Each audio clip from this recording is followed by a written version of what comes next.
operational savings and the additional revenue that would be coming in. So if it's more than the 40 million, that would cover that piece of it. So as long as we have operational savings or the revenue coming in, we can go above 40 million. Okay. Which one would you recommend and why out of the 4 options? Out of the 4 options, my preference is option 2B, specifically because it generates the most additional revenue that would have the smallest return on investment. Also, it's relatively new information. I didn't realize this money doesn't have to be tied to the solid waste enterprise. So my first thought was, gosh, we could actually reduce rates, and that's unheard of. Nobody ever does that. But if you generate enough additional revenue, you have the ability to take that and fund the things that you want to do through the general fund. This money is not tied to the solid waste enterprise. So Yeah. that would give you a lot more flexibility with what to do with the revenue. Okay. Or we could prepay the bond and be done with that too, right? Typically, bonds are 10 years, no prepayment. We can structure it. We'll get to that later, but yeah, you can structure it any way we like. Typically, you do a 10-year, no prepayment. Otherwise, investors want a much higher rate to take on the risk that you might just immediately call it. Okay, thank you. Councilman Ordinance. Thanks. First of all, I want to start off by thanking you and your staff. I'm sure there was a ton of work that was piled on top of the ton of work you already had to get this all prepared for a rush meeting like it was put in today. So thank you for all the extra work. We truly appreciate it. When you said this was complicated, I wrote almost half a page of acronyms and what they meant so that I could read this as I was going through the study. It took me about 3 days to go through this several times to what I think I understand, but I do still have a few questions. How much more would it cost our citizens to if we went with source separation? And how effective would that be? Sorry. Sure. The hauling and disposal costs alone will increase about 30%. Will go up about $1 million a year. And that is solely because it costs more to take things to compost facilities than it does landfills.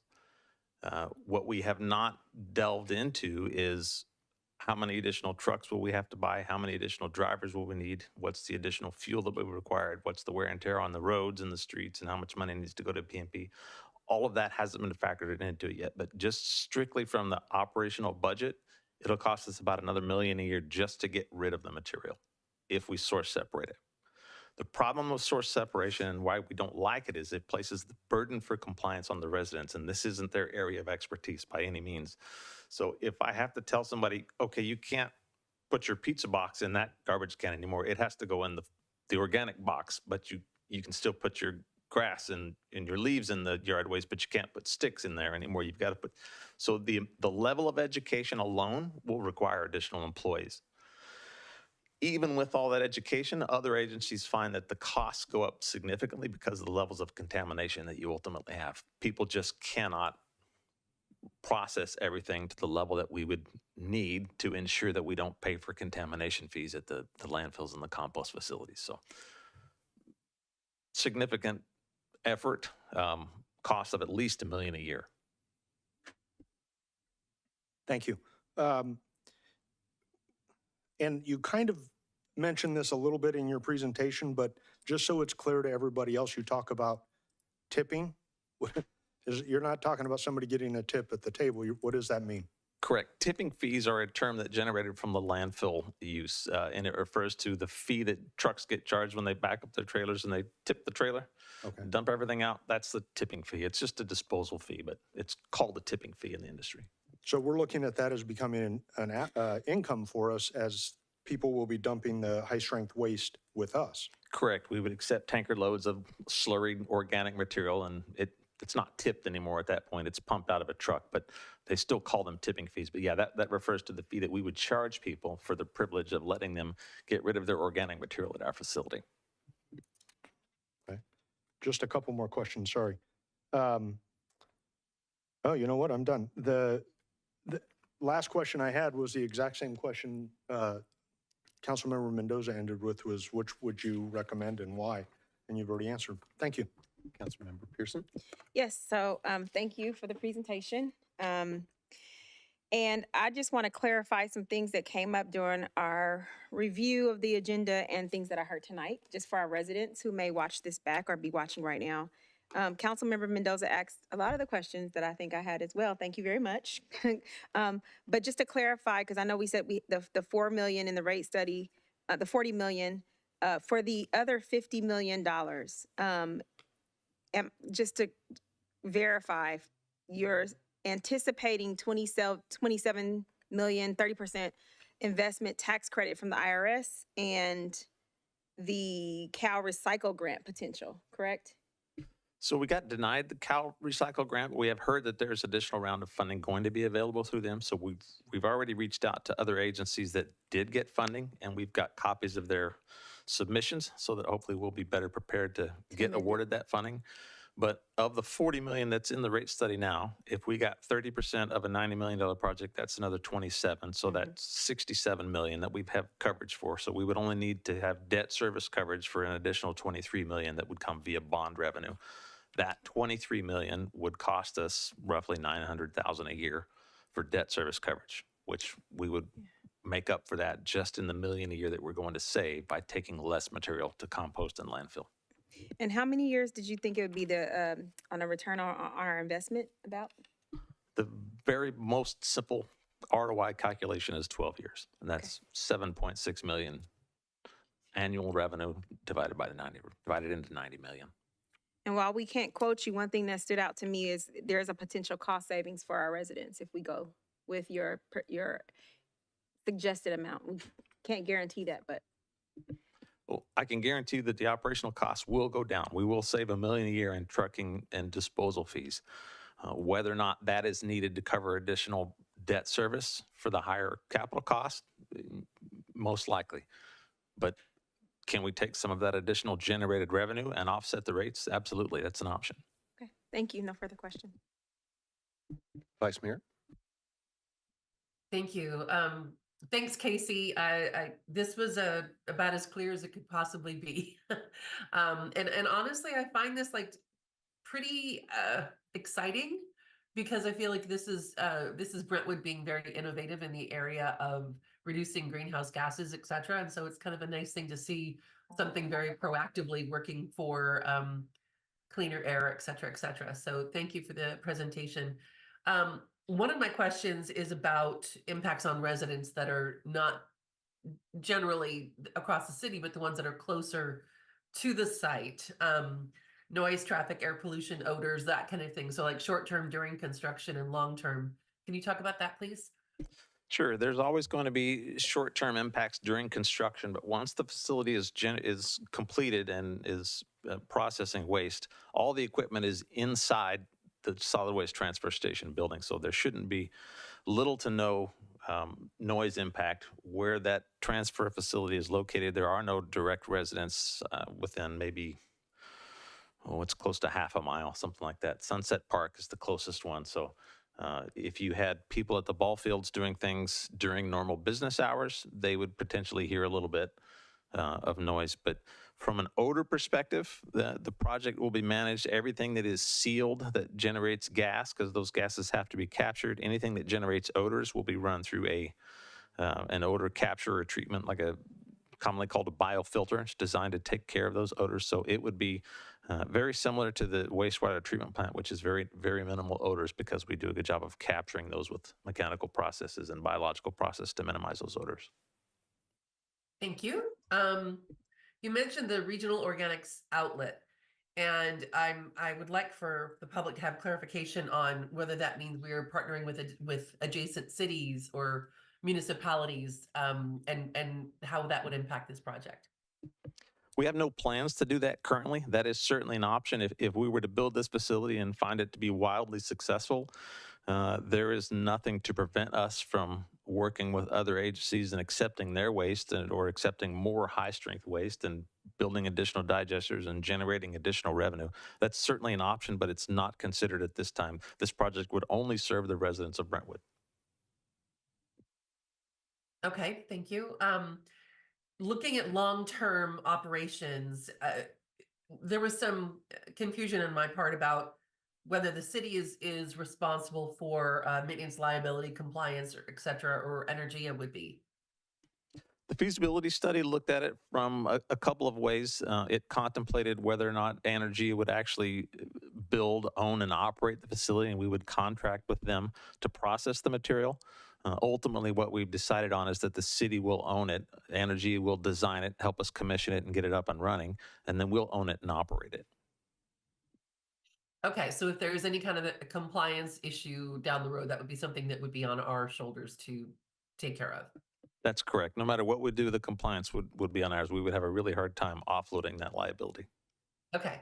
And then I think my last question is around the timeline because SB 1383 legislation, of course, starts at a certain point where the requirements are there for compliance for residents. But if this project takes longer than when that is already in effect, I mean, can you talk about the timeline a little bit and clarify how Sure. that's going to work? Yeah, sure. There's several timelines within SB 1383. One of them, I think it was requiring 75% diversion by 2025. The state is in no shape to accomplish that. I don't know what the actual figures are going to be, but when we submitted the notice of intent to comply in 2022, that basically covers us from a regulatory perspective. The state is aware that we are intending to comply and we're working on a project, but it's just not something that we can put together fast enough to meet the goals of the legislature. Okay, I think I am set. Thank you very much. Okay, if there are no further clarifying questions of staff, at this time we will open public comments on item G1. Margaret? At this time, the public is present in the chambers and on Zoom are permitted to address the City Council on workshop item G1. Remarks are limited to 2 minutes. If you're participating via Zoom, please raise your hand to speak under public comment. If you're in person, please file a speaker card with the city clerk. We'll take public comments from those participating in the chambers first, then those participating via Zoom. Your microphone will be muted if you speak on items that do not pertain to this agenda item or after the timer has expired, and we received no written public comments on this item.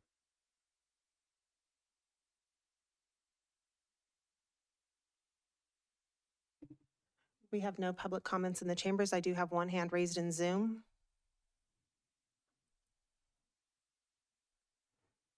Danny, go ahead. All right, thank you. Happy New Year to everyone. I was listening, I wasn't paying full attention, so please excuse me if I overlooked a couple of things. What really jumped out for me was the term revenue generating. Anytime those two words are used, that may be the best of intentions of not impacting us, but there's always the temptation of what to do with that revenue as opposed to revenue neutral. Revenue neutral makes a lot more sense. And again, I wasn't paying full attention, so I don't know if that was discussed or not. Additionally, I don't know if this was addressed or not, but let's call it a tier system with respect to restaurants. Restaurants are going to create far more organic waste or waste of this type than your average home. Now, I don't know the numbers. I'm just going from a common sense type of standpoint that big stewards on a daily basis will probably have far more garbage than even my block. And I live on a pretty big block. So is there any type of tier system to accommodate for that, or worse, is anyone considering a discount to restaurants because they have so much refuge? The last point I have, or it's more of a question, I guess, when The speaker's timer has expired. I have no additional hands raised in Zoom and no speaker cards in the chambers for this item. Thank you. This time we'll close public comment and move into council discussion. I would go with Casey's recommendation of 2B. And I don't like these bills from the state. Just, I know it's great for green, but it's costing cities a lot and they're all unfunded mandates. I can't stand the unfunded mandates. I have no discussion and I'm ready to move forward with a motion. Okay, if there's no further we- discussion. Could we Vice get Mayor? an answer for Danny's question? Yeah, before I call for a motion, Casey, if you could address that. Yeah, sure. Specifically, the question regarding tiers for rates, that's already built into your solid waste rates. So commercial customers are billed differently than residential customers, and the rates that you're charged vary depending on how much service you get. So if you generate more waste, you're going to pay higher rates. I don't know the exact numbers on that, but it is tiered for residents. It is also tiered for commercial impacts. We'll have to look during the next rate study. We evaluate the cost of the service when we set those rates. So when this process is generated in place, we'll know better what the costs are to treat each volume of what type of waste. So there may very well be a change in the rates for organic material versus standard MSW, depending on whether or not restaurants can separate that out for us. It's beneficial for us to take it as long as it's got higher organic content, we can easily process it. But if it's difficult to treat or there's an abnormal volume of it, we still have to cover the costs of treating that and taking the remaining material to the landfills. Okay, thank you. Wait, no, but also the other question, if we're generating money, we could say we're redoing the rates based on what we're getting back. We don't have to put in the general fund. That'll be a decision that is made at that point if we start generating funds. So we're not saying I think that was kind of his question. Are we making money off of this? And right now, we're not. Like, you might, but we don't know for sure. That's completely up to you. You guys will have complete discretion what you want to do with that additional revenue. We could reduce the rates by a lot, or you could take that money and fund some other projects that benefit the community in another way. So that's Okay, entirely thank your you. discretion. Okay, at this time, do I have a motion on this item? Yes, sir. I'd like to propose that we select option 2B with the natural gas option. And secondly, recommend we give staff direction to move forward with the contract with the company. I second that motion. We have a first and a second. Roll call vote, please. Vice Mayor Meyer, Yes. Councilmember Mendoza, Yes, Councilmember Orlemans, Yes. Councilmember Pearson, Yes. Mayor Bryant, Yes. motion carries unanimous. Okay. At this time, do I have a motion for adjournment? I'd like to make the motion to adjourn. second, First and a second. Roll call vote, please. Vice Mayor Meyer, Yes. Councilmember Mendoza, yes. Councilmember Orlemans, Yes. Councilmember Pearson, Yes. Mayor Bryant, Yes. motion carries unanimous. Thank you. We are adjourned.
Okay.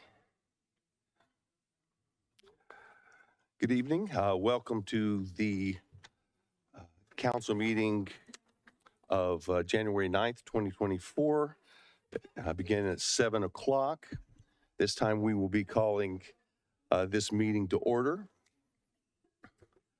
Before we call the meeting to order, we do have a quorum. Could I have a roll call, please? I think Here we go. Yes, thank you. Before we do the roll call, I'll turn this to our City Council, Catherine Wazinski. Thank you, Mr. Mayor. Good evening.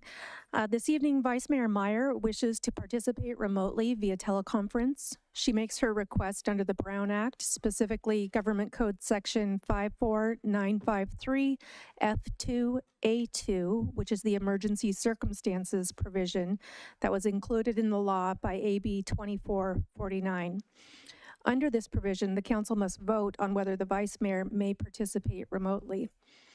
A few housekeeping details. If the vice mayor does participate remotely, any votes of the city council will need to be taken via roll call this evening, and public comments will need to be allowed via Zoom during the general public comment period. Also, prior to any vote, the Brown Act requires the vice mayor to state whether there is anyone who is 18 years or older in the room with her, and if so, the general nature of her relationship to that person. So, Mr. Mayor, at this time, it would be appropriate for the Vice Mayor to make a brief statement regarding her need to appear remotely, and then for you to call for a vote on that request. Thank you. Thank you, Madam Vice Mayor. Thank you. I am requesting to work or to take part in the council meeting remotely due to emergency circumstances. I have an injury in my back that's causing pain along my arm, and it's difficult for me to drive and to sit still without doing some sorts of exercises. And so it's much easier at this point for me to take part remotely, if that is okay with all of you. Thank you. Do I have a motion regarding the Vice Mayor's request? I make a motion to allow Vice Mayor Meyer to participate remotely. I'll second. We have a first and a second. Roll call vote, please. And just before we start that vote, could we have Vice Mayor Meyer indicate whether she's alone in the room? I am alone in the room. Thank you. Thank you. We're ready for the roll call vote. Okay, roll call vote. Vice Mayor Meyer, Yes. Councilmember Mendoza, Yes. Councilmember Orlemans. Yes. Councilmember Pearson, Yes. Mayor Bryant. Yes, Motion carries unanimous. thank you. At this time, could we get a roll call of the council, please? Vice Mayor Meyer, Here. Councilmember Mendoza, Here. Councilmember Orlemans, Here. Councilmember Pearson, Here. Mayor Bryant. Here. Okay, could you join with me in the Pledge of Allegiance? I pledge allegiance to the flag of the United States of America and to the republic for which it stands, one nation, under God, indivisible, with liberty and justice for all.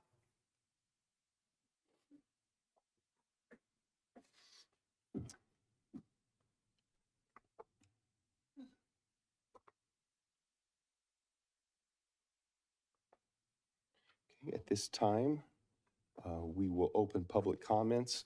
For those of you that don't regularly attend council meetings, we ask as a matter of decorum that you not cheer or boo any individual speakers in order to give everyone a sense of respect as well as safety. And so at this time, I'm going to turn it to Margaret. Open public comments.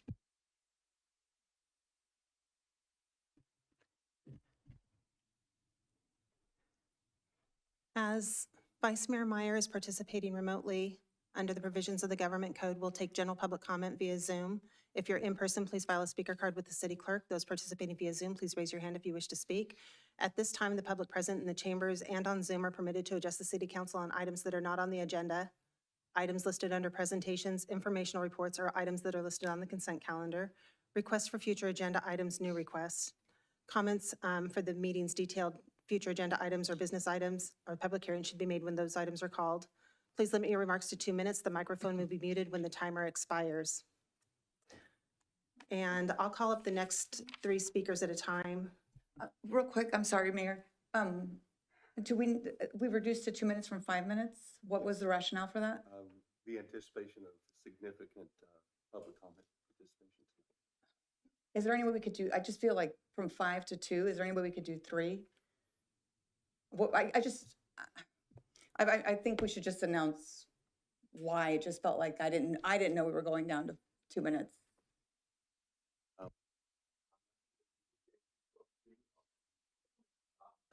So I will turn it to our city council, legal counsel for this advice. Yes, so at the beginning of the special meeting this evening, the mayor made the announcement that public comment would be set for 2 minutes and that it would be 2 minutes for the evening. So perhaps that got lost in the shuffle, but that was the announcement that was made earlier this evening. Yeah, it did get lost, but I guess, can we make it 3? I feel like 3 has always kind of been our standard when we reduce. I don't know. I know a lot of these people are here for the same thing. I guess usually you ask how many people are going to speak. Like, I just like to give people as much time as possible. So do you want to do a survey like you've done in the past? If we are able to legally do so, I'd be happy to do that. It has consistently been the advice of this office that your safest legal course is to maintain the same amount of time throughout the evening. I don't have any chapter and verse to cite to you tonight to require you to do so, just that that's the most legally conservative approach. The only reason I would argue with that is because I've been told that they're 2 separate meetings. So when I had to participate remotely, I was told it was 2 separate meetings. So whether they're the same night or not, they are considered 2 separate meetings. They are indeed. I'm just telling you what our practice has been and what our advice has been in the past. But practice is not policy. So what is the policy? Can we give? I just want people to participate as much as possible. And I feel like people came thinking it's 5, and I understand we have to reduce it because we have a crowd. I get that 100%. But do we think 2 is the right number or 3 is the right number? You used to always go down to 3. So I don't know. Can I ask our city clerk how many people we have speaking?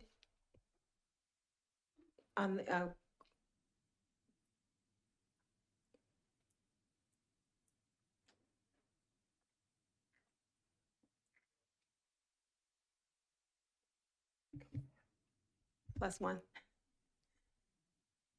I have 14 for general public comments so far, and I only have 1 hand raised in Zoom. I don't know if any other speakers that are on Zoom that are planning on speaking under general public comment, if you could raise your hand right now to indicate that you'll be speaking under general public comment, that would be appreciated. And so while we're waiting for that, I understand our city, interim city attorney saying that there's no way to tell her she doesn't have a specific policy. That being said, I think it's very well stated that this is a separate meeting, and I think it's at our discretion to make a determination. And if everyone's comfortable with just being at the 3 minutes, since we only have 14, we had a lot more last time, and if our mayor is comfortable with making that shift, I'm comfortable with moving to 3 minutes as one of the 5 voting members of this council. Okay. I don't know, I'm a little more apt to go with the recommendation of the council and stick with the 2 minutes, but if the majority doesn't want to, that's. Okay, Vice Mayor? I am comfortable with the 3 minutes stated because I know that there was a desire for people to express themselves today, and I think they need to be able to do that. Thank Okay. you. Well, seeing that the majority of council feels that way and it is considered a separate meeting, we can set the time for 3 minutes. Thank you, Mayor. And there was no course. disrespect in No, that. none at all. taken. I understand. Okay. Public comments are open. Remarks will be limited to 3 minutes. The first speaker is Janeth Pena, followed by Elena, followed by Maribel.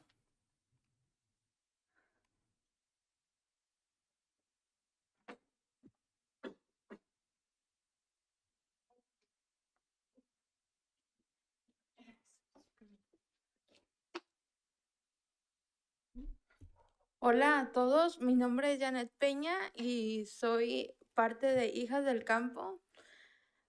Soy encargada de hacer las despensas que reparten cada semana a los trabajadores del campo.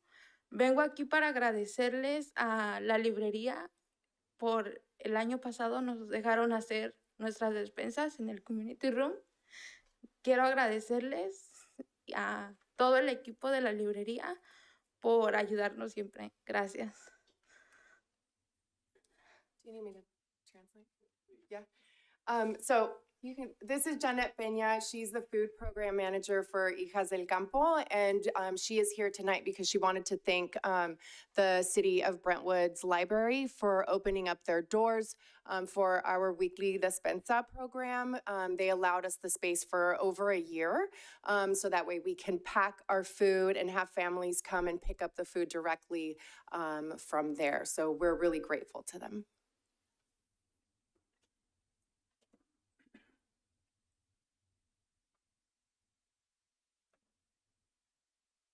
The next speaker is Elena, followed by Maribel. Hello, my name is Elena Navas Valeda, and I am the Community Partnerships Coordinator for Hijas del Campo. I stand before you today with a heartfelt gratitude, extending our deepest thanks on behalf of our third annual holiday event, La Fiesta Navideña, Farm Worker Toy and Blanket Giveaway. The unwavering support and generosity we received from the community in support of our Campesinex families have illuminated the spirit of unity and compassion. Together with the help from our community partners here in Brentwood, we were able to provide 197 families with toys, warm blankets, and hot meals provided by El Pastor Papi and the Munchie Spot. We also had piñatas and a craft station, and DJ Chuy Gomez brought the holiday vibes with his music and presence. And thank you to Dee from Soiree Love, once again, for donating a beautiful backdrop with pictures for Santa. We would like to give a very special thank you to Jessica Stonebarger from GNS Farms for graciously donating their barn for us to use for the second year in a row. Not only did she support our vision, but she brought it to life. The barn was decorated beautifully with so much love and care by the GNS staff and the family. An extra thanks to Miguel Escobedo of El Pastor Papi for always showing up for our community by coordinating donations and building partnerships within his circle and his own community of San Francisco. Once again, thank you to each community member who played a part in making this year's event a resounding success. The event exemplifies the power of collective kindness, a beacon of hope that shines brightly in the lives of those who often work tirelessly behind the scenes to feed and sustain our community. Thank you, and wishing you all a very happy new year. The next speaker is Maribel, followed by Omer. The City Council, thank you to the city staff and the city of Brentwood, the community members. I am Maribel Mendoza, and I am coming today as the co-founder and the executive director of Hijas del Campo, a nonprofit based here in Brentwood.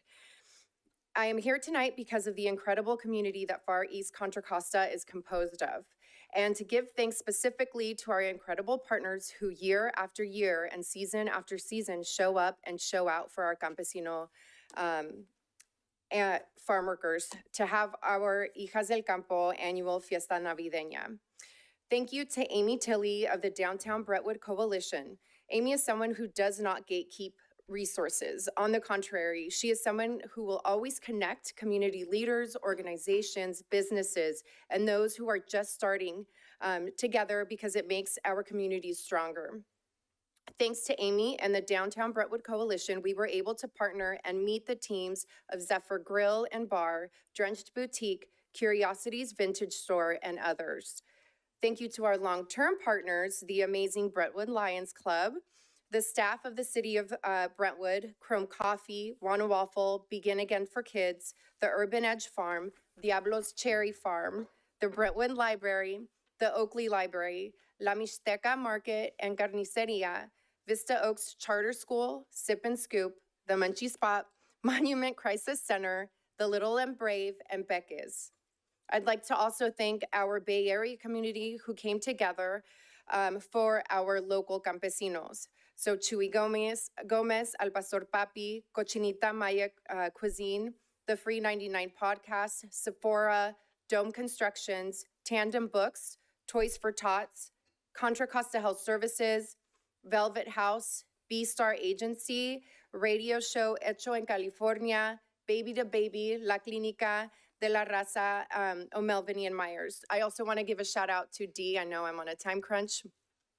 Dee of Soiree Love, who donated the space, this amazing backdrop for us. Jessica Stonebarger and Glenn of GNS Farms, who this is the third year, who have donated a space for us. And the first time was during our vaccine clinics. And so we're really, really grateful for them. And also just want to say to support our Indigenous communities and our local farm workers, and not to forget about the farmland and why it's important for us, because it's who feeds us day in and day out. And so let's not build over that land. Let's support that land and the people who till and farm that land. So how can we support them best? And also thank you to everybody who voted for us as one of the top 2 nonprofits here in the. The next speaker is Omer, followed by Ian, followed by Izzy. Hi, good evening, honorable members of the City Council. Happy New Year, hoping you all a safe and healthy New Year. I'm deeply disheartened about how we were treated last time during our last City Council meeting. Our peaceful call for ceasefire was met with aggression and intimidation. As an elected official, we hold you to a higher standard from one professional to another. We undoubtedly condemn the heinous crimes that took place on October 7th, and our heartfelt condolences go to the innocent families who were affected. But as a UN General Secretary, Antonio Guterres, said, this did not happen in a vacuum. We unequivocally condemn the 75 years that led to this act of resistance before October 7th, and the 95 days that have taken place since then. Where restriction of food, water, electricity, and humanitarian aid constitute collective punishment, the use of chemical weapons is a war crime on densely populated civilian areas, the mass displacement of civilians constitute ethnic cleansing, and soldiers who are supposed to protect civilians have taken to social media brazenly and unapologetically document war crime after war crime on social media online. These images are sickening. These videos are sickening. These elicit memories of the Holocaust and the lynch mobs of the Jim Crow era, eras that have left a dark stain on humanity. Human rights experts have collectively said that these collective actions are tantamount to genocide, so much so that the state of Africa has submitted a case of genocide in the International Criminal Court of Justice. Mr. Mayor, you told us that you have gone to Israel. Have you ever had a chance to visit the West Bank and Gaza? As a white male with Jewish heritage, you would have certain privilege that members of your own council sitting next to you, a person of color with heritage of Arab or Palestinian descent, would not have. You would be subject to checkpoints, different identification cards, restriction of movement. Different roads would be eligible to you versus people of color. This is wrong. It is 2024, and we must stand up against this wrongdoing. The call for ceasefire is apolitical and calls for an end of violence and the preservation of life. I have no doubt if any one of us could go back to prevent the Holocaust of our Jewish brothers and sisters, we would do so in a heartbeat. But we can't. We can only learn from our past and prevent it now. It is happening now. We must join the overall international community, the rest of the world, calling for a ceasefire, immediate freedom of all hostages, and access to aid. Thank you. Thank you. The next speaker is Ian, followed by Izzy.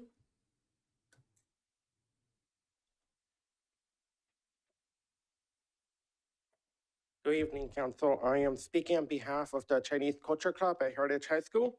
Warm greetings to everyone in the new year. The Chinese Culture Club from Heritage High School wants to announce that we are going to be hosting the Lunar New Year Festival again to recognize the Chinese and East Asian community within Brentwood. This event will take place on February 24th, 2024 from 9 a.m. to 1 p.m. in City Park and on Oak Street right in front of the library.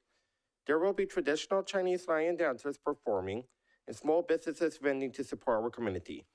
We are still looking currently for small businesses to be vendors still. Please contact us on Instagram at the Chinese Culture Club at Heritage High School.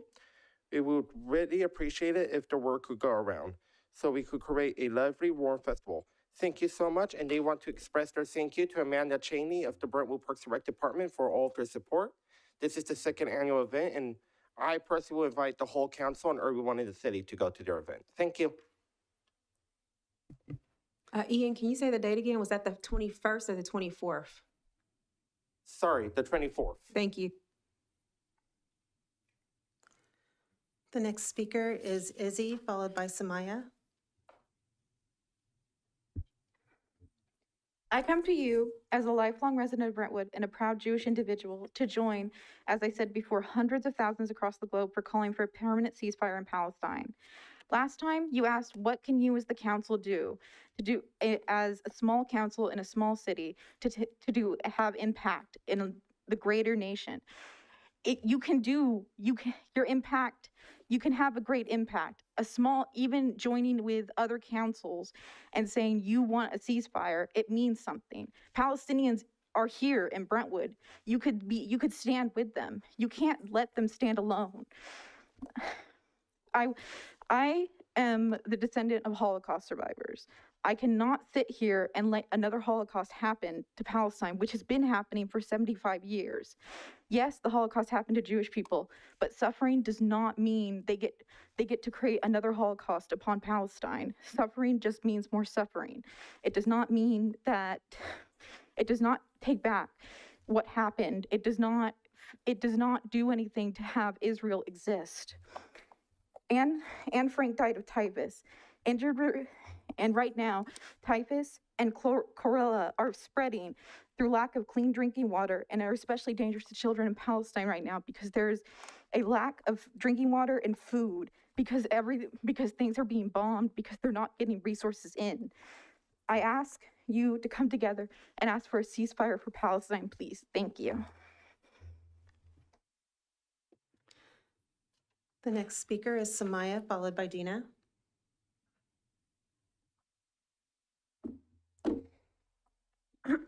My name is Samaya. You all know me by now. I'm here to address the call for ceasefire. I want to address a couple of things that were said last meeting. We were told that email templates were not a good way to reach you.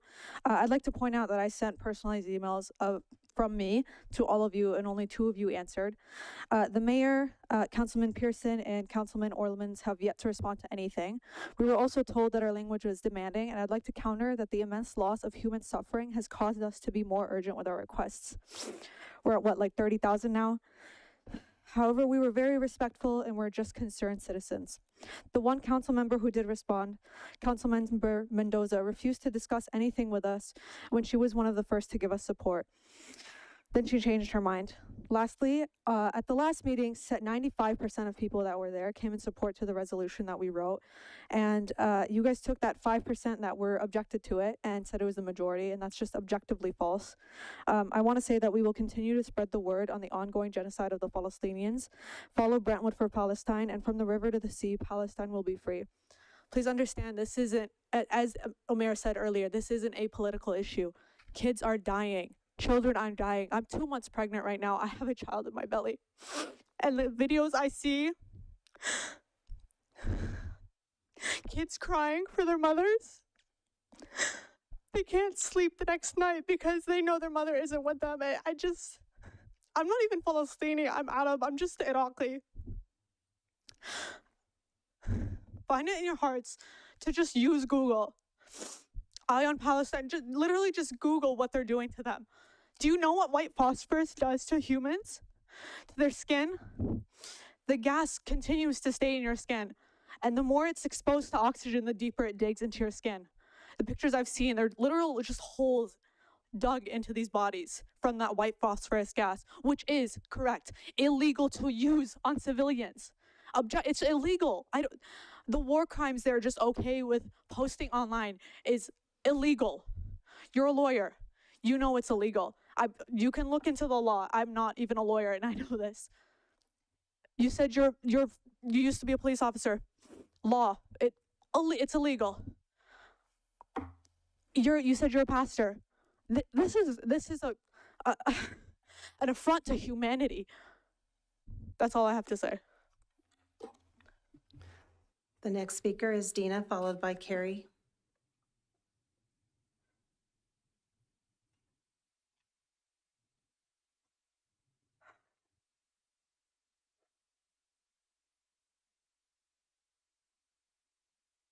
I came to the meeting on December 12th because I saw a video of the mayor saying that he wanted to be representative of all the citizens in Brentwood.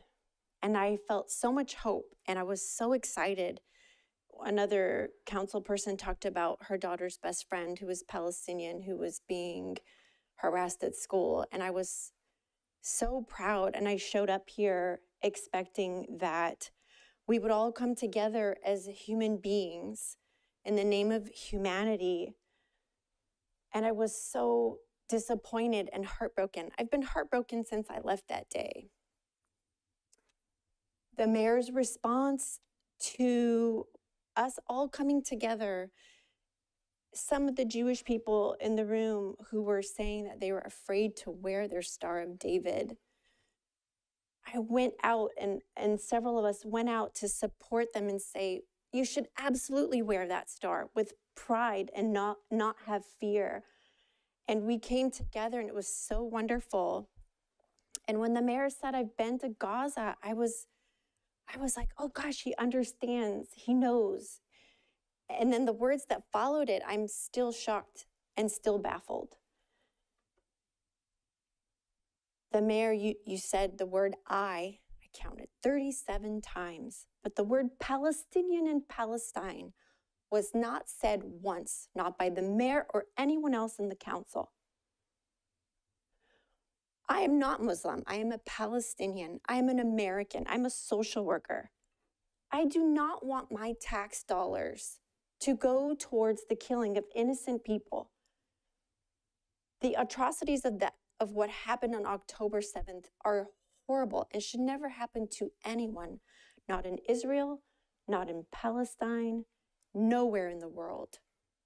That doesn't justify the killing of thousands of people, thousands of innocent men, women, and children, starving them. If I miss a meal and I think about what the Palestinians are going through, if I'm thirsty and imagining that they've been going through that for months, we have no right to be doing that to them.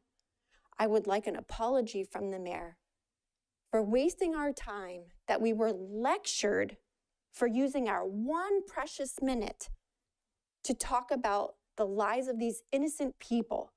Of course, what Hamas did was wrong, but I wasn't going to waste a second of my 1 minute talking about that when I could be talking about saving the lives of thousands upon thousands of innocent people.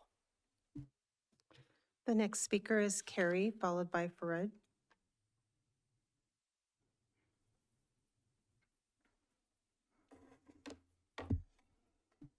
Good evening, Mayor Bryan, Vice Mayor Meyer, our council members, city staff, and the Brentwood citizens. My name is Carrie Reiser, and I am honored and humbled to speak to you today as the new president of the Brentwood Chamber of Commerce. I hope that sometime I'll have the opportunity to come and share the various initiatives that we are working toward to help the Brentwood businesses and the community in 2024. Until then, I am looking forward to our year together, collaborating and celebrating everything that makes Brentwood great. This evening, I would like to speak with you about our upcoming Celebrating the Best of Brentwood in 2023 Gala. Our gala will be on February 17th, and it's our opportunity to highlight who made a difference in our community in 2023. We are currently accepting nominations for Citizen of the Year, Business of the Year, Nonprofit of the Year, Employee of the Year, Youth of the Year, Startup of the Year, and our new category, Volunteer of the Year. We are very excited about this new category as it gives our nonprofit organizations and schools the opportunity to highlight an individual that goes above and beyond for their cause. We encourage everyone to visit our website at brentwoodchamber.com and nominate someone today. Thank you again for your time and this opportunity to speak, and have a good evening. The next speaker is Farid, followed by Harun. Good evening, everyone. I am Farid Khalafallah, and we are residents of the city of Brentwood. For those of you who claim that these voices are from outside Brentwood, we live here. Our kids go to school here. If you don't see us in grocery stores, maybe we go to different grocery stores, but we live here. I would like to remind the mayor that you are supporting a state whose officials call Palestinians human animals. And this is aside from their acts over the past 75 years. I'd like to address some of your biased comments that were mentioned during last meeting. You talked about the importance of taking steps against terrorism, and you completely turned a blind eye to Israel's war crimes, including collective punishment, blockade of food, water, and medicine, and fuel and electricity from a civilian population, attacking places of worship, healthcare facilities, UN facilities, journalists, all of which are war crimes and violations of international humanitarian law, as you know very well. You spoke about Israelis held in Palestine. It's a very empathetic way, but you completely ignored the 9,000 plus Palestinians held in Israeli prisons, many of which, as you also know very well, are administratively held without even court cases, many of which are women, children, elderly, and sick, living in dire conditions. And look at the human organizations' reports about how they are abused in Israeli prisons. Look at the difference between photos of Palestinian prisoners before and after, spending 3 months in the prison, and how they look like. This is exactly the bias and double standards that we will continue to speak against until we have leaders who truly believe in equity, inclusion, and justice, not use it as fake slogans. We will continue to educate the communities about the cause of Palestine. We will continue to educate them and deliver our message until it reaches every corner in the US and in the world in our professional, respectful manner. And until this apartheid occupation comes to an end, and until all of us Muslims, Christians, and Jews come back to live together in peace, as we did for centuries before the existence of the brutal apartheid occupation of the State of Israel. The next speaker is Harun, followed by Abraham.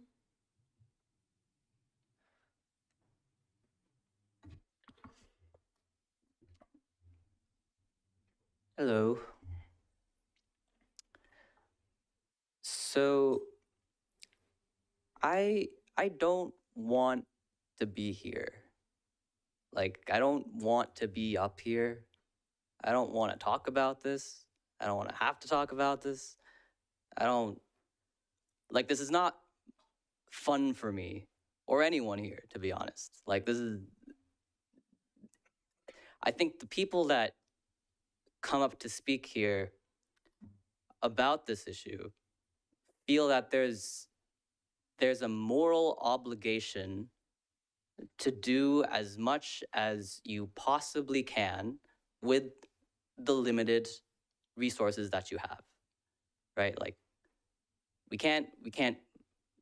we only have so much capacity, right? Like, there is, and I think you as our council people have potentially more capacity than we do. And so the tools that we have at our disposal are our voices. And I think that's just, it is very, very frustrating. And again, I think everyone has reiterated the exact same sentiments. So there's no point in me saying it again. But I think that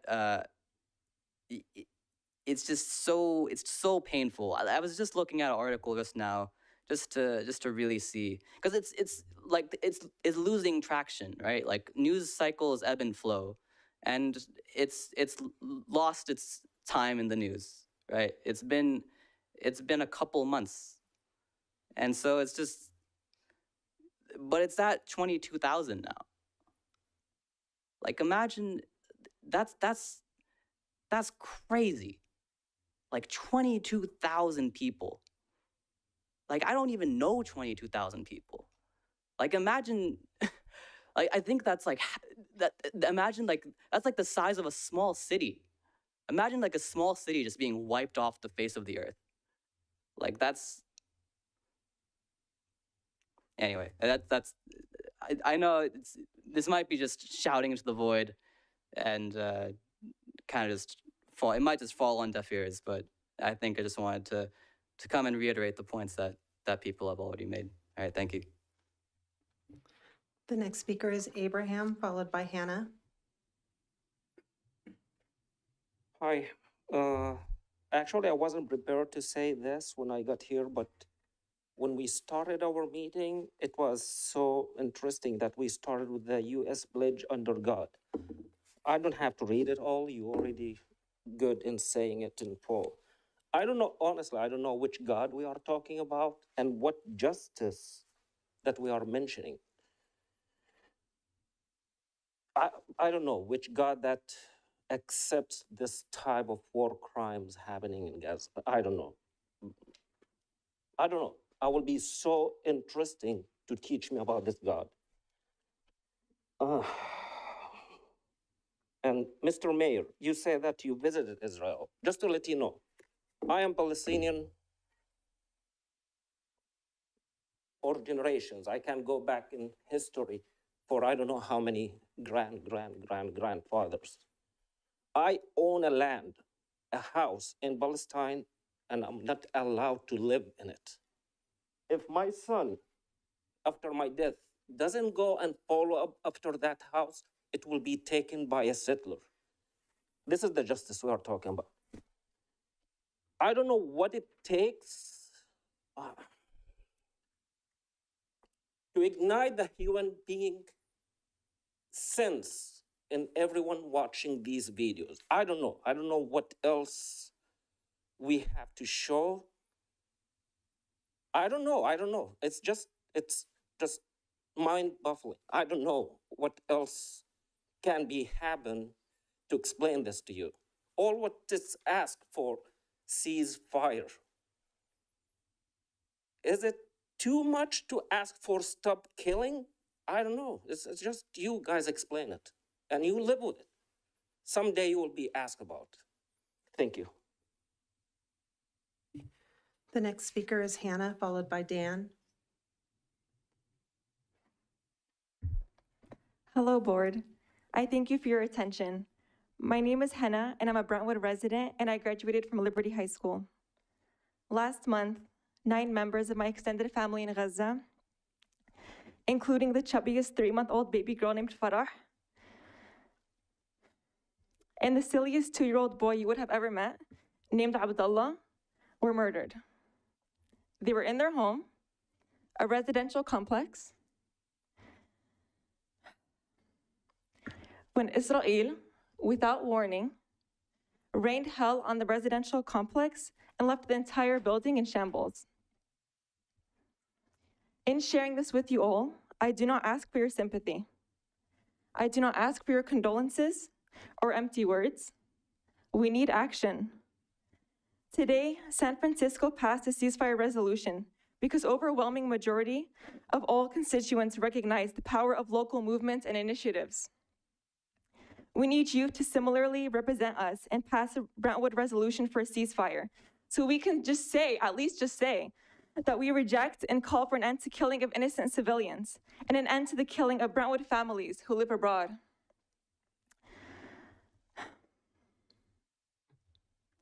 I know many Brentwood residents stand with Ukraine with ease, but when it comes to Palestine, it's too complicated and it's too political. 10,000 Palestinian children, I'm just talking about the children, bro, like just children, have been murdered. Liberty has like 2,500 students. So imagine Liberty gone like 4 times over. This is why we have that sense of urgency, and this is why we keep coming. I know it stresses you guys out, like, why are you, like, no, like, this is why, because people are dying. These are like kids.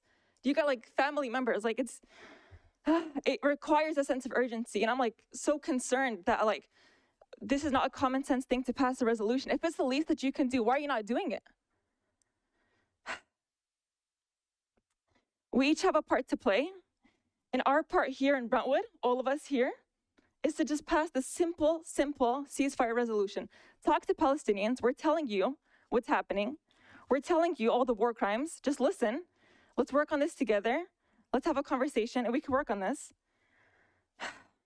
So I leave you guys with this.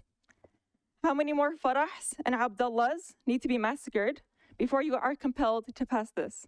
Thank you. The next speaker is Dan, followed by a speaker card that didn't have a name listed. My name is Dan Wade. This is actually my first time addressing a city council. And while I realized very, very lately that I'm here to actually discuss a business item later on, I figured while I had the floor and a couple seconds, I would like to just chime in on all of that. I'm here. Free Palestine and Israel is an apartheid state. Thank you. I have a speaker card that didn't have a name listed.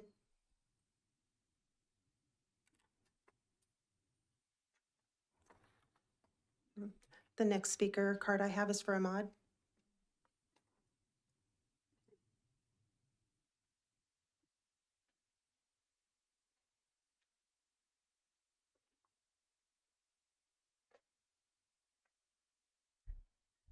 Good evening, Mayor, Vice Mayor, Council members.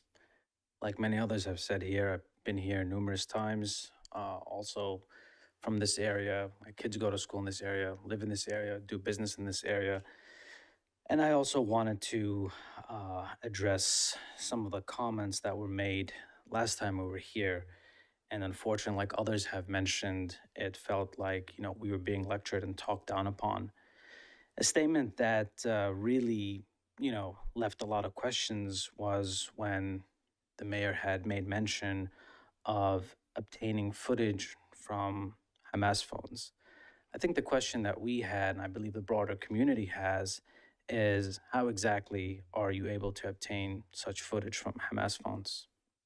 Another point I'd like to make is we've all come to know there's a lot of misinformation out there. There was a lot of news that was obtained and circulated that turned out to be false and fabricated about the 40 beheaded babies and a lot of other sources, only to be retracted days later with apologies from news channels throughout the globe. We all strongly believe that spreading misinformation is only going to divide this community. And I'm sure that's not the intent of anyone, but this information was false information, fabricated information that was then retracted.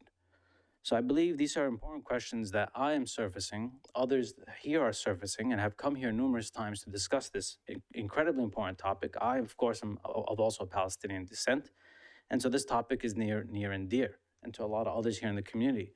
Doesn't matter what their faith is, whether they're Muslim, Christian, or Jewish. We have a lot of Jewish allies and Christian allies that are in supportive of this, and as many as others have said, we're all calling for a ceasefire from the city of Brentwood. What we asked for was completely diluted, watered down, and we ended up with something completely different. It's okay for us to be decisive about this sort of topic. This is not something that's easy for the people that are living there and the people that are living here that have to go through this. And we called upon the city council to really take that into account from the people that are coming here month after month after month. And we will keep coming back, because we know that this is important, and we want to make sure our representation is heard, and representatives that are elected to represent the people. Thank you. This is my last speaker card that I have. I don't know if the person who filled it out without a name didn't have a chance to speak. If not, we'll move on. I don't see anybody coming forward. We'll move on to Zoom. I have 2 hands raised in Zoom. I'll call on Danny. Danny, go ahead. Great. Thank you. and I wasn't actually truly prepared yet, which is unusual for me. Um, First, I want to thank you, Madam Vice Mayor, for taking care of yourself. I hope you get well soon. And I thank you because this allows me to call in on Zoom as opposed to coming down there. I want to thank Councilwoman Mendoza for asking for extended time for everyone. And I want to thank you, Councilwoman Pearson, for supporting this increase in time. And thank you, Mr. Mayor, for moving forward on this allowance. I will pass along your thanks to Chewy. We've been DJ colleagues for decades. He's the epitome of the commitment we, the members of the Pros DJ pool, have provided for 45 years. That said, I emphasize the first 2 points because of what it represents, the ability to be heard on Zoom. I know there's only one other person on Zoom speaking tonight, at least as of this conversation. I suspect that if more people knew they could call in, they would. My stance on being heard is well known. I understand the rationale of silencing voices on Zoom, the horrendous and vile language by a coordinated group of morons. I fully disagree with this logic. That said, there has not been any subsequent coordinated efforts to subvert our right to be heard, nor has there been any coordinated effort across the Bay Area. With this in mind, I ask for someone there to consider revisiting the allowance to be heard in open comments through Zoom. Thank you. Thank you. The next speaker is Matop.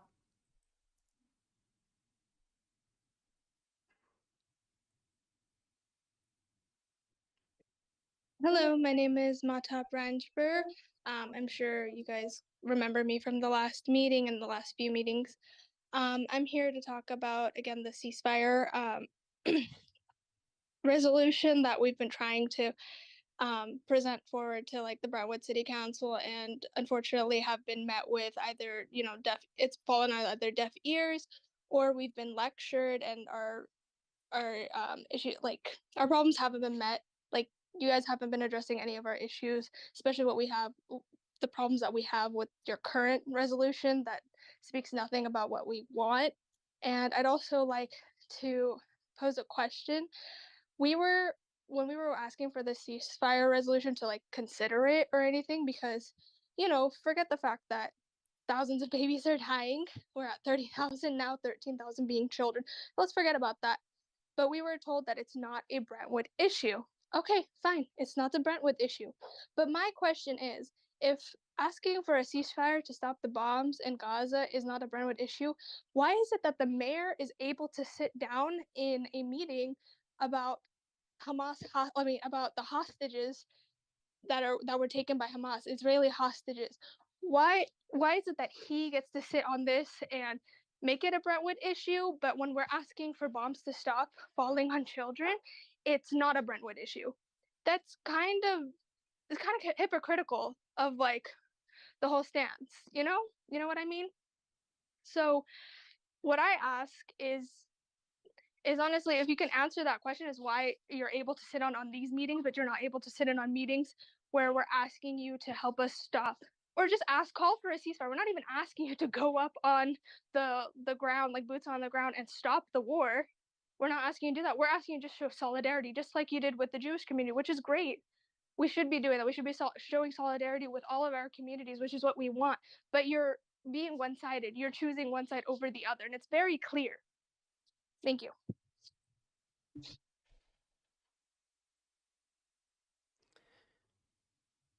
I have no additional hands raised. Thank you. At this time, we will close public comments. And Mr. Mayor, if I may, a lot of times when speakers spoke and we've answered questions when they ask one, the last caller had a question regarding your comments at the last meeting. Specifically, when you were speaking, were you talking about in your professional capacity outside of city council or in city council is what I heard? Is there a way to just answer that caller's question without going into discussion? So I'm happy to. I am involved in several international organizations that have absolutely nothing to do with my representation as an elected official in the city of Brentwood. And that's where I am involved with these international situations. And that's all I'm going to say. So at this time, we will move into presentations. Item D1, a presentation from Contra Costa County Fire by Deputy Fire Chief Aaron McAllister. Chief McAllister.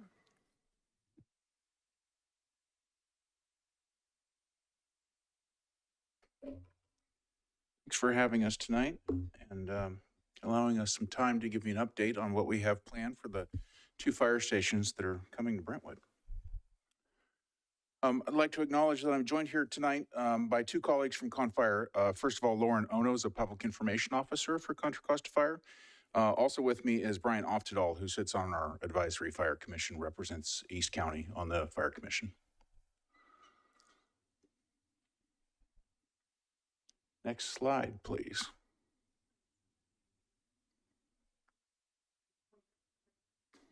This way.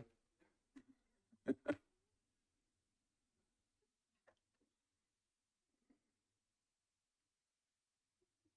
on.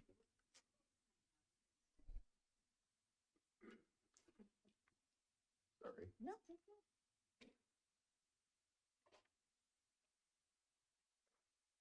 Oh, just kidding. The PDF may need to be in presentation mode. Oh, there it is.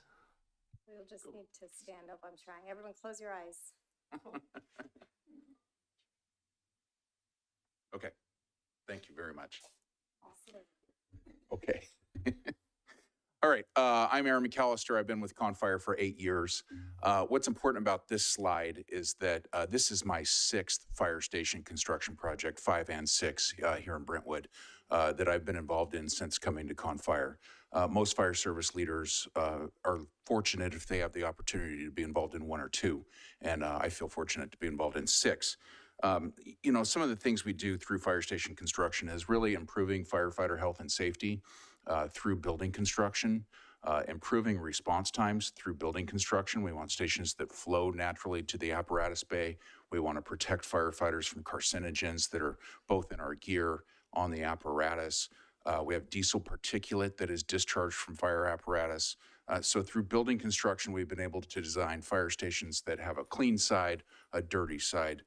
We separate our gear and our storage. It's nowhere where we live inside the fire station. Firefighters spend 48-hour blocks in fire stations, and so we want it to be, it is their home for that 48-hour period. So we want to have business features, comfort features, be able to get good rest when they're not responding to emergencies, yet have the ability to train and be functional as well. So all of that we do through building construction, and we do through committees that we have at the organization that are cross sections of firefighters, engineers, captains, and battalion chiefs. Here's a glimpse at what we've done post-consolidation. Battalion 9 is East County. We've added the former, what was Fire Station 88 in Antioch was added to Battalion 9 for administrative purposes to kind of balance out the workload within the battalions. But serving the Battalion 9 in the former East Contra Costa footprint is 2 fire stations in Oakley, currently 2 fire stations in, Station 92 in Brentwood is housing 2 crews. We've added ladder truck service there that we intend to move that fire company to one of the future fire stations as soon as that's available. But we went ahead and added that crew ahead of time. And then we have the 2 future fire stations in Brentwood, 94 downtown that we're going to talk about tonight, as well as Fire Station 90. In Discovery Bay is Fire Station 99. And then Antioch also has a future fire station on the books in Fire Station 89 that'll be near Kaiser Permanente that'll have good access into this area as well. So we'll talk about Fire Station 94, downtown Brentwood first. There's been a fire station there for many, many years. That fire station's been demolished. The demo's complete. The site has been scraped clean. We're currently in the process of doing the environmental work and what's required to get those clearances before we start construction.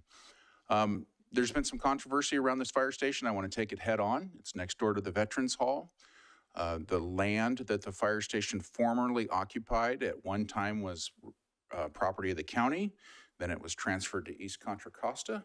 Then it was transferred to Confire, which is a separate and distinct legal entity from the county of Contra Costa, that lot line. So you can see from the aerial image that on the Veterans Hall side of the property are some portable storage containers, as well as a small outbuilding.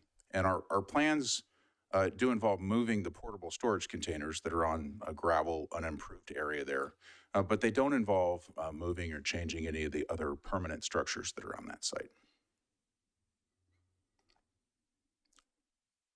So this is an aerial of the lot line and how we intend to kind of straighten out those lot lines. It's about 12 feet of gravel that we intend to acquire from the county in order to straighten out that line. As well as an alleyway that's on the other side that abuts the businesses and the buildings that are on the other side, not on the west side, but on the other side of the building. You can see from the plan there that existing structure stays. And then there's a disabled ramp for access to the Veterans Hall, accessed from First Street. That ramp we determined was actually on the fire district side of the property, and we're going to account for that in our building construction process. That ramp will stay. The fire district will actually grant an easement back to the county, so that ramp does not move and doesn't have to change. Here's some artist renderings of the proposed building. We've been in contact with your planning department. They've provided some preliminary input. But one theme I want to stress tonight is that this is all very preliminary. I'm here to deliver information. There is still a yet to come formal process. The projects, both of them, will have to go through the planning process, go through your building department for building permits. So we have a lot of work to do in the next year, which includes the CEQA process. But we are in this phase where we have some design drawings that we're working with and some artist renditions of what we intend to build. So the downtown fire station brick facade fits in with the downtown environment, we hope. Two-story fire station, mostly living quarters upstairs. Downstairs will be the offices and a room for 2 apparatus. That'll be a traditional structural engine as well as a wildland engine. This will be a 3-person fire station, single company.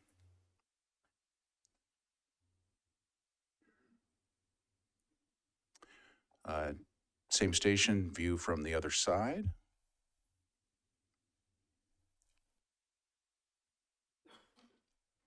Okay, transitioning to Fire Station 90 on Empire between Amber and Grant. It's to the rear of Pioneer Elementary School. You can see there's a large vacant lot there that the fire district at one time acquired from the city. And now Confire is developing on that site. We are continuing with the plans of the former East Contra Costa Fire District. And this station we're planning as a 2-company station. We don't have funding at the moment for the second company, but we're planning for the future. Building construction costs for fire stations and essential services buildings are not getting any lower. And so we want to build with that future capacity in mind now. It'll be 2 companies, so we have 4-person ladder trucks, 3-person engines, as well as room for a single overhead. That could be a battalion chief, could be a safety officer, but some sort of single resource would also be based out of this station. So there's a artist rendering of the building from the street view. This is going to be 3 bays, long enough to accommodate a ladder truck. So we think we can fit some additional equipment inside the station that would be cross-staffed or available as needed, like a water tender, a wildland engine, in addition to the frontline engines. So sleeping quarters for, I believe, 8 at this building. A view from the other side. This station also has a small police substation built into it that's accessed from the exterior, small office there as well as a restroom facility where a police officer could have contact with a citizen, take a report, and also have those facilities available on a 24-hour basis. There's kind of a layout of the building.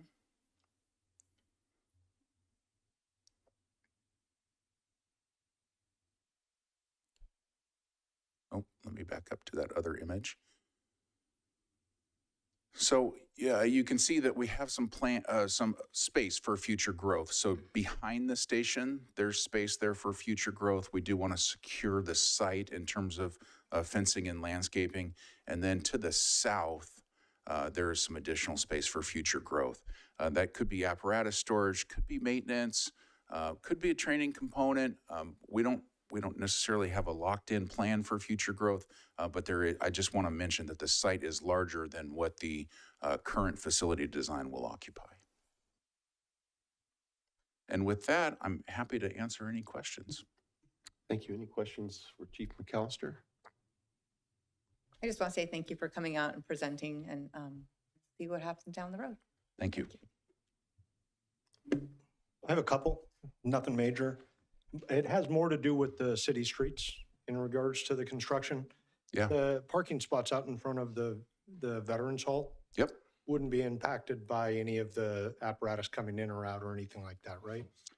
No, in fact, the former fire station that was there had 4 or 5 bays wide. We're only going to be 2. And this will all get worked out with city staff as the project comes through the development process. But very early prediction that I think we're actually going to gain a little bit of on-street parking. Beautiful. And do you plan on accessing the station from the back, the Diablo alley? We do. We want drive-through access, which is one of the reasons that drove our request to widen that lot with the county so that we can have a fully functional emergency generator, garbage storage, fuel storage for fire apparatus. So we needed a little bit of extra width so that we can get that drive-through capability, which we like, so that we can avoid backing accidents. Thanks. Thank you. Well, Chief McAllister, I'm sorry, I missed the hand. Vice Mayor. Thank you. Regarding Station 94, that's the one by Pioneer, right? 90 is by Pioneer. 90 is by Pioneer. Yes. Okay, so regarding Station 90, I remember during the whole process of getting that land over to the district, there was a lot of talk about the administrative offices that were happening there. Can you talk about that a little bit? Yeah, that was the plan of the former East Contra Costa Fire District to build out administrative offices there. We would like to, at some point in the future, add the capability of a East Contra Costa, not quite headquarters, but at least a fire prevention office where we could do business with persons submitting plans for plan review. That's currently not in the plan. Let me just talk about costs briefly. We're estimating that the downtown single company station will be $10 million. And that the 2-company station is going to come right around 20. So costs have escalated since we started this process a couple of years ago. One of the reasons that we've pulled back on the fire prevention offices or anything extra at Fire Station 90. Okay, thank you. I just want to say thank you for your report today. Appreciate it. Thank you.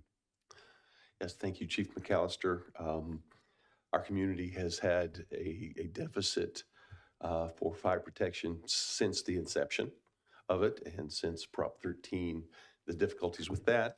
The fact that we are doubling and at some point very nearly in the future tripling the fire and protection public safety resources is something that's very important to all of our residents. So we're very excited to see the additional resources available to save our lives. So thank you. Thank you very much. At this time, we will move into item D2, a presentation from the Contra Costa County Clerk Recorder's Office and Deputy Clerk Tommy Gong. Mr. Gong. Thank you very much. We have a slideshow also. Okay, great. And sorry, you're going to advance the slides? Thank you. Okay. Thank you very much, Mayor Bryant and fellow council members of City of Brentwood. So I am not Kristen Connolly, but I'm here to represent our newly elected clerk recorder finishing up her, or entering her second year of her 4-year term. And she's in Washington, D.C. now to advocate for the elections nationally. She was actually on the same plane as Congressman Desaulniers, so she had a captive audience. Worked them over for 5.5 hours on the plane. Anyhow, next slide. We wanted to introduce a little bit about what we do in the clerk recorder and the upcoming election, the presidential primary election. So, you know, some of the major responsibilities, and the one that has the most, that's the greatest visualization of what we do is we perform the elections, of course, for the county. And we're always trying to be sure that we conduct elections in a fair, efficient, accurate, and timely manner. Next slide. And we also are the clerk recorder. And I like to always say that as a resident of Contra Costa County, you or anyone is going to do business in Contra Costa with the clerk recorder sometime in their life. You may have been born in the county, which we have your birth certificate. You may have had a loved one who passed away in the county, and we have the death certificates. You might have bought a home in Brentwood. Sorry. And we have that recorded in as a recorder, or refinance your loan. And we also are the Commissioner of Civil Marriages. So we have all of the marriage certificates going back to the 1800s for those who were married in the county. However, if you're looking for divorce papers, you have to go to Superior Court, because we're a happy office and we only cover happy events. Next slide. Okay, so back to elections. We've been making a lot of progress in elections and advancing the profession in our department. And just a few things that we're doing. We were selected as a Center for Elections Excellence, only one of 16 jurisdictions across the nation. It was competitive. We were very highly sought after to be selected. So it's a great honor for us to be involved with that. And as a result, we received $2 million in grants to be able to utilize to further advance our operation as far as elections are concerned. Also very proud to say that Contra Costa led the charge for forming the Coalition of Bay Area Election Officials, which is a way where 11 of the counties in the greater Bay Area can work together, actually have a uniform message and uniform voice to the media, and to be able to educate the public exactly what we do in elections, and for us to become the trusted source of information and to, you know, fight the mis and disinformation regarding elections. So Contra Costa, congratulations. We're the 9th largest county in the state of California with over 700,000 registered voters. Since 2020, of course, things have really changed as far as elections or how we conduct elections, in that since 2020, we've been sending a ballot out to every registered voter. And as a result, it has really increased the amount of voting by mail by our constituency.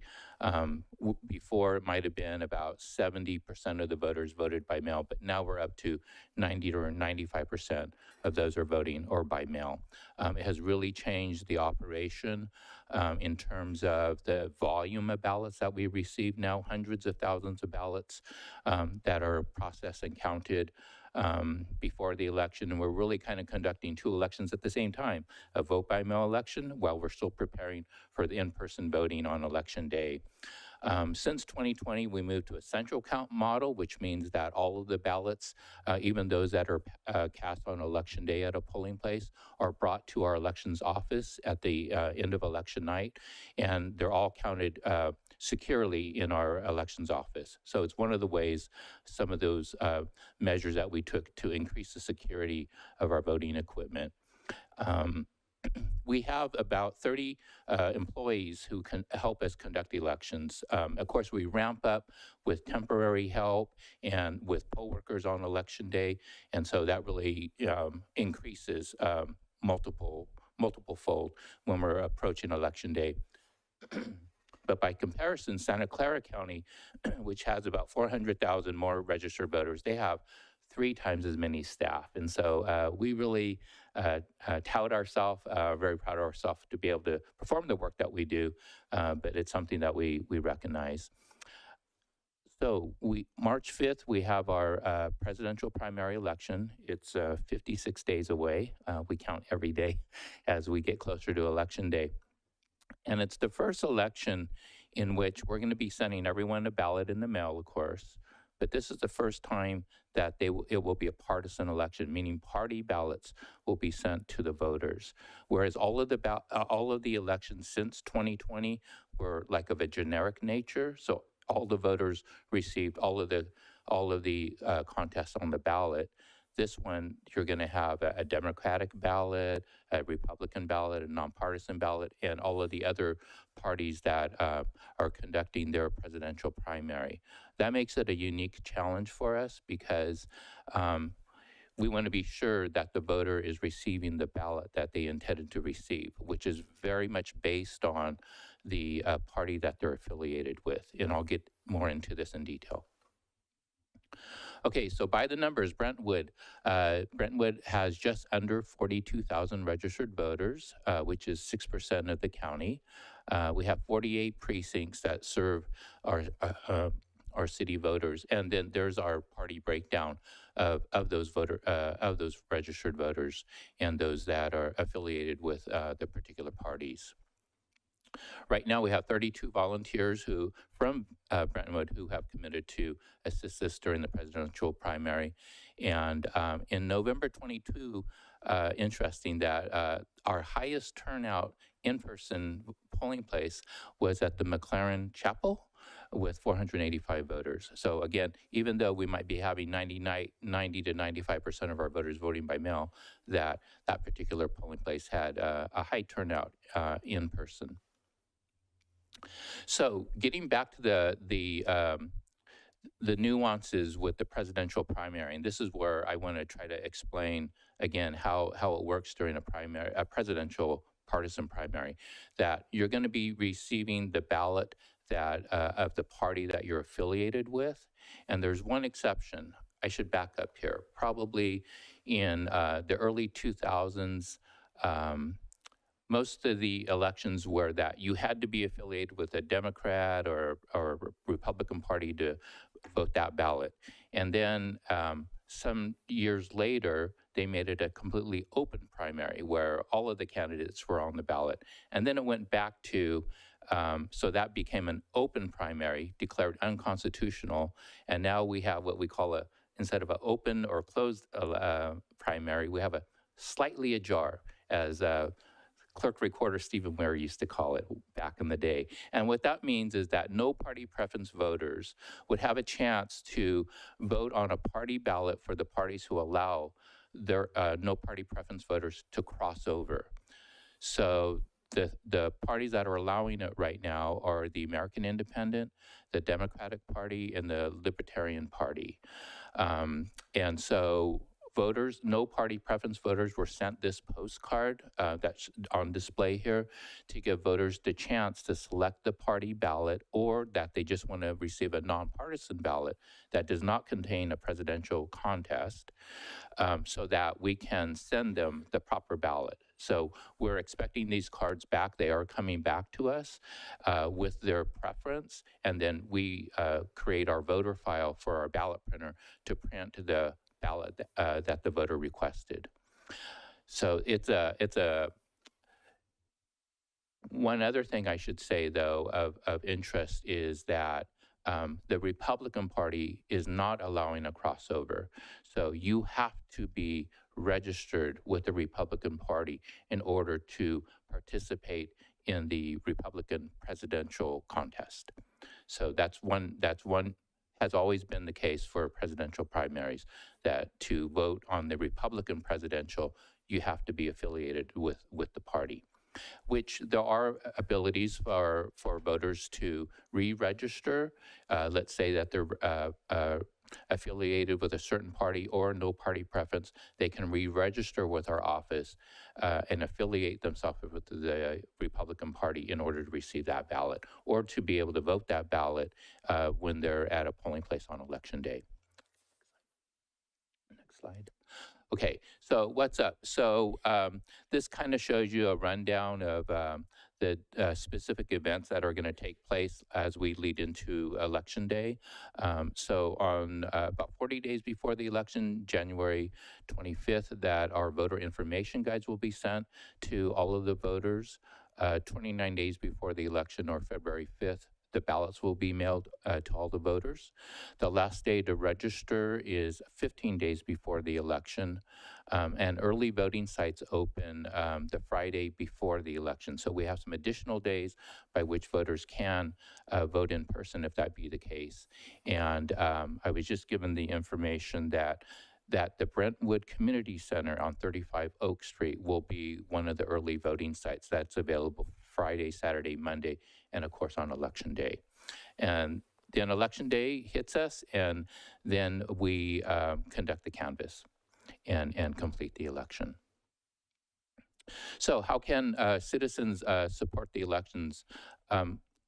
Communicate with your residents, let them know that election offices and the registrar are the trusted source of information. So if there are any questions, by all means to contact the elections office with any of the questions that you have. We talked again about this March primary and that the no party preference voters have a chance to what they call crossover and vote on one of the party ballots. And again, reiterating that to participate on the Republican primary, I'll probably have to say this three times to really settle into our heads that that you need to be registered with the Republican Party. And that we're encouraging high school students to become poll workers. This is one of the venues by which we can really provide civic education and to really embrace the youth of our communities to become future citizens of our county. Yes, so you can register voters year-round. There are high school voter education weeks that come up. It's always in April and September. And the California Secretary of State, Shirley Weber, has been making a lot of effort of reaching out to the youth. And again, we encourage for those who have any questions about the election that our website is contracostavote.gov. Just a quick rundown of California's youth vote is, it's always kind of an up and down battle. Of course, we'd always like it to be higher as we advance, and we're making a lot of efforts. I know that we have our outreach and education person. I had mentioned Liberty High School as being one of the places where we do a lot of advocacy to and really try to educate the youth about what it means to vote and that their vote will really make a difference when they're able to. And then also, in light of the 2020 election and things that happened like on January 6th, I will say that I've noticed that there has been a lot of support provided to elections, and one of them is this Committee for Safe and Secure Elections. What they do is they provide resources to election officials on how to provide even more safety and security in our elections process. It's something that we engage with this nonprofit. They brought together our office with the sheriff's department and some of the police departments, and we conducted what they call a tabletop exercise, by which we did some scenarios and we talked through, some scenarios of what might happen on election day. And so we always are building our emergency capacity in order to be able to better serve our voters and to provide a safe environment as they're participating in our democracy. And yes, so just some of our social media platforms here. We even have a TikTok account, and we encourage for folks to sign up and see and to engage in that. Again, TikTok is a perfect example of where we're really trying to engage the youth, because as we found out that the youth is really starting to receive their news, for example, from TikTok, as opposed to the other social media campaigns, social media platforms. So we've been really doing everything that we can to trying to find how we can resonate to the youth and to all of our voters when it comes to that, how we can best do that job. And that's it. So any questions for the council? Councilmember Mendoza. I just want to say thank you for coming out. And people don't know, but you're on the news all the time and you've done a lot for elections around the state. So thank you for all of the work that you do. Really appreciate it. It's a real passion for me, so thank you very much. Thank you. I just want to thank you for your presentation and say I can see that passion under that picture of you running through the tunnels. That was really nice. So thank you for your presentation. Thank you very much. Okay, thank you so much, Mr. Gung. Any further comments from council? Seeing none, thank you so much. Yes. Any questions, be sure to contact our office. We're more than happy to help the public and the voters. Thank We you. really appreciate it. Thank you so much. Before we go into informational reports or consent calendar, I was requested by some of the participants for item G1 because of some of their individual schedules and some potential physical needs.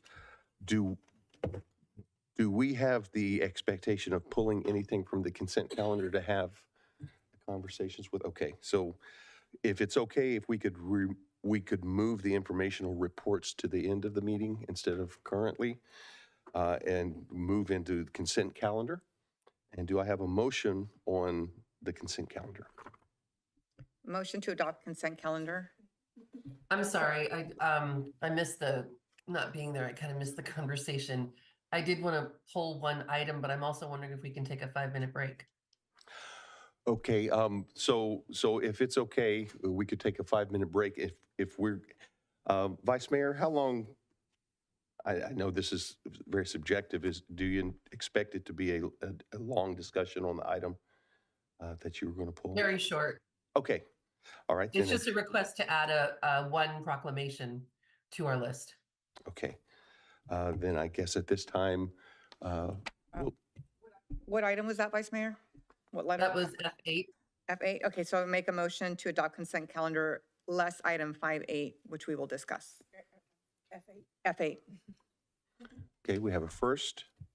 I'll second. And a second. Roll call vote, please. Are you alone? Oh, sorry, you're gonna. I'm alone. Thank you. I'm sorry, it's. Vice Mayor Meyer, Yes. Councilmember Mendoza, Yes. Councilmember Orlemans, Yes. Councilmember Pearson, Yes. Mayor Bryant, Yes. motion carries unanimous. Okay, would you like to take the 5-minute break before or after the conversation on item F6? No, I can just make my request very quickly. Okay, the floor is yours. So this was the list of proclamations.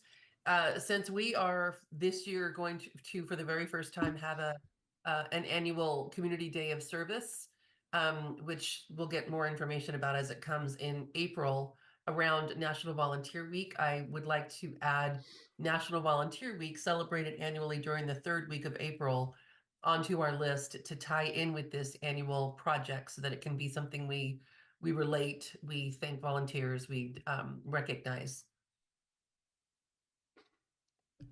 Can I just make a motion to add National Volunteer Week to our proclamations in April? Yes. We have a I'll second first and a second. Roll call vote, please. Is there anyone with you? No, I'm alone. Okay. I'm like, Vice Mayor Meyer, Yes, I was gonna say here. Councilmember Mendoza, here. I mean, yes. Councilmember Orlemans, Yes. Councilmember Pearson, Yes. Mayor Bryant, Yes. motion carries unanimous. Okay, at this time, we will take a 5-minute recess.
Okay, at this time, we are going to reconvene into our city council meeting. We will be going into item G1. Before we do so, Council Member Pearson has something to read. Thank you, Mr. Mayor. I'd like to read the following statement. I'm going to recuse myself from item G1. In the course of my work with the courts and in the course of my work as an attorney, I sometimes have professional interactions with Shepherd's Gate. I receive no financial interest, nor do I have any contractual relationships with Shepherd's Gate. I have no financial interest in the application before us tonight, but to avoid even the appearance of impropriety, I'm going to recuse myself from participating in this matter. Mr. Mayor, I will return to the dais in the back. And when I'm finished, hopefully, when the item's finished, someone please come get me. I'd like to come back out before y'all. Have a good one. Thank you.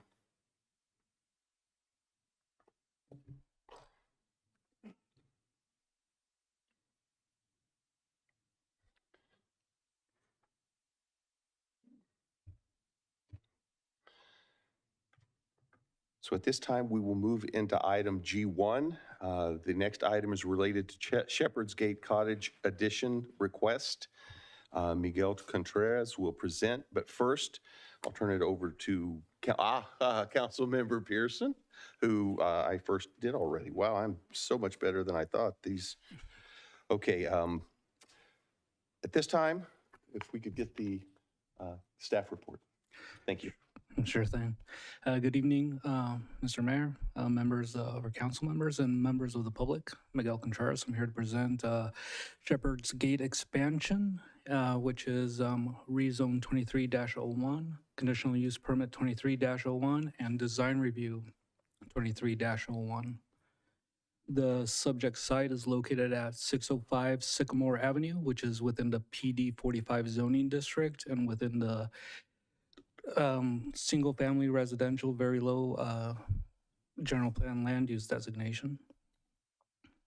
The specific rezone comes as a zoning text amendment, and the specifics is to amend PD 45 to allow for an increase in residence through approval of conditional use permit for a group home facility.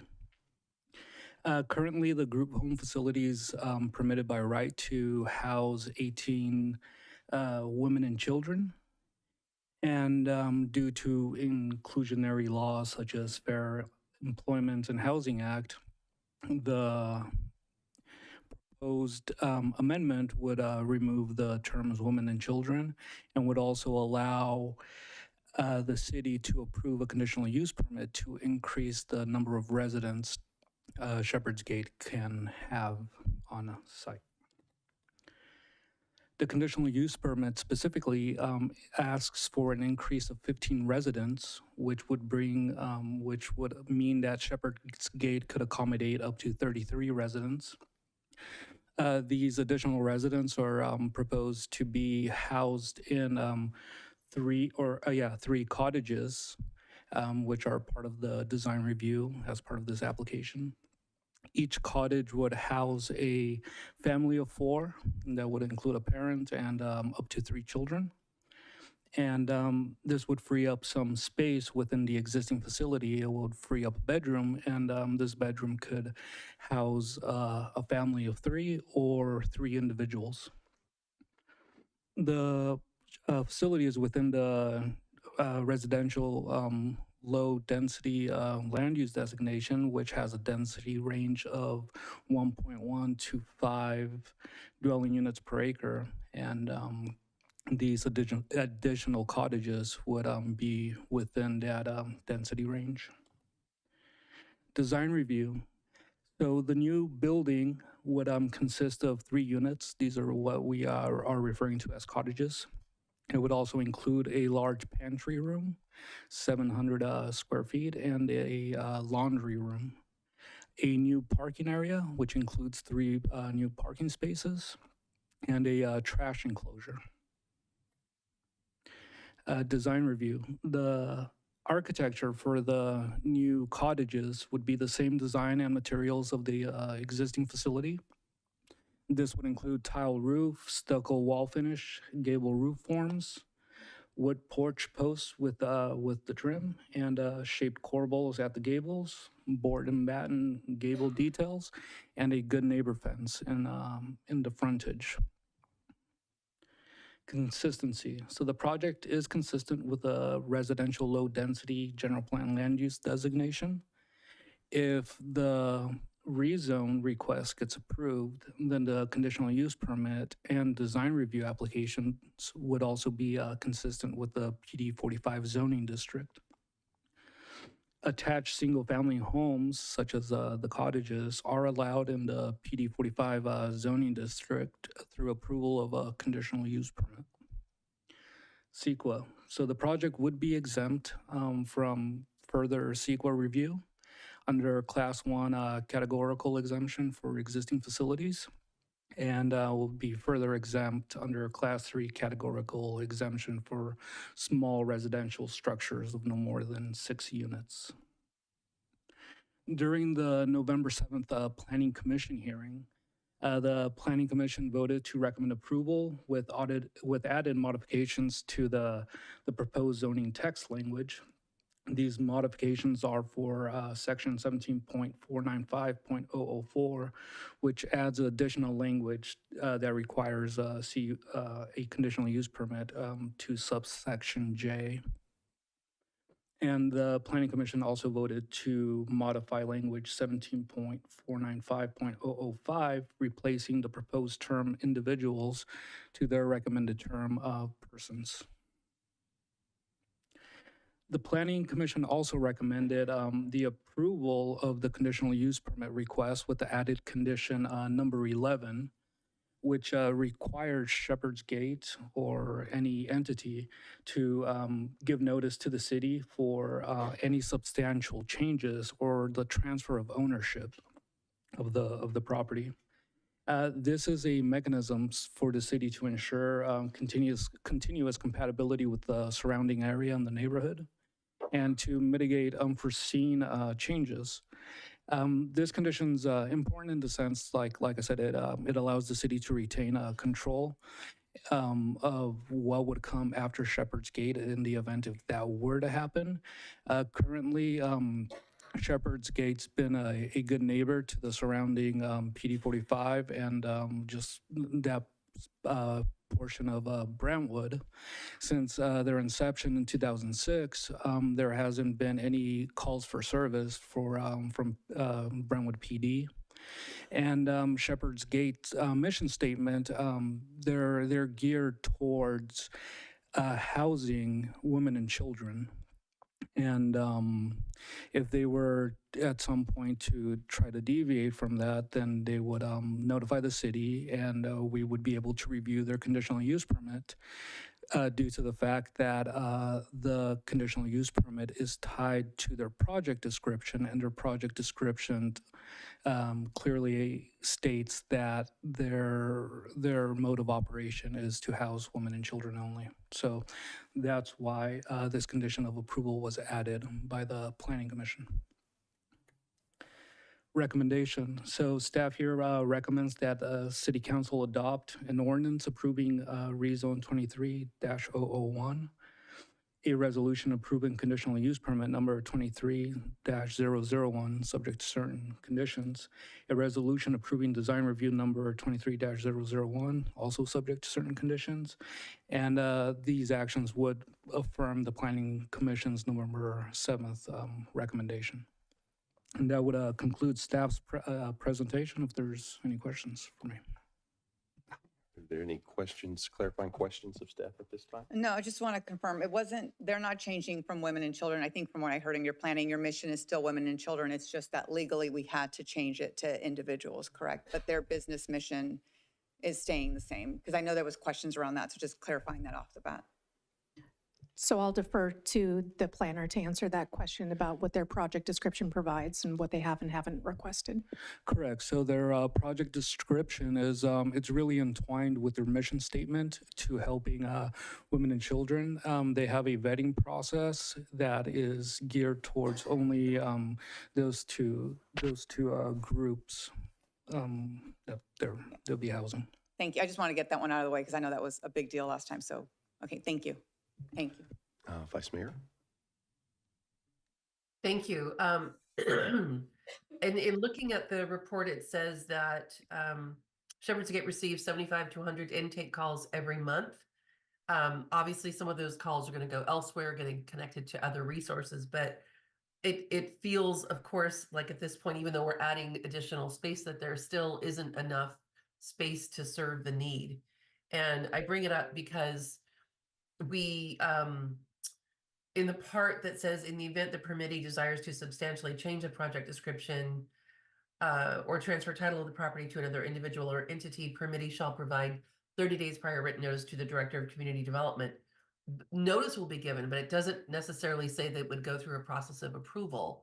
So I appreciate in looking at the diagram that there's a really appropriate buffer zone and there's a playground and all that. There's a lot of open space there. So I would like to hear about whether there's future ideas about the need to expand further, first of all.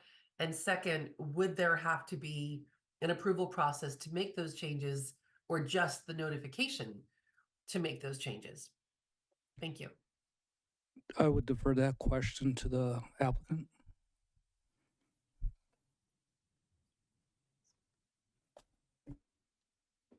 Would you like me to? Yes, that would be great. Thank you. Hi, I'm Carol Patterson. I'm the CEO of Shepherd's Gate. And thank you for all the work that has gone into this project. This is Dave Best. He is our project manager from Shea Homes, which will be the builder of this project. And in the room is Jennifer from SDG Architects here in Brentwood, who is the architect for the project, and also Homemade Northern California will be part of the building project.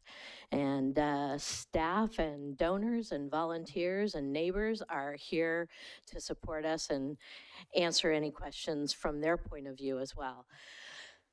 Your particular question,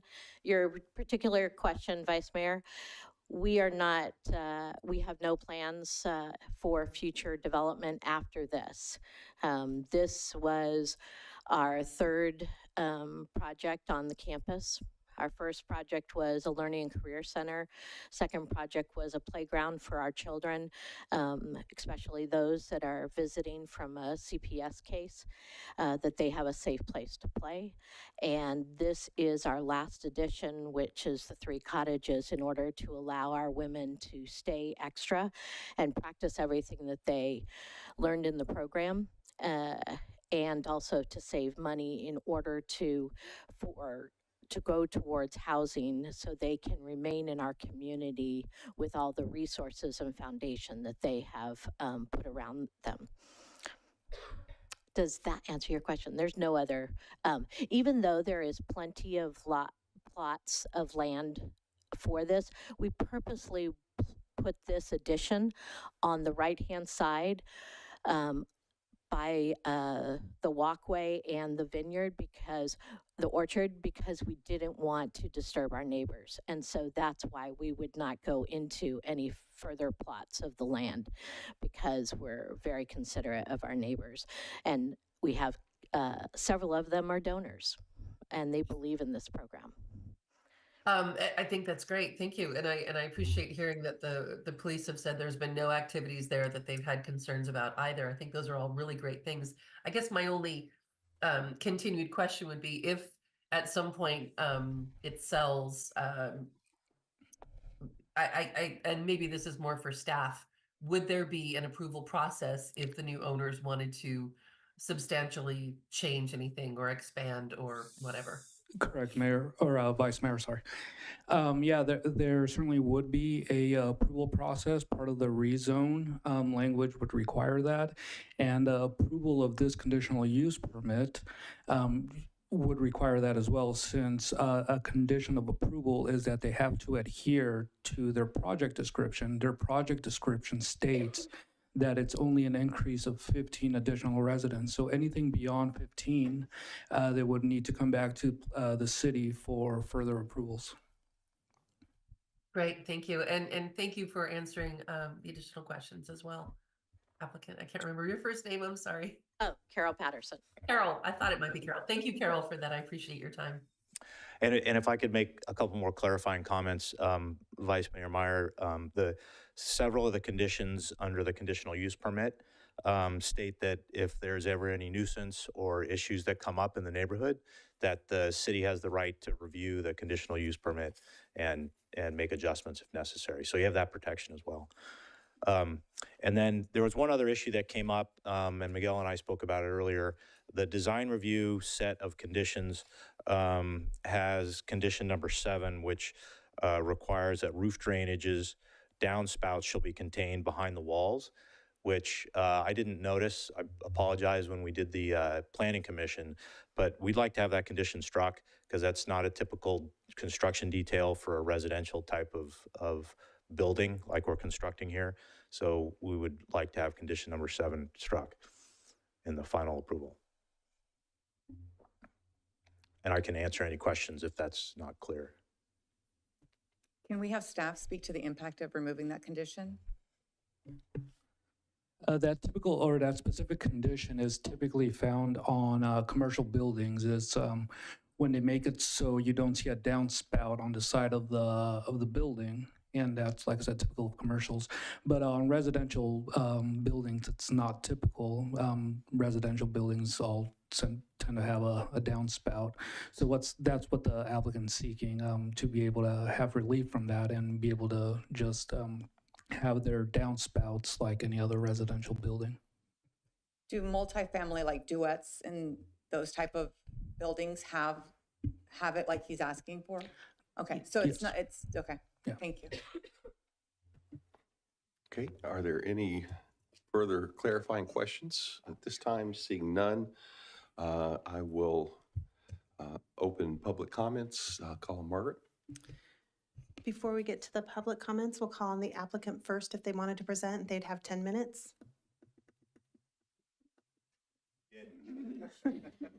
I think everyone knows who Shepherd's Gate is in our community. We are a long-term Christian program that provides healing from trauma to homelessness to addiction to domestic violence, trafficking, and several child protective services cases. And we have 2 campuses, one in Livermore for 70 women and children, and Brentwood. And Brentwood was a gift from Signature Homes back in 2005. And we are, this last year, we reunited 26 children out of foster care and kinship. And so in these cottages, the increase of 15, half of those will be children that are reuniting with their moms or that they're coming right from homelessness and domestic violence. So that's why it's so important that moms have this extra time to be able to work on their lives in their addiction or domestic violence and practice everything that they learned in the program. Yes, we have several intakes every month for our program. Our program is free, completely free. We don't charge women at all. And so we get hundreds of applicants. And what we've started this year is an offsite case management so we can help more women that don't need to live at our campus, but are in the community that need resources and case management to overcome their traumas. So that's how we're compensating for having this restriction on ourselves for not having enough beds for all the women and children that need it. We don't accept government, we don't go for government funding. We are 85% funded by individuals in the community, and then foundations, companies, and churches are the remaining portion. We have an 83% success rate, and we measure that by a woman's sobriety, going to college or work, and having a church family. And so it's a lot to do with the staff that's behind me that dedicate every day towards helping these women navigate through their healing, and it's an amazing team. So I just would be grateful if you would approve these cottages, because the women certainly need this, and we need to free up another room in the house for another family that needs it in our community. This project is fully funded. It doesn't require any funding from the city of Brentwood. Individuals have stepped up to fund this. God has blessed us greatly with enough funds to be able to help as many women and children that come through our gates. So that's all I had to say. Thank you.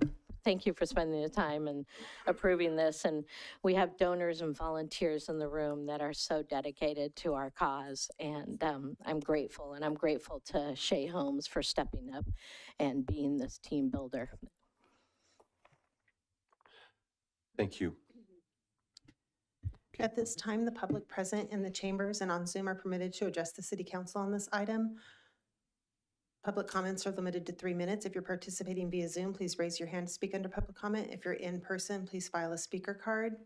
We'll take public comment from those in the chambers first, then those participating via Zoom. Your microphone will be muted if you speak on items that do not pertain to this agenda item or after the timer has expired, and we received no written public comments on this item. I do have 3 additional speaker cards. I will call on Dr. Susan Burleson.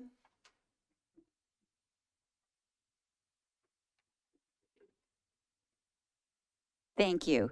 I really don't need to after the wonderful presentation by Carol, other than to say I'm a volunteer, I donate, and you think people know what Shepherd's Gate is. Brentwood needs to be extremely proud of this organization. It really is helping women, and the staff is amazing. The organization behind it is so well organized. I am impressed as I go to volunteer and I see how they are helping these women who want to be there, who want to get back on their feet, and how well they deliver the program. So you need to be very proud to have it in the community. Approving this rezoning and the increase is only to the benefit of everybody who lives here and to these women who want to really get on their feet and have a staff who are as well trained and in touch with the women and children that are there. So I'm just giving a thank you for doing it. Do approve this. And everything they've said is very much there. Thank you. The next speaker is Jan Fisher.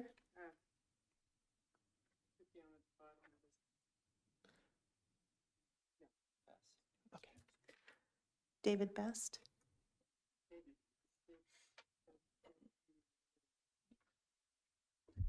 Thank you. So very briefly, my name is David Best. I'm with Shea Holmes.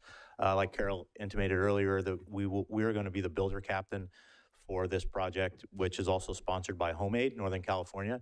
So I wanted to make sure there's a shout out to Homemade, because Chrisanne Giles, who's the director of Homemade, couldn't be here tonight. She was stuck in Mexico because of the Boeing MAX 9 issues, and she couldn't get out. So I think she's in the air now. But so Homemade is sponsoring this project with Shea Holmes as the builder captain. So if you're kind enough to approve this project tonight, we'll get humping on getting the trades together and get it built just as quickly as possible. So thank you. Appreciate your time. Thank you. And just for those that are not familiar with Homemade, it is not homemade like a pie. It's home AID as an assistance. So, but homemade pie does sound pretty good right now. Margaret. The next speaker is Greg.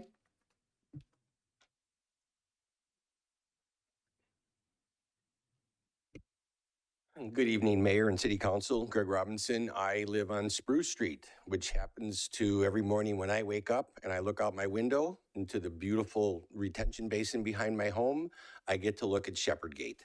I can't see it that well because the trees have grown up quite a bit, but I look directly across the pond to this project. I am in total support of this project. Like they said, I am on that corner of, what street is that? Spruce? No, I'm on Spruce. Sycamore, where the trailhead is. Me and my dog walk by there every single day. And you won't even see most of this because of the fence that's there and the trees that are there. And the only people, like she said, will be the orchard that will see this new building. But I think it's a great project. Separate grade is a great thing. I've been in my house since it was built 18 years ago, and it's never seen any issues or problems, and would highly recommend that we call for a motion and get this thing passed.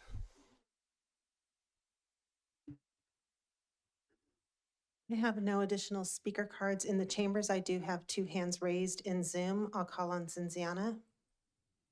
Cinziana, go ahead. Hi, good evening. Can you hear me? Okay, so looks like my time is going. So I would like to address, first of all, the gift statement. Most likely this was under the ruling of our current mayor. I don't really know how a gift comes along. I never got gifts for real estate. I've been here for 25 years and never happened to me. And Mr. Mayor, we don't really care. We know you are sold to developer, so don't worry about it. You don't need to explain which organization is what, because we know what they do and how they do it. So anyway, Mr. Greg from the press, the correct way to say it is my dog and I take walks, and take that for a foreigner, ESL kind of person. Yeah, you're the head of our local paper, so just make note of that. And also, I want to address and express that we know who Shepherd Gates is. Where drug recovery programs take place, drug dealers follow. It's a given. And probably One Trick Tony can attest to that. Also, we know who Shia Holmes is. They are the people who believe in a 2 feet ground space. They can fit what the city calls a street tree. And you can look at Orchard Grove, that's all they reserved for a street tree as a strip of dirt. Also, we know who SDG is, the people who bypassed and ignored all the design standards for amber lanes. So we ended up with a development and apartment complex that looks like Edinburgh, like an afterthought, 3 layers of roofs. And it doesn't really express, like in European standards, the level of wealth for the inhabitants. So please consider all this when you make your decisions. These people are not to be trusted. I understand their mission, and it sounds really, really good on the paper and as they present it, but you need to look a little bit deeper and really understand what you're setting our city for. This is a halfway home. Brentwood actually had reserved a place for homeless transitional housing. So keep. The speaker's timer had expired. I have an additional speaker, christened. Christened, go ahead. Hello, thank you. My name is Chrisanne Giles. I'm the Executive Director of Homemade Northern California. We are a nonprofit who partners with care providers like Shepherd's Gate to lower construction costs for projects that serve the community. My apologies to the council and staff that I could not be there today in person. As David Best mentioned, my flight was canceled due to the Boeing and Alaska Airlines issue. But Homemade is excited about this project. We would like to thank you for considering it. This addition to Shepherd's Gate and Brentwood location will help us serve more individuals and be able to, we feel fortunate to be able to partner with Shea Homes on this critical project that we believe will be a net benefit to Brentwood and the community. If you have any questions, both I and the applicant are available. Thank you so much. I have no additional hands raised in Zoom and no additional speaker cards. Thank you.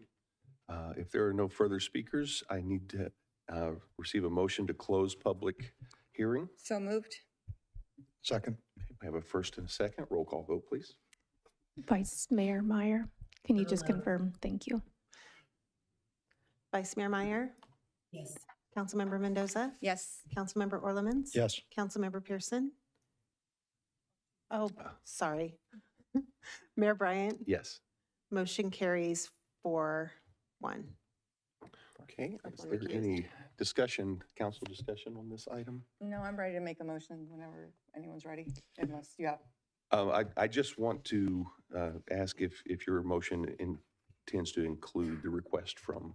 Yes, in motion, the 3 out of 3, removing condition number 7. Yes. Okay.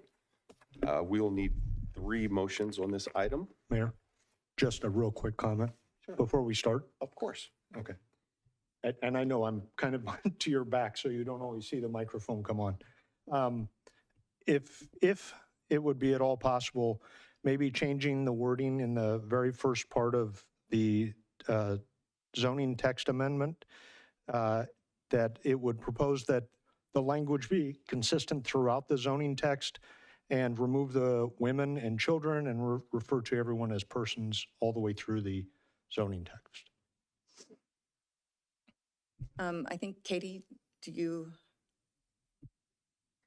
So that is a choice that's within the discretion of the council. Right now, the language that the council member is referring to describes the permitted uses. Removing the words women and children from that description would allow 18 individuals of any gender and age to occupy a residential home on this parcel. I think we should leave it, as they said, their business purpose is women and children. The only reason we're changing it in the areas where we're changing is because the law mandates that we do. I don't think we should change it where the law doesn't mandate, because I think that was one of the residents' concerns that came to Planning Commission, is their concern about it turning into just everyone. So I don't see a problem. Do you have a problem with leaving where we can women and children, or do you want? I think they wanted to leave women and children wherever possible. Yeah, because that's their mission. I think I understand that that's the desire, but regardless of whether they want that or not, if that's their Shepherd Gate goal as a business, and they can continue to do that, and then if it ever changes, we're not going to be able to prevent anybody else from residing there anyway without changing the CUP anyway. We've been talking up here for the past several months about being consistent throughout any of our documents. And I'm just asking for the same thing, kind of makes sense. I'm not comfortable with changing it. If their purpose is that, it's not our business, it's their business. And that's why we put that, it would have to come back to, at this point, Alexis, if it were to change. I think it just puts another check and balance that if someone else wants to do a different business, it comes back before us. And if they're gone, then we get to review it in detail again. Because right now we trust them and we trust their mission. The next company, I would like for them to come forward and explain if they're going to change it. Well, they would have to anyway, because there's a condition that says within 30 days, we have to review it anyway with a new business. Yeah, but I would like for them, I'm fine with leaving women and children. I think that that's their mission. They didn't want to change it from the get-go. If you watch the Planning Commission, it wasn't. I did, I watched the whole Yeah, it wasn't Planning their Commission desire, meeting. so I'll make a motion, but I'm not making a motion to change women and children. Okay. Okay, there is a motion on the floor. Did she make it yet? The full. Okay. Okay, before we take this motion then, is there any further conversation from council? Yes. just a quick note from staff. There appears to be a typographical error with regard to the numbers in the resolution, just the year number. So if council would, just allow us to correct that year. It's a simple thing, but we'd appreciate it. Yeah, so as detailed in staff report, I move to waive the first reading and introduce an ordinance approving rezone 24001. I'll second. Okay, we have a first and a second. Roll call vote. I'm alone. I'll read the title of the ordinance first. An ordinance of the City Council of the City of Brentwood adopting a zoning text amendment, RZ 23001, to amend Chapter 17495 PD 45. And Vice Mayor Meyer, Yes. Councilmember Mendoza, Yes. Councilmember Orlemans, Yes. Mayor Bryant, Yes. motion carries. Okay, as detailed in the staff report, I move to adopt a resolution approving conditional use permit 24-001. Second. Roll call vote, please. Vice Mayor Meyer, You're I'm alone. alone. I'm alone. Vice Mayor Meyer, Oh, sorry, yes. sorry. Councilmember Mendoza, Yes. Councilmember Orlemans, Yes. Mayor Bryant, Yes. motion carries. As detailed in the staff report, I move to adopt a resolution approving design review 24-001, removing condition number 7. I'll second. Roll call vote. Vice Mayor Meyer, Yes. Councilmember Mendoza, Yes, but Vice Mayor Meyer, are you alone? I am alone. Thank you. Councilmember Orlemans, Yes. Mayor Bryant, Yes. motion carries. Okay. Thank you very much. This time we will move into business items. And Councilmember Pearson is already on her way back in. Our staff is very efficient. Thank you.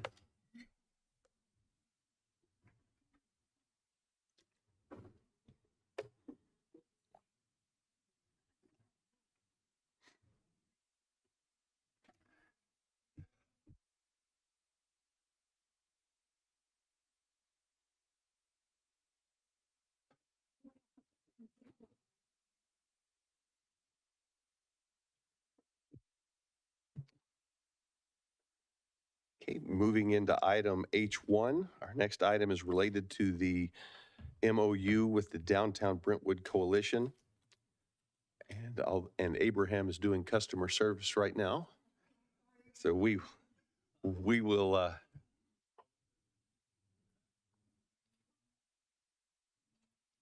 call on Mr. Abraham Salinas to give the staff report whenever he is available.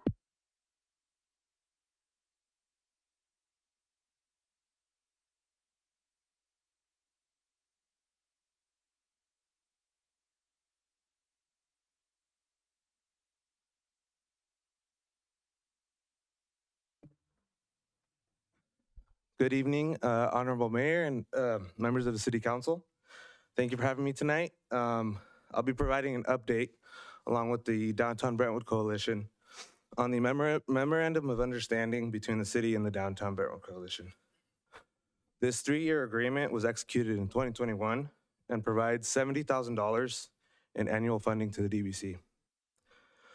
The MOU includes the following objectives. 1, recruit, hire, and retain a dedicated full-time executive director. Administer and adhere to the Main Street America program guidelines. Effectively manage events, fundraisers, and coalition membership growth. And establish a physical administrative office located in the downtown. Since implementing the MOU, the DBC has achieved or is actively working towards these key deliverables, along with other key elements stipulated in the agreement. And with that, I'll pass it over to Amy Tilley, Executive Director of the DBC, to provide a full update on the current MOU.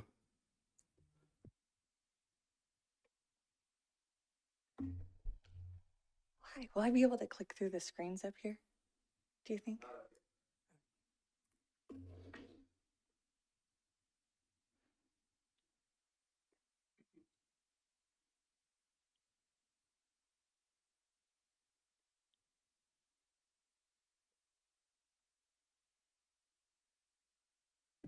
All right. Thank you, Abraham. And I don't know if I can ask a question. Will public comment be allowed after the presentation? Is that how that works? Or, okay, sorry, thank you. Okay, wonderful. Well, good evening, everyone. Mr. Mayor, Vice Mayor, and City Council members, staff. And I'd also like to say welcome and thank you to our Board of Directors that are here or on Zoom, our members of the community, some key stakeholders, property owners. We've got a lot of support here and on Zoom tonight. So thank you all for that. So my name's Amy Tilley. I'm the Executive Director for the Downtown Brentwood Coalition. And my purpose here tonight is I'm going to do my best to explain 2 years of work in about 7 minutes. So that's what I'm going to really try to accomplish. But for anyone who wants to really see the whole scope, we did put together a full 26-page report, impact report that's available on our website and also on our social media. It's on brentwooddowntown.com, or you can follow at Downtown Brentwood to see the full report. But I know you guys have had a long night, so I'm going to really do my best to just jam through this, and then I'm really excited to answer any questions you might have afterwards. So I'd like to use this little remote. Just going forward, yeah? Oh, oh, there we go. I did it. Okay. So I'd like to introduce, I'm not going to bring everyone up, but we have this fabulous board of directors that supported me. And what we're going to be exploring tonight is really just the last 2 years of this MOU between the City of Brentwood and the Downtown Brentwood Coalition, and the work that we've been doing and kind of how that's been supported, and some of the impacts that the community and the businesses have seen, and then just a quick look at the future. And this group right here, in addition to some of the folks that are in the audience and on Zoom who are past board members, the past city staff, past council, past board members, those folks really laid the groundwork for what we have today. I think this MOU happened, well before a lot of us were involved with this, and now here we are just kind of exploring what's happened since then. So I want to say thank you to this board of directors and our president who is here, Mr. Peter Jakoway. And just for time though, we won't go through introducing everyone. So who we are, the Downtown Brentwood Coalition, just to give a little bit of reference, we are a network of over 80 small businesses and nonprofit partners. And we've got residents, nonprofits, veteran service organizations, all as a part of this network. And we started small a couple of years ago, and I'm going to go ahead and just show some of the growth that we've seen. You'll probably recognize some of those faces. It may be on a timer here, but we're just going to go with it. Can you hear me okay? I don't think your clicker's working, so just let me know when you want me to go to the next slide. All right, Yeah. we'll work together on that. Yeah. Okay, we'll work together. I might need to go back one, Abraham.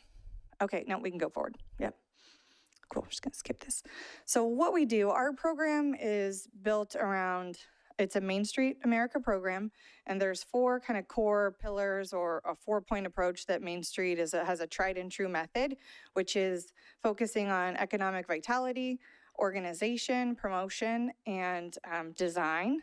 And so for us, we kind of have this subset of these types of things that are important to us, which is marketing promotion, community engagement, economic vitality, special events, being champions for our community, and making downtown the most welcoming and vibrant place that we can.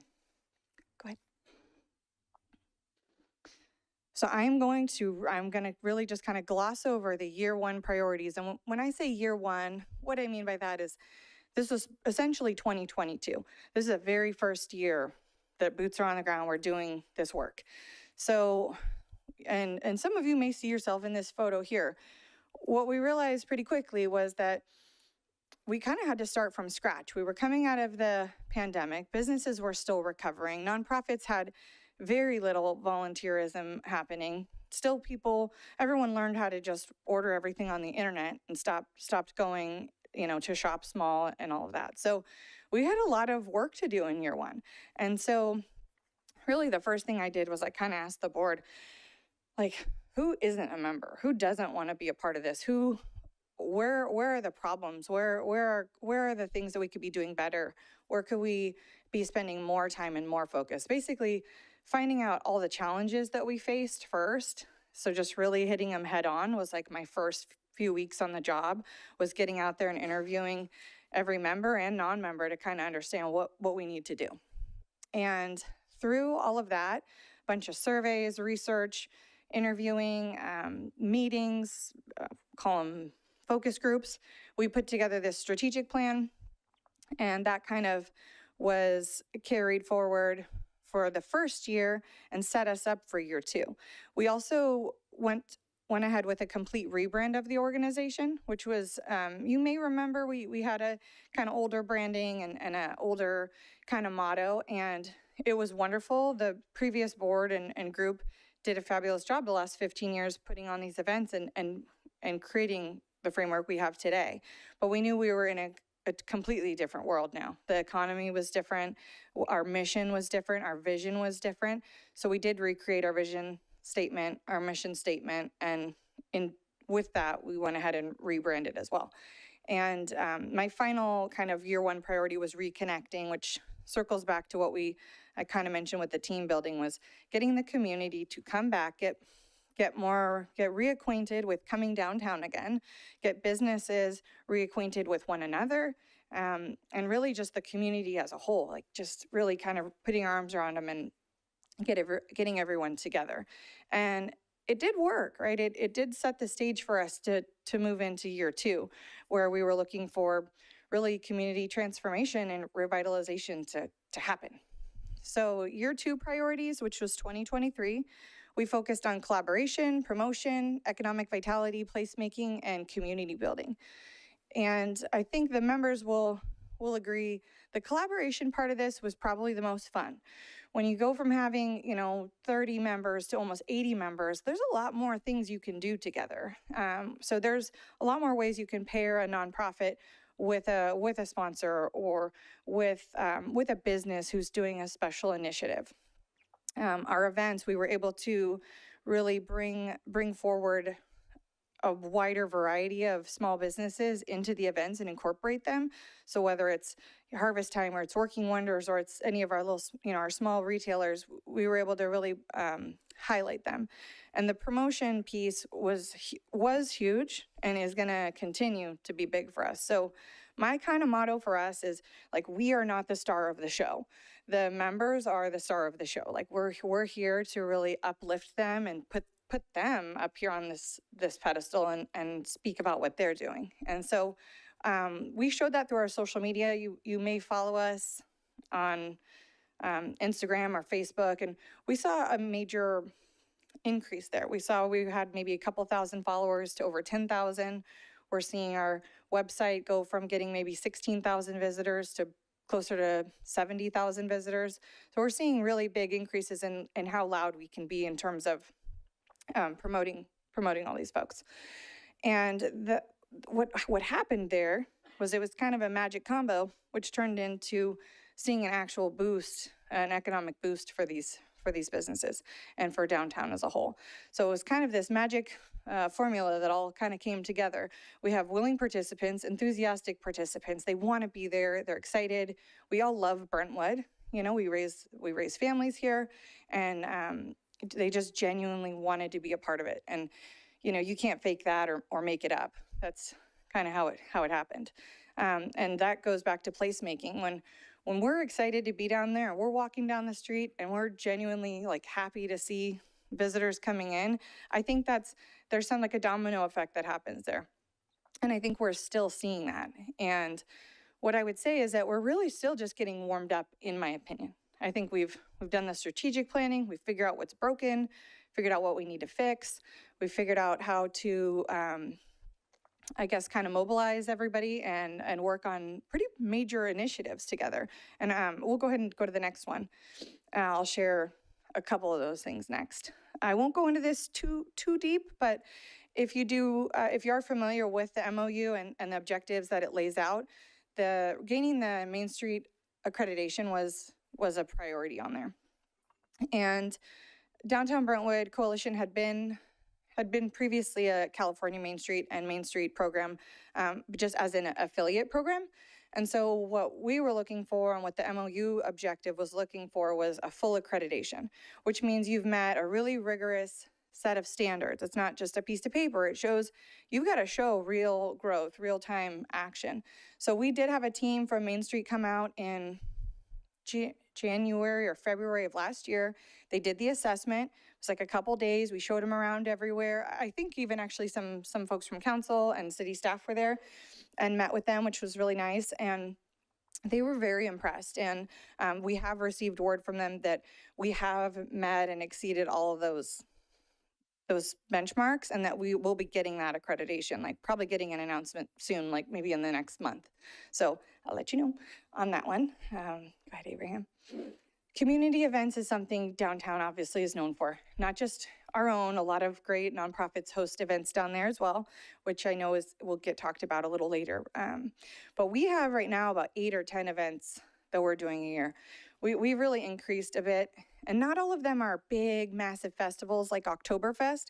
Some of them are really small, like retail driven, and we call them events, but they're more like retail nights out, or it's more like a promotional, exploratory type of situation where we have maybe 30 businesses participating, and they get a scavenger hunt type of card, and they can go find, 20% off at this store, or get a free candy cane over here. And so we get a lot of participation through those. So that's not a street closure situation. It's more of a retail driven. And I think it's an experience, and people they just love those. So we want to continue those types of things, because we found the businesses' feedback is they've seen real increases to their bottom line with some of those even smaller events. So we'll go ahead and move along. I won't go through all of these. If anybody wants to go back to the big report, it really does go a lot more into detail. But as you can see, our special events, we're looking at somewhere between maybe 32 and 40,000 event-related visits to downtown per year, just from Downtown Brentwood Coalition events, with our highest being the Oktoberfest, which we just really didn't realize even when we brought it back that first year of the MOU that we would get that many people down here. I don't think anyone realized 15,000 people were going to show up to that. So we went back to the drawing board big time last year, and we doubled the footprint essentially to spread people out and make sure that it was a fun and high quality event and didn't feel like it just had a good experience and feel. So I think we accomplished that. I really think we did. Do something really different and special this last year. So let's go to the next one. Now for me, being a marketing person, I consider this community engagement stuff, I consider that either equal to or more important than events. Obviously, as a nonprofit, events they're a wonderful way to do fundraising and gain sponsorship.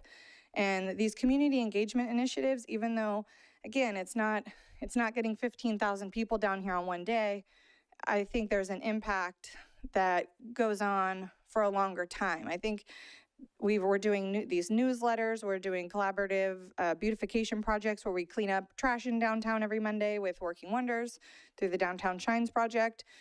We're doing things like the Peppermint Trail, which if you got to see that, I think it was really well received, really easy and passive to activate. But I think we had over 50 businesses participate in that.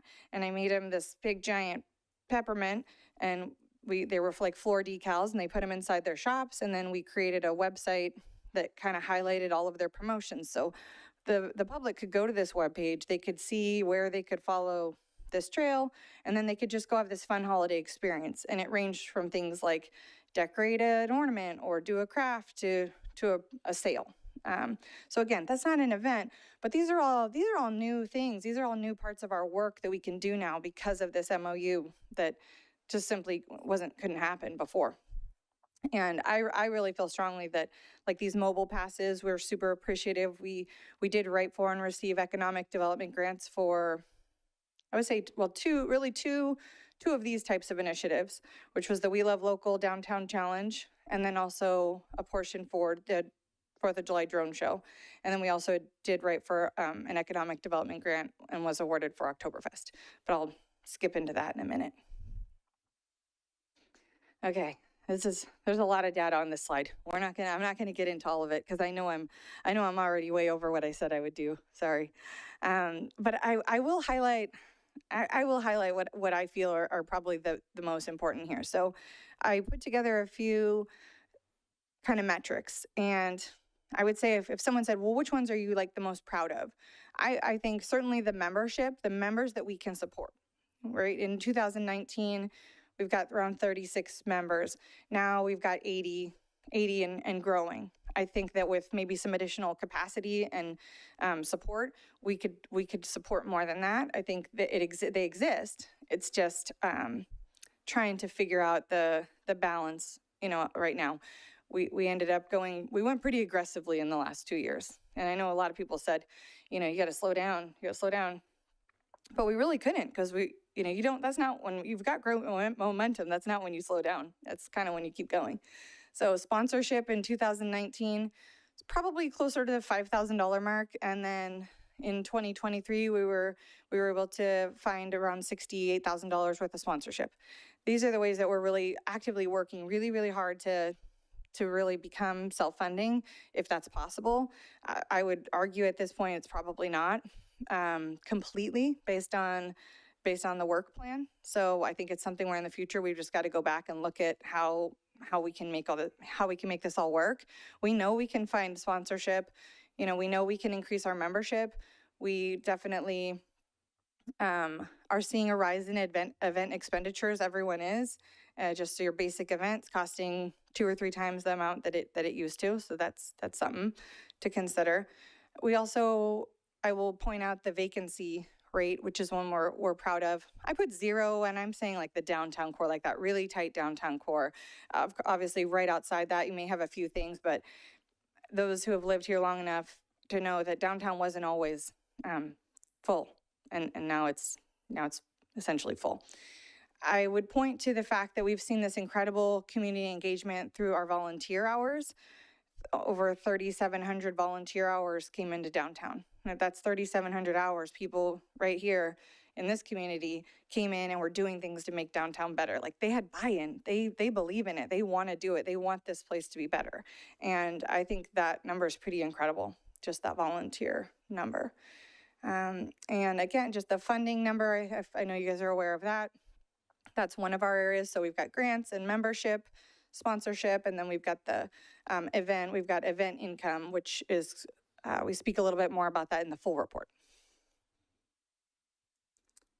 So this one may be a little redundant. It's just I wanted to kind of showcase that something new that we did was instead of having just one membership type, like in prior years, our board got together and figured out that we really could serve a lot more businesses if we were to create some new and different membership offerings. So we've got our downtown core membership, and then we have our affiliate membership, which serves essentially an area from like the police station up to grocery outlet. And it's kind of a thin key like map, and we're really happy we're able to offer some real support to businesses inside that area, because there is a correlation between the things that are happening in downtown and even just the ways we can incorporate them, because you can't throw a rock at them, but they're close enough that they can be impacted by and be involved in the events that we're doing.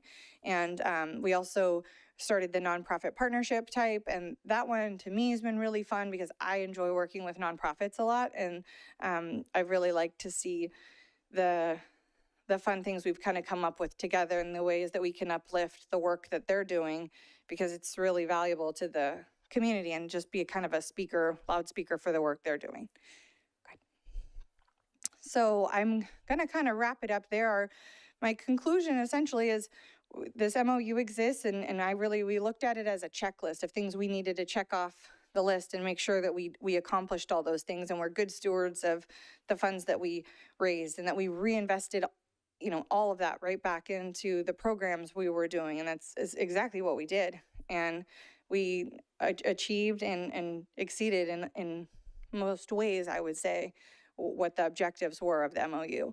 So as far as looking ahead, we're excited. You can see the picture there with the Brentwood Women's Club.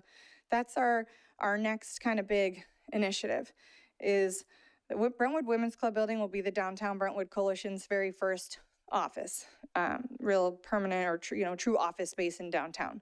So that's going to be wonderful. It'll be a great place to meet one-on-one with businesses. We're going to invest a lot of money back into it, just kind of sprucing it up, making it ADA compliant, and doing some things so that we can welcome the community into that space. We do want to be able to share what the Historical Society is doing, or, what Harvest Time or the wine growers or any of these great, place of learning. Like, we want to be able to share what they're all doing. And a great space for like the maps and all of the I guess, tourists or visitors types of things that I'm sure we'll come up with in the future together. So that's kind of a priority for 2024. And then, as you guys know, the MOU expires in June. And so I really am hopeful that we'll have the opportunity to come back to you guys maybe in the spring sometime and kind of maybe hash out what we can do to make sure that this work doesn't die here and continues, and we don't lose all the momentum that we've made over just this short period of time. So I appreciate you guys. Thank you so much for listening to this presentation. And, we're just really hopeful that we can just keep continuing what we're doing, because I really feel like we're just getting warmed up. Thank you. Thank you very much. Are there any questions at this time from council? Okay.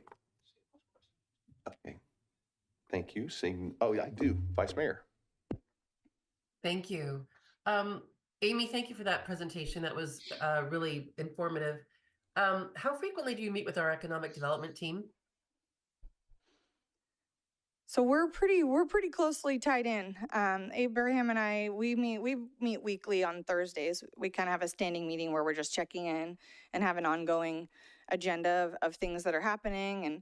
And the relationship that we've had the last year or two with Abraham and Ricardo and Darren has been great, because we're really on the same page, I think, in terms of opportunities. We saw a lot of new business development, over 15 new businesses in the last 18 months, I think, something like that. And it was great to kind of work collaboratively with them and make sure we're not missing a beat in terms of business recruitment and business support, and then kind of what the future initiatives need to be. So I would say, to answer your question, very frequently. Okay, thank you. And I was noting through the report and through your presentation, improvements in foot traffic, economic boost, event attendance, website and social traffic, new businesses, occupancy rate, and then is sales tax revenue something that you can speak on? So we don't have, DBC doesn't have like a platform right now that is tracking that for us. I think, I know historically, maybe a couple of years ago, some of that data was shared with us as far as sales tax revenue. I couldn't speak to it today. What we're really basing the fact that we're feeling really confident that there's a boost is that I talk to these members like almost every day. We're really a tight-knit group, I would say, all 80 of us. There's a lot of communication happening every day. So I do check in with them after certain things. I do find out, when it's slow and when there's a dip. So I have like this sense when someone says to me, "Oh, that was a record. We quadrupled our highest grossing day." Well, I know that if I hear that enough times, that translates to higher sales tax revenue. So do I have access to those reports? No, but I think it'd be worthwhile to look at. And we have checked it out at least once or twice. And I want to say it was earlier in the last couple of years where we were able to see that climb. We were able to see that climb using some of those HDL reports that from maybe pre-pandemic numbers to, I want to say it was 2020, like late 2022, something like that. Sorry, it was long-winded, but. No, that's great. Thank you very much. If there are no further questions, clarifying questions from council, we'll open public comments. Margaret? At this time, the public present in the chambers and on Zoom are permitted to address the City Council on this agenda item. Public comments are limited to 3 minutes. If you're participating via Zoom, please raise your hand to speak under public comments. If you're in person, please file a speaker card. We'll take public comments from those participating in the chambers, then those participating via Zoom. Your microphone will be muted if you speak on items that do not pertain to this agenda item or after the timer has expired. And we did receive 3 written public comments, which will be posted on the City Council Agenda's webpage. I do have 3 speaker cards in person. I'll call on Vicki Little.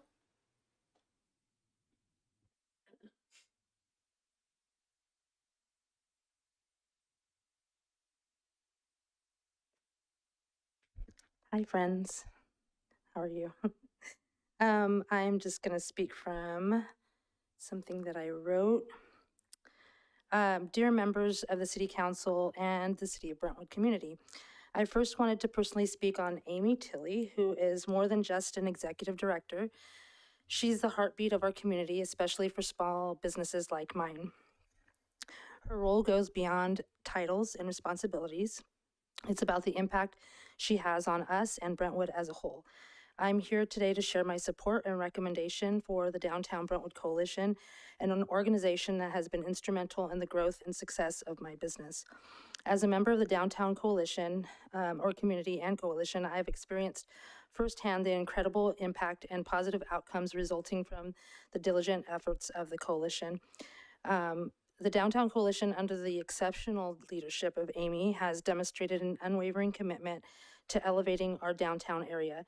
Amy Tilley's leadership, dedication, and tireless efforts have been pivotal in steering the coalition to its current position of influence and effectiveness. The collaborative efforts of Amy Tilley and the coalition have been a driving force behind our business's progress.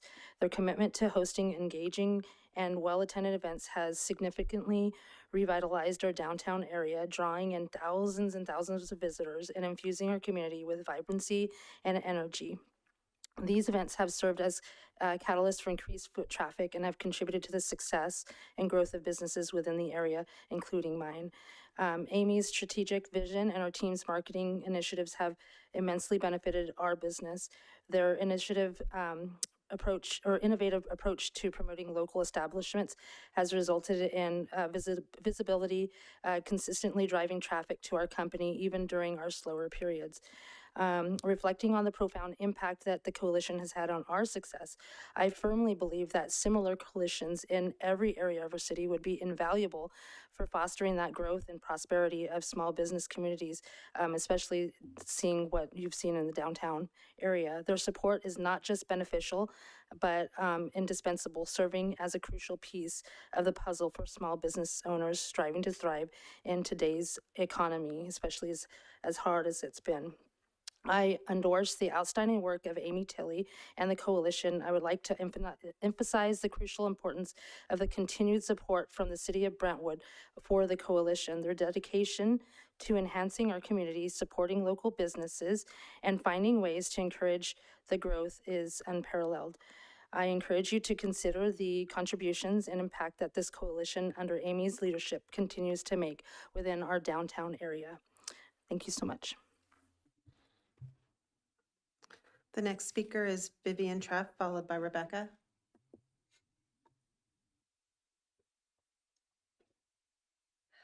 Good evening.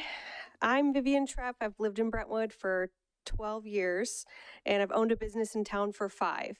I was a big fan of the Downtown Brentwood Coalition before I even owned a business, but I knew I wanted to join as soon as I was eligible. Not only for the endless networking opportunities, but also for the fellowship that comes with a group of business owners sharing their struggles and solutions. We have definitely faced our fair share of hardship over the last couple of years, and I'm thankful for the support system that the DBC has provided. I can't think of a problem that I wouldn't be able to solve by scrolling down my list of contacts of friends that I've made as a member of this organization. When Amy Tilley came on board and asked me if I wanted to sit on the board of directors, I thought she had the wrong person, but it turns out she's the kind of person who knows you better than you know yourself. So I joined the board of directors, and what a learning experience it's been. The DBC was doing a great job of revitalizing downtown, hosting events, promoting small business, and supporting business owners, but when Amy came along, she really took it to another level. She grew our social media following. She increased our reach across all platforms. She introduced new technology to improve all of our systems, created manuals and templates for everything we do. She developed a plan to obtain hefty sponsorships and plenty of them. She has a knack for placing just the right people in just the right places. She's a true genius when it comes to the endless applications and paperwork required to secure the grants that fund Brentwood's favorite events. On event days, she's the first to arrive and the last to go home, and what happens in between would make anyone's head spin. She increased our efficiency as an organization and lit a fire in our 80-plus business owners, and she did it all with unbelievable kindness and professionalism. Amy comes to work every day somehow better than the day before. I can't imagine what DBC would be like without her. So I'd like to thank the city for approving the MOU and ask that the council continue to work with the DBC to keep this executive director around, no matter what it takes. The impact she's had on downtown and the city of Brentwood's sales tax revenue is undeniable. Thank you.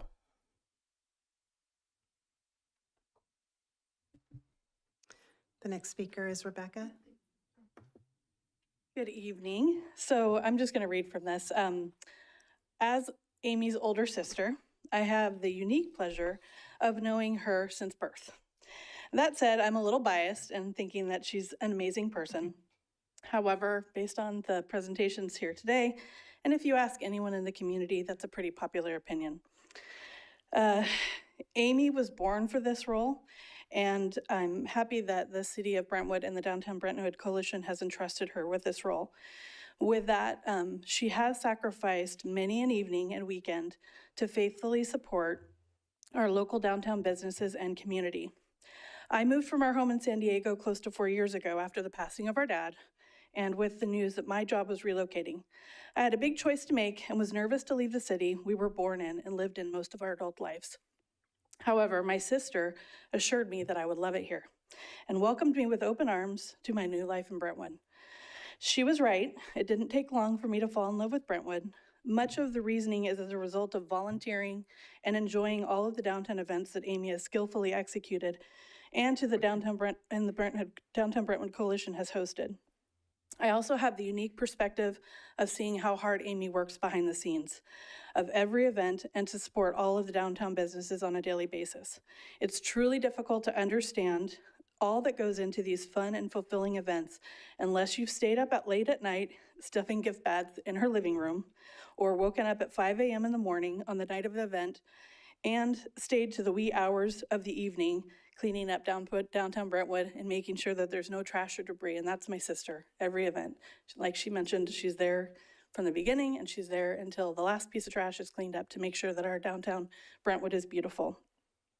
She pours all of her energy into lifting up the small businesses and creating a wonderful environment downtown for all of Brentwood families to enjoy.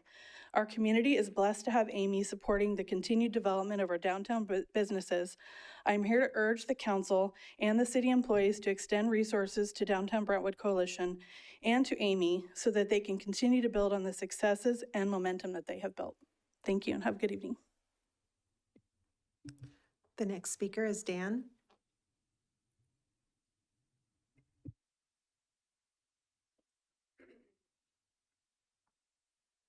Okay, hi again. My name is Dan Wade. I own the Brentwood Emporium.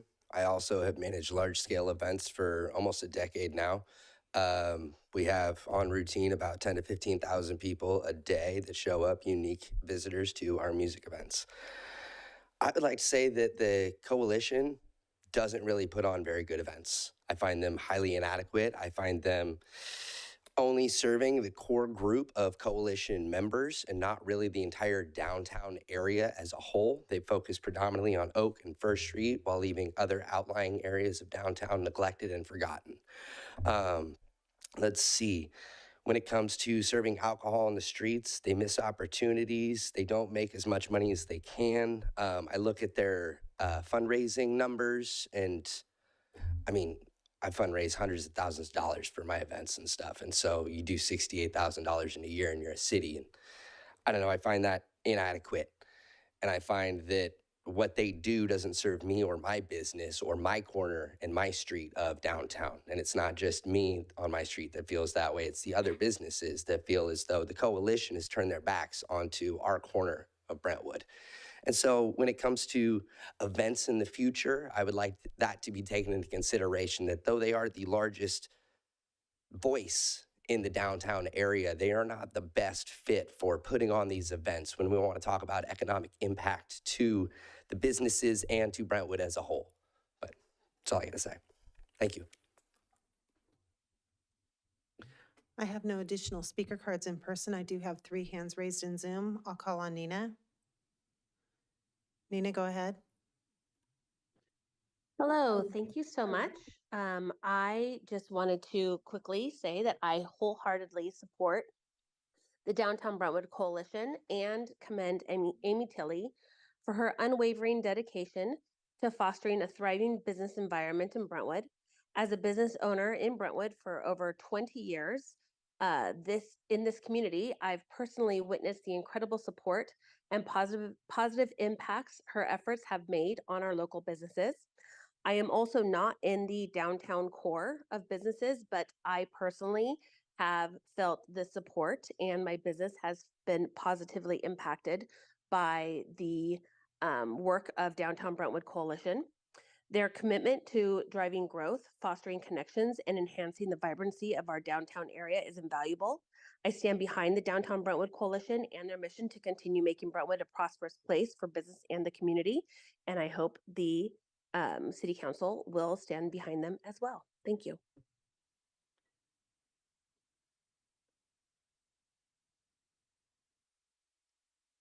The next speaker is Lynn.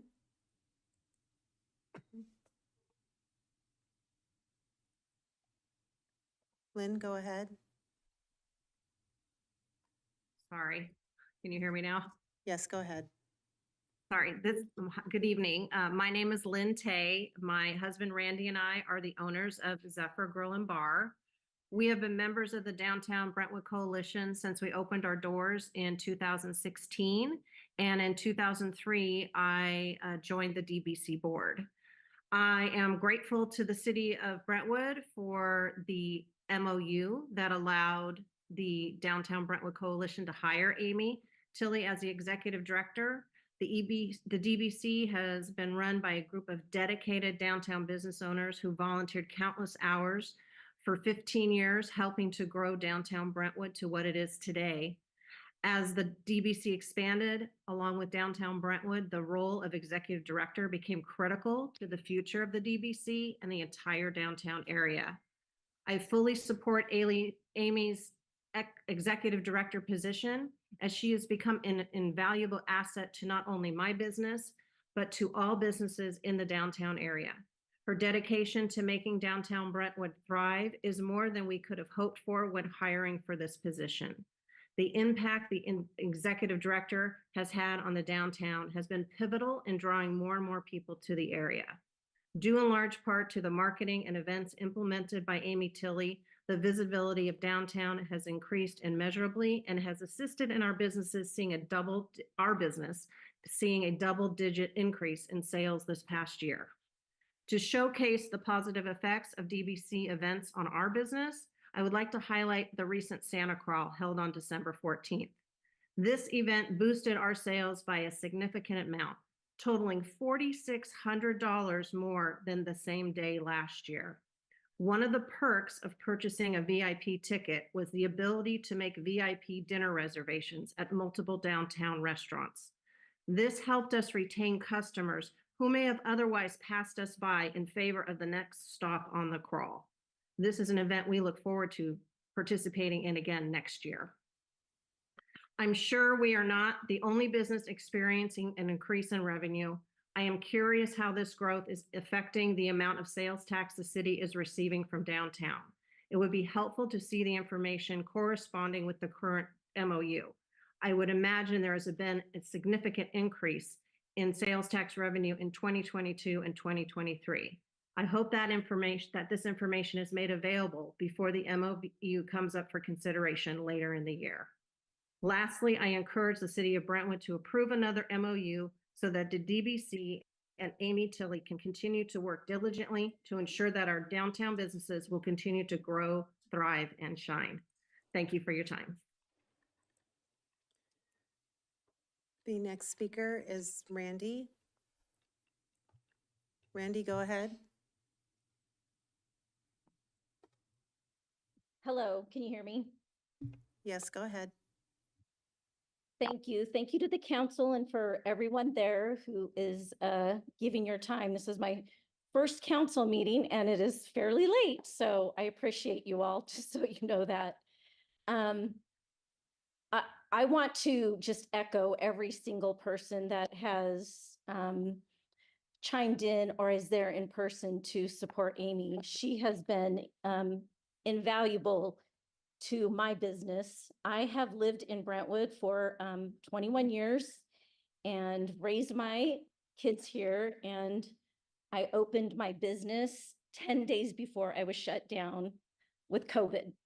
So I didn't know anything other than COVID as a business owner. And then Amy came along and she literally was a game changer for my business. Not only is Amy a true leader, she's constantly striving to be better and look for innovative ideas that will help every business in not only downtown, but as you've heard, outside of even downtown. I've heard a couple people say she's the first one to show up and the last one to leave, and that is absolutely the truth. I love that she is positive. She's constantly trying to include everybody. When she's coming up with ideas or events, she will not leave anyone out and she wants to hear everybody's ideas. And I guarantee you, she puts in way more hours than she's actually paid for. And she does it all with a smile and she's extremely positive, which is appreciated because I'm sure that there are parts of her job that can be challenging, I would imagine. Her love and her commitment to Brentwood are unmatched. I ask you to really consider keeping her position. I've often said jokingly, if you were to ever leave Amy, I'm not sure I would want to be here either. That's how crucial of a role she's played with helping me in my business. And I really appreciate her. I love Brentwood. I love our downtown. I love our town. And part of the positive experience that I have had as a business owner is because of Amy. So thank you again for everything that you do and for your time and your service. And thank you, Amy. The next speaker is Dee. Dee, go ahead. Hi, my name is Dee, and I'm the owner of Sorry Love, which is just outside of downtown Brentwood. I want to express my gratitude to City Council for supporting our downtown community through the MOU and through the DBC. The DBC and Amy Tilley especially have always been supportive in my business, and they've given me the foundation that I needed to establish my business in downtown. With the support of the DBC and the MOU, I was able to open my storefront last year, and it has flourished since with continued support. Initiatives such as events, promotional posts, and the DBC's online presence have helped my business grow. Amy's proactive approach has had a positive impact regularly. I have now joined the board and have seen firsthand the enormous difference that Amy has made in our community. She takes pride in helping all of our businesses grow, and her passion for our community shows through all of her hard work and collaboration. This has translated into tangible progress in our downtown's initiatives. Our entire city benefits from the events, community, and importance that she has created downtown. Amy's leadership style has empowered board members, DBC members, and fosters a collaborative environment. Amy's MOU position is crucial to the growth of downtown. I hope that council and the city of Brentwood will continue to fully support the MOU that has been immensely important in the growth of our downtown community.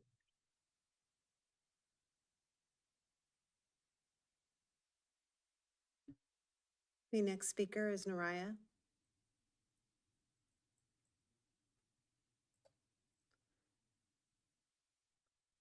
Naraya, Hi, can you guys hear me? Yes, go ahead. I've lived in Brentwood my whole life, and I think everyone would agree that, especially the last few years, how much the downtown has changed. Now it's a destination. Where before there was stores and reasons to go down there, but now everybody talks about making plans on going to downtown Brentwood. And I appreciate all of Amy's help and the difference that downtown is now. And I just want to say thank you to Amy and for that vast improvement that downtown has. I also want to bring up how the Emporium has been red tagged on their building improvements and they're operating within their conditional use permits. So that just goes to show you the trustworthiness of Dan, the owner of the Emporium. So take what he says with a grain of salt. Thank you guys. Have a wonderful night. I have no additional hands raised and no additional speaker cards. Thank you. At this time, we'll close public comment, move into council discussion. Councilmember Pearson. For the first time, I beat Councilmember Mendoza and pushing my green light. Yes, one win. All right. So thank you so much for the wonderful presentation from Ms. Tilley tonight.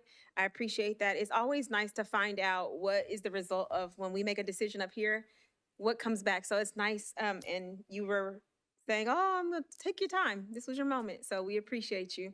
That being said, I feel like on top of giving us clarity on what DBC, we kind of see it all the time, right? Because the marketing is amazing and we get to see the fruits of your labor from just me interacting.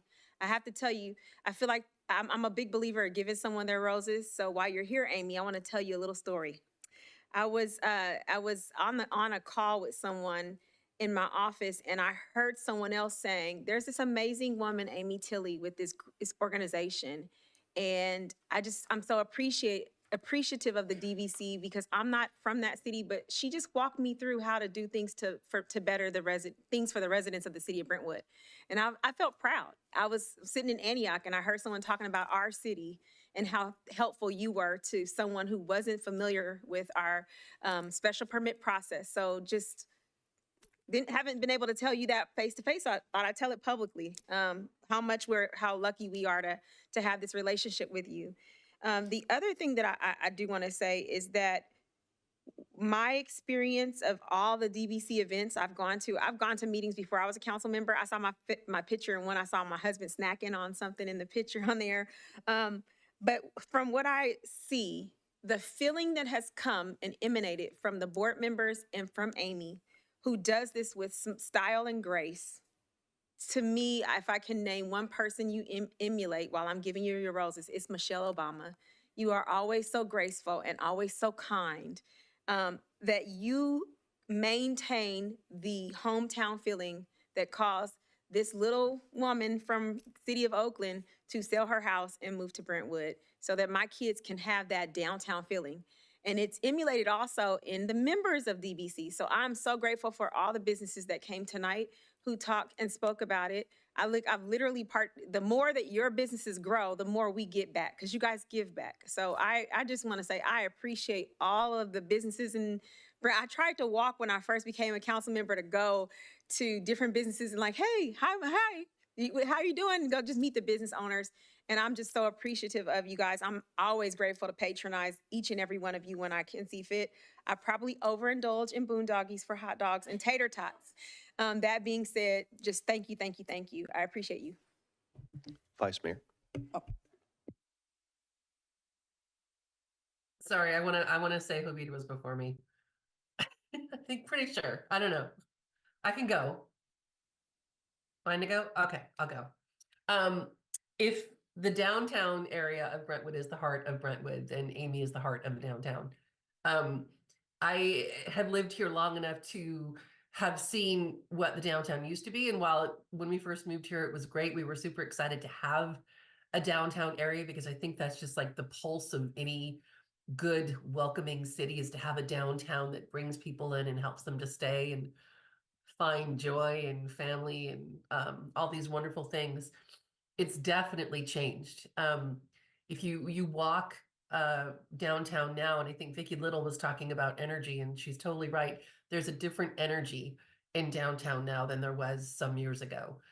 Not just because of the new businesses, not just because of the events.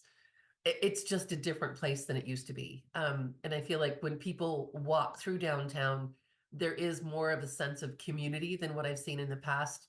There's definitely a welcoming feel. The small businesses that I've interacted with, and I'm like Councilmember Pearson, I try to do my best to shop local as much as I can, especially in those areas. They're happy to be there. They feel supported. It is really great to see the actual data points to what we approved in 2021. And I was happy to approve the MOU then. I was really excited about all the possibilities, but to see the actual results from that just makes me even happier that we did what we did those years ago. So Amy, thank you for a fantastic presentation. To everyone listening with a small business, thank you for being such a positive part of the best of Brentwood, the best we have to offer. And I look forward to continuing to see great things happen. Thanks. Councilmember Mendoza. Now I'll go. So Friday night, I went downtown for dinner to try the new place, La Conda. Sold out. Couldn't even get my name on the list. Went down the street, Zephyr, 2-hour wait. Couldn't even get there. I mean, that is the sign. Like, I was not mad. I was happy that you are all so busy that you can't even seat me. I think it's fantastic. And I know people still say I'm new, but I've been here 23 years. I've never seen downtown like it is now. It is, I mean, I've always loved downtown. I mean, I loved our Corn Fest when it was down there and all that, but the energy that lives downtown now is because of all of you. And I appreciate you, not as a council person, but just as a resident. I really, really do. And you all offer so many different things. And yeah, we love the Caspers. I mean, I've always told Vivian, I love my Caspers hot dogs down at Boondoggies. But I mean, you guys all do so much different stuff.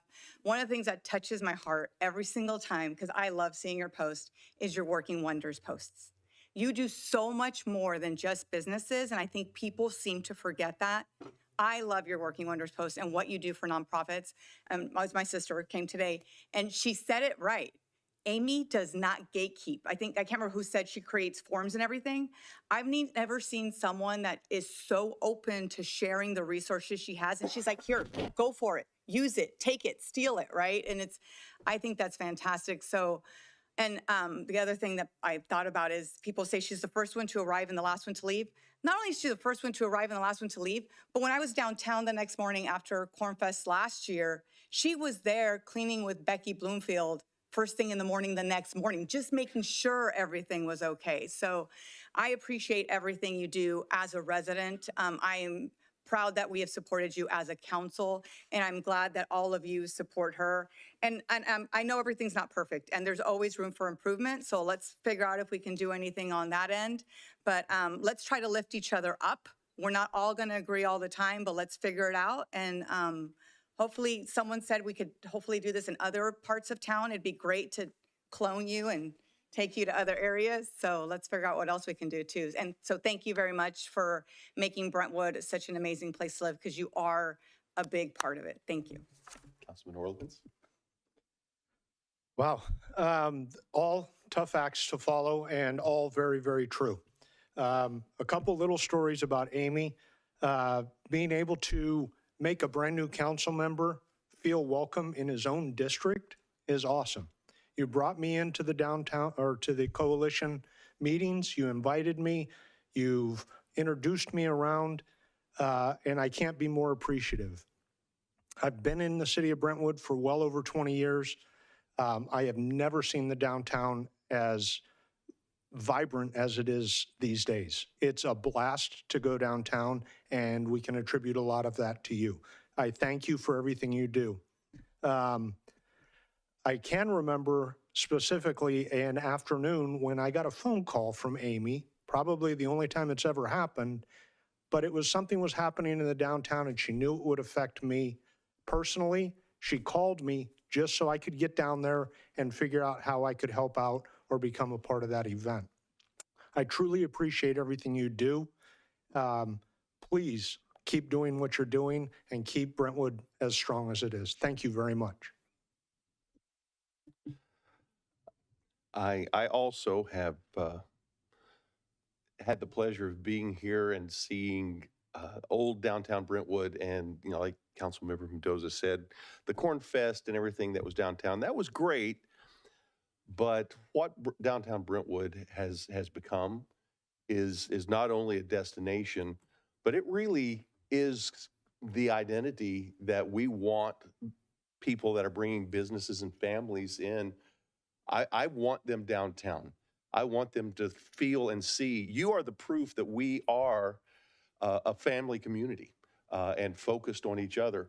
Oh, I get the opportunity to talk to all the mayors in the county regularly, and without exception, sometime in that conversation, they will try to give a slight jab at Mayberry, Brentwood. Everything's great. Everything's, you know, your issues aren't as bad as our issues. And I fully embrace that. They aren't. And it's because of our community and our families and our business owners like yourselves that you don't just invest financially, you invest your lifetime in this. You are our identity.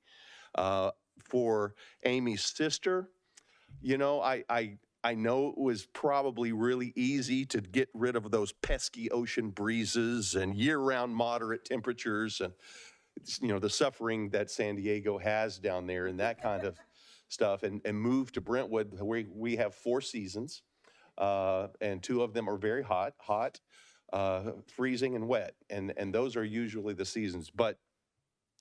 But the fact that our Downtown Business Coalition is a gateway to all of our agricultural community, all of our entertainment community, all of our arts community, and anything that you like or are interested in, you can go to some event and you will find that it's put on by generous people who are very kind and caring. And Amy, I have seen you and your kids. I'm not sure where we stand as a city on child labor laws, but and your husband, your poor blessed husband, but I've seen you there long past midnight after events. I've seen you there at 6 o'clock in the morning again with our business owners, and just picking up. I was wondering what teenager was picking up trash at one of the last events, and I realized it wasn't a teenager, it was Amy. And I don't know if she had stayed there all night and was still there at 6 in the morning, which I'm sure has happened also. But when people talk about our community, I have family and friends that come in from all over the world and in many other states, and I know our families do too. And every time they come downtown, they don't want to leave. You know, my brother just came in for the first time over the weekend, and he said, you know, I want to move all of my friends and family out here. He said, when you hear about California, you think high pressure, high stress, all the problems, high prices. He said, and when I came into Brentwood, I felt like I had moved back in time 50 years of stress and the speed of things. He said, as soon as you leave this area, it's what we expect. He said, but he said, where Brentwood is and what the downtown Brentwood has to offer, he said, it's what you dream of being able to raise your families in. And you've made that dream a reality for our communities. And I really, really want, as much improvement as there's been and as great as things are, I really desperately want to see just how great we can make it. I really appreciate the partnership. I have been on council long enough that I was a part of the last Brentwood Boulevard specific plan and downtown specific plan.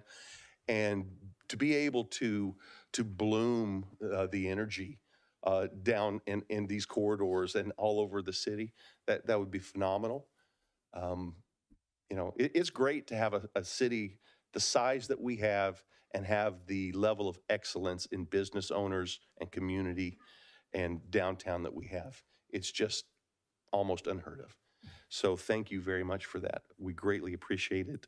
Looking forward to, before this next meeting, I would love to get the tax information, the tax revenue information. I think that'd be very helpful.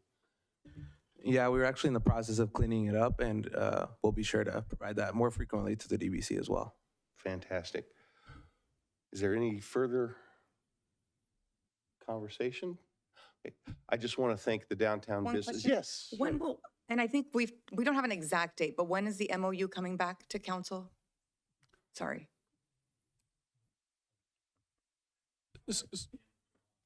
So we have a budget process, and part of the budget process will include it also, we'll be talking as part of the update to the Economic Development Grant Program, of possibly including this as part of one of our priority projects, since it's funded with this.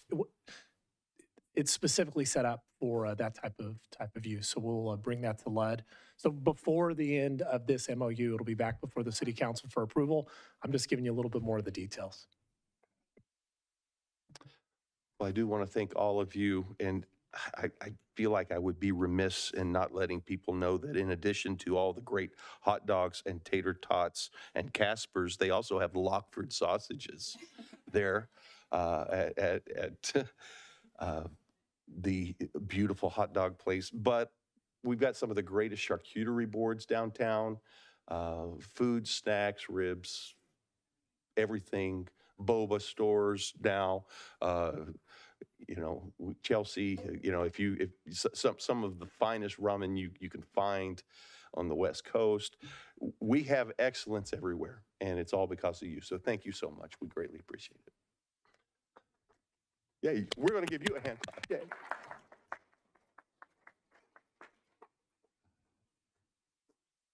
So at this time, we'll move into item H2. This next item is related to the special event process. And Ken will present. And there he is.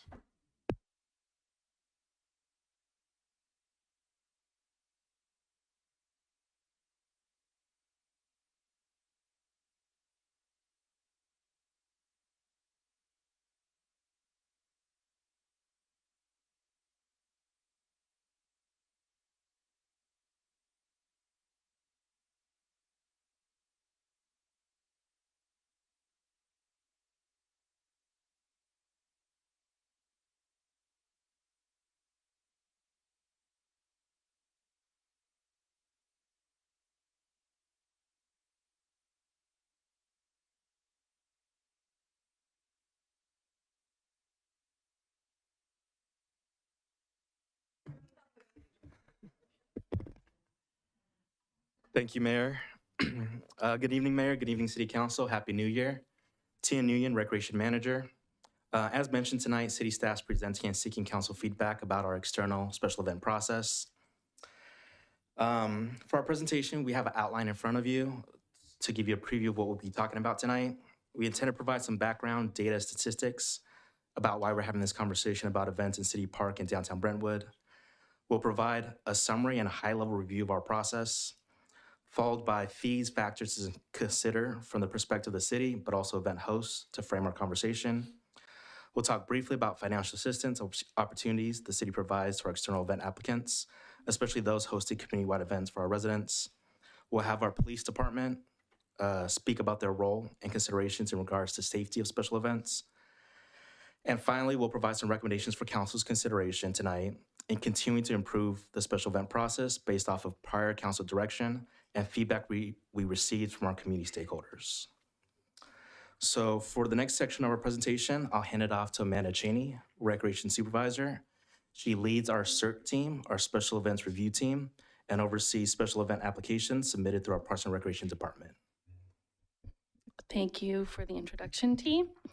Good evening, Mayor, Vice Mayor, and City Council. As Tian mentioned, we're addressing the special event process this evening. In Parks and Recreation, we support special events within our community, and we see the added value that it brings to Brentwood. These events have so many benefits, including bringing visitors to downtown, increasing foot traffic, and offering a community space for our residents to come. These events help build bridges and create a sense of community. Of course, with all of our successes are coming some growing pains. Looking back at our numbers from the past 3 years, we've been going quickly. Our goal is to fine-tune this process with the community in mind while trying to be fiscally responsible. So I wanted to bring council some statistics this evening. Events, you can see online, the first line, events have more than tripled since 2021. Street closures have almost doubled, and we see a steady increase in the downtown and city park events that we're hosting each year. Of the unique 52 events hosted in 2023, 85% of them are either nonprofits or internal events such as Concert in the Parks or 4th of July Parade. So the data up on the screen here shows of the 52 unique events that we had in 2023, 22 of those involved street closures, and 40 of those happened in the downtown area or city park. All this data doesn't reflect all 50 farmers market dates or all of the dates for Makers Boulevard or Foodie Crew. But in 2023, including every single event, our grand total was 149 events. So what's a special event? What do we determine? So a special event is an event that's scheduled to take place on public property in whole or in part. It could be city street, sidewalk, alley, or other right-of-ways or public areas. A special event might include street closures, amplified music, admission charges. It could include consumption of alcohol or a large footprint of people. There is also an avenue to have special events on private property, which would require a TUP. What's not a part of our special event process? So standard picnic rentals don't fall under our special event process, and then our indoor and outdoor facility rentals also go through a completely different process, and we won't discuss that tonight.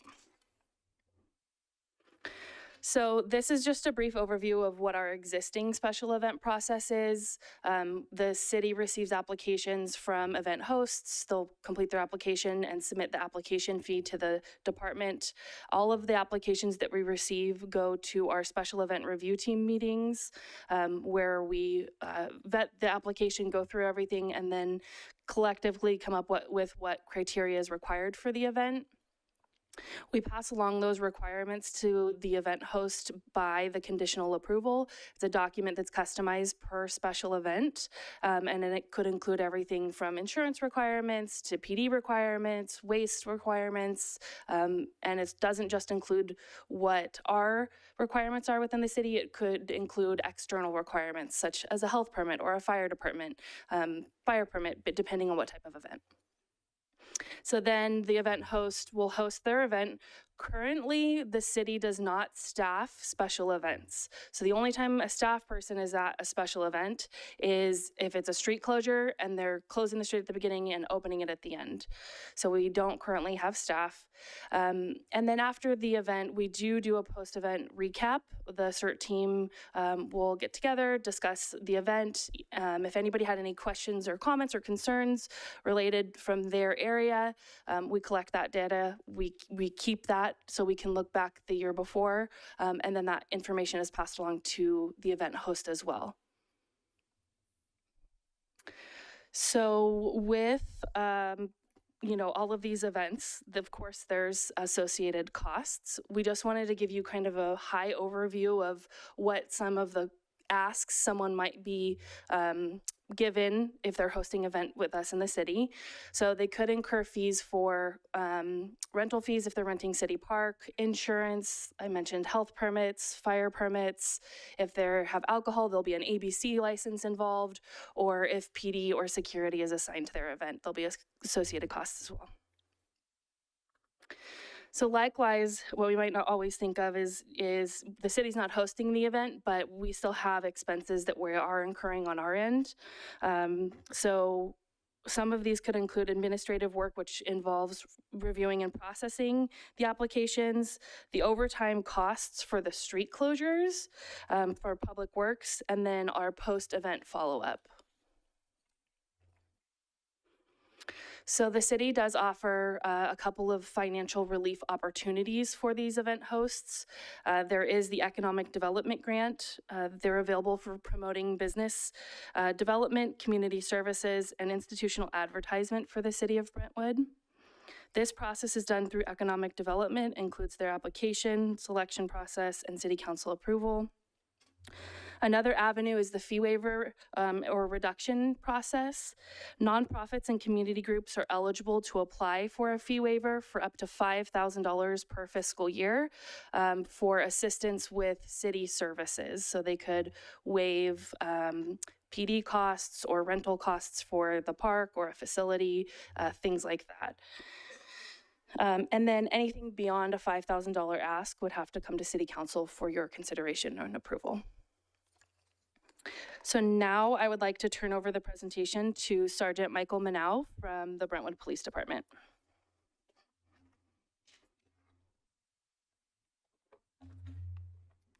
Thank you, Amanda.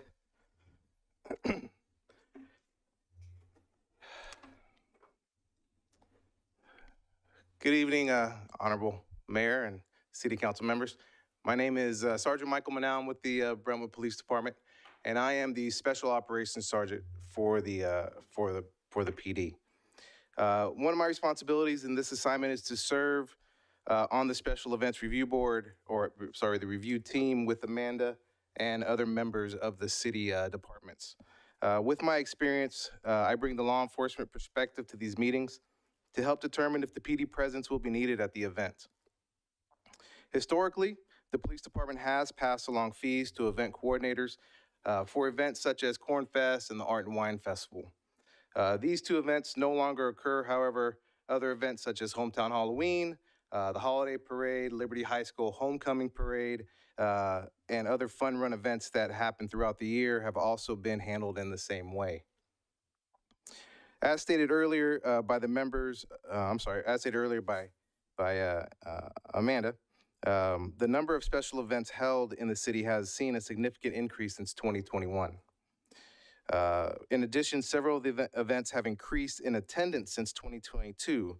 For example, La Grande Fiesta went from an estimated 800 people in attendance in 2022 to 1,000 in 2023. The Cruise and Blues Car Show went from 2,000 in 2022 to 4,000 in 2023. And the Bags and Brews event went from 600 people in 2022 to 5,000 in 2023. So in addition to those already stated, the most significant increase in attendance occurred when Oktoberfest, Amy, when Oktoberfest had the largest attended events in 2022. The Oktoberfest was for the police department what we call an unfreezing event. It was an event that occurred where we had to look at it and say, you know what, we need to change what we're doing moving forward and reevaluate the process of looking at these events. Because on that day, it quickly became apparent that the number of attendees was greater than 5,000, which was initially estimated during the application, and some have estimated the attendance throughout the entirety of the event to be approximately 15,000 people. The security on site at the time would not have been adequate if a mass casualty event occurred. And since this event, the police department and the CERT team have been working diligently to reevaluate our process of assigning officers to special events to ensure we have proper coverage to support such events. And each special event is evaluated individually by the police department through the review process established with the Parks and Recs department. As the Special Operations Sergeant, I am responsible for reviewing the applications, taking into account factors such as, but not limited to, the size of the event, whether alcohol will be sold there, and the potential for incidents requiring a police response.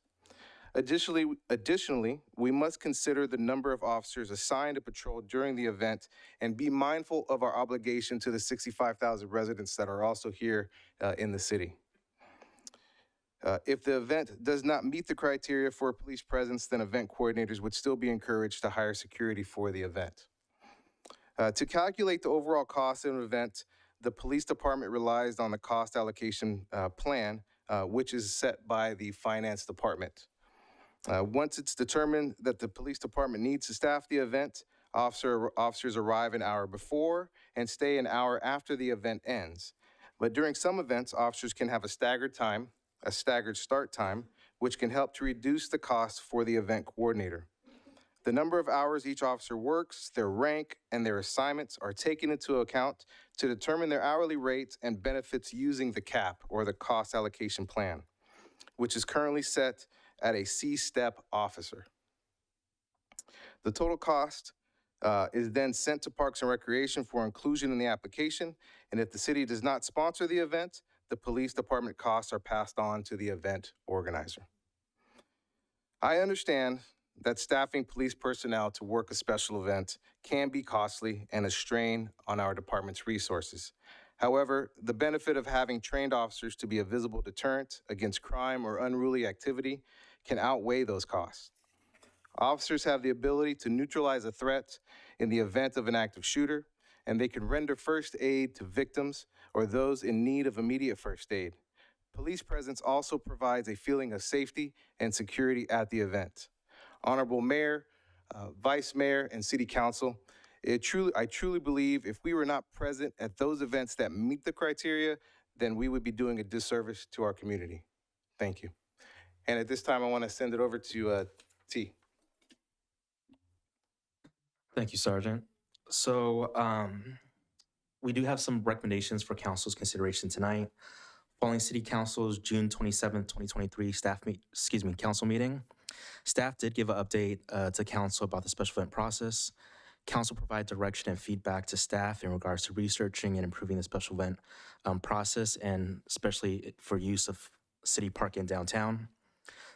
Following research, stakeholder meetings, and procedural updates, city staff's providing this update tonight to council. A full list of all direction council provided to staff and responses and the strategy staff is implementing and addressing is included in attachment 2 of the staff report. Some items that needed more direction or staff's requesting more direction from council are presented here in this table. These items came from direction from council, but also to fill some gaps within our process and also from feedback that we received from stakeholders. Instead of reading this chart, and it was also included in our staff report, I'll kind of do a little bit of highlighting, if I can, of the items, and I can expand and provide more details as requested during discussion. The 4 items in front of you are considerations for assessing deposits to applicants, assessing staff fees, assessing street closure fees, and information about blackout dates.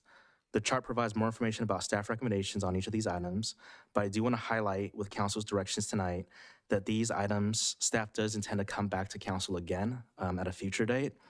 What the intention with that is to get some direction from council, do some more research, still continue to meet with our stakeholders, and also provide a timeline if we plan to implement any fees.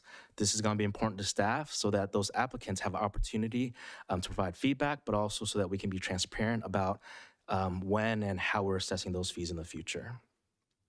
Similarly, additional blackout dates and or closures directed by council would be staff going back, scheduling those with park maintenance, and also again, communicating that information back to our event applicants to minimize disruptions to annual community events and events already being planned.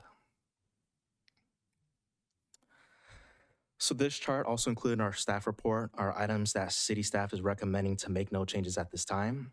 These items include the timeline, applications based on events with the number of attendees, incentives for use of other parks, and reductions of farmer market dates. City staff believes with the number of items that have been improved / are changing with the process, as well as changes following direction from City Council tonight, that some of the initial challenges with the process will be corrected or new circumstances will arise, prompting further discussion in the next year. Staff recommends that these 3 items still be monitored, and city staff can return with more data and information in the next 12 months for further discussion with council if needed. This concludes our staff report, and we're available for any questions. Any clarifying questions to Councilmember Pearson? Yeah. Okay. All right, if there are no clarifying questions to staff, at this time we'll open public comments. Margaret? At this time, the public present in the chambers and on Zoom are permitted to address the city council. Public comments are limited to 3 minutes. 3 minutes. I do want to make it home at some point tonight. If you're participating via Zoom, please raise your hand to speak under public comment. If you're in person, please file a speaker card. We'll take public comment from those in the chambers, followed by those participating via Zoom. Your microphone will be muted if you speak on items that do not pertain to this agenda item or after the timer has expired. We received no written public comments on this item. I do have 1 speaker card. And I think, Dan, did he just left? And I see no hands raised on Zoom. Can I ask a question? Like, Before you do, at this time, we'll close public comments. well, before you close public comment.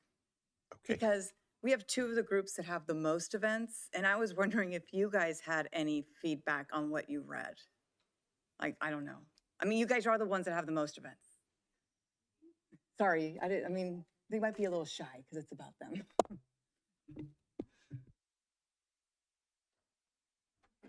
Sure. I will, thank you for that. So Amanda and T, they did a really great job with the outreach to us and the having multiple meetings for all the businesses to go. And I've read through all of that and seen the chart and all the recommendations and everything. That all makes sense to me. That all looks good. So I guess that's where I'm at on it, is for, as far as we're concerned. We were able to workshop some of the things we knew were issues, notifications, trash, all that stuff. But those are like not insurmountable. They just needed to be discussed, really. And I didn't really see anything on there that scares me or that I think is going to upset anyone. I concur with what Amy said as well. We were definitely put into the process, which we were really grateful for, and we were able to give a lot of feedback on our thoughts and things. I also didn't see anything very glaring that I would have been like, oh, wow. No, everything was good. I felt that everything was very reasonable, given that, even when it comes to staffing, when we have these events, it's just like if we were renting a private, venue like Trilogy. They would have a staff person there, and I think we all understand that. And the presentation with the officer, that was, it's very important as well, because public safety is one of I know for our group, and I know for Amy's group too, that's our number one priority of anything, is making sure that everybody is safe. So, as far as the chamber is concerned, we support the recommendations that were brought forth by the Parks and Rec Department, and we look forward to continuing to do a lot of great events. Thanks. Of course.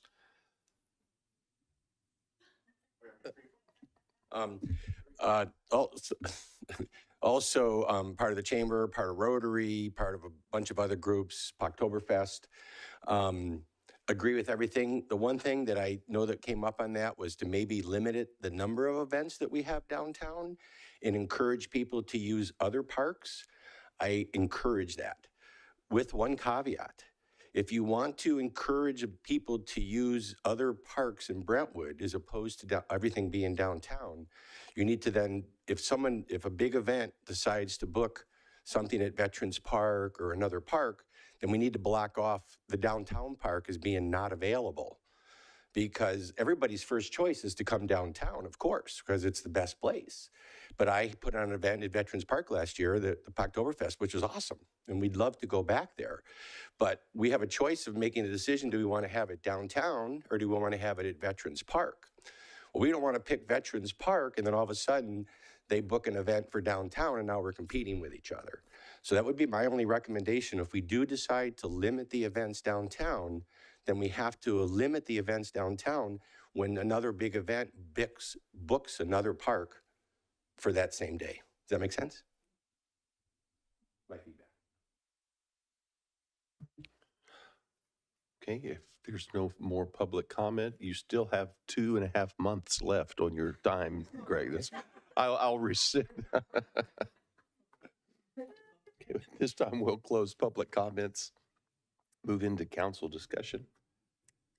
Thank you, Tien and Amanda. That was a great presentation. I really liked even the staff report was really well done. So thank you so much. I think it encompassed a lot of the things we asked for.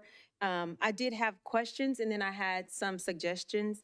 One was, have there been any negative effects of the blackout dates? And has it really helped us improve and maintain the maintenance of our turf much better? It's one of them. And then I'll wait and then I'll come back. Thank you, Councilmember Pearson. So for the blackout days that we had in 2023, they were slim in the sense that we didn't have a ton of them.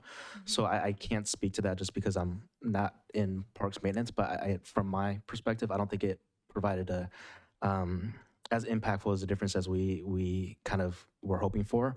What we do hope for in 2024 is we have worked closely with our parks maintenance division, and we've carved out a 4-week blackout date in spring. And that's the time that they're going to work on the turf, do some seeding, do some repairs. And the hope is that that provides a good foundation to go into special event season. Now, I don't want to pretend like that's going to be perfect and it's going to cure all, but it allows us to kind of create a baseline for 2024, come back to council, kind of give you some things that worked, some things that didn't work, and for us to continue to improve that process. So maybe a shorter answer, council member. I don't think so for 2023, but we are very optimistic for 2024 with that 4-week consecutive blackout timeline. And when you say spring, what timeline is that, the 4 weeks? Do you have an idea? April? Okay. The other thing that I thought, I agree with all of the suggestions. I love all the staff suggestions. There was one, though, the assessments of staff, the new street closures.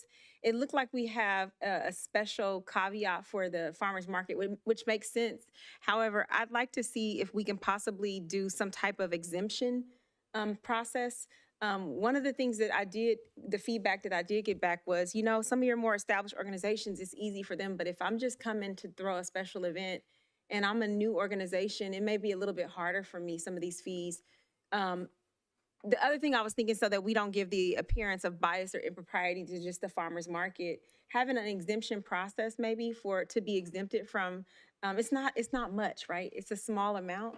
But if you're, I don't know, is this per street, the 200 to 400, or is it a one time or?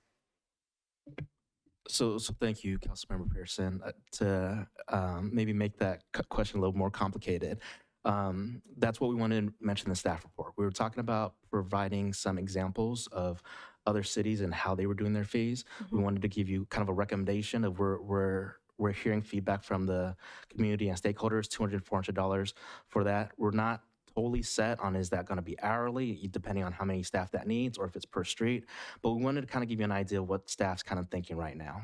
The other piece we wanted to talk about with that farmers market piece was that for a lot of our events, as Amanda mentioned, is they're kind of one-time events, right? Single organizations doing one event versus farmers market. It is a little bit different. You're talking about 52 weeks, 52 events. That's going to quickly add up. And we wanted to call out within the staff report that they actually do their street closures separate from how most of the other special events that public works staff is doing those closures. So we want to make sure that we're treating people equally. Any fees that we're applying equally across the board.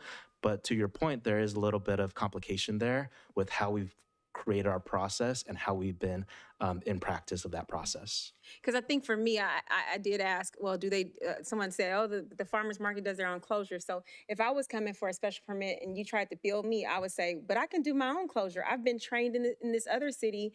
So, so I think if we put things in writing and make consistent across the board, have an exemption process, we can clearly articulate and explain, look, they've been trained by the city. They do it, they've been doing it for umpteenth years. Then I'd love to see us implement that policy, also implementing a fee structure that's kind of still reasonable for the small person who may be coming to town as well. The last thing that popped out for me, because I know it came up before, is the offer incentives for use at the other park. I really like Greg's idea. It's hard when you have two competing events going on at the same time, and everybody's gonna go to what's more convenient and easier to get to, or what's they're regularly used to. We can do amazing things at Veterans Park. And I think we still should get some type of suggestions on incentives to use it, whether it be it's a little bit cheaper these first few years than it is to use this park, or certain special holidays or days are gonna be cheaper than if they come over here. Just using the blackout dates, to me, a blackout date isn't an incentive. It's just we've made it so you can't use it. But I'm talking about the times, the high season times that we're constantly getting permits. I really would like to see more people use Veterans Park just on its name alone. It would mean a lot, so. And if I can add a little bit to that, Councilmember Pearson, thank you for the feedback and comments. I think that's what we naturally saw in late 2023 as we made downtown and City Park unavailable. We did see a lot more events move to Veterans Park as our option. am hesitant that I don't have enough data to come back and tell you, we're ready to, offer these incentives or these discounts until we have a little bit more data to see how things shift with all these changes.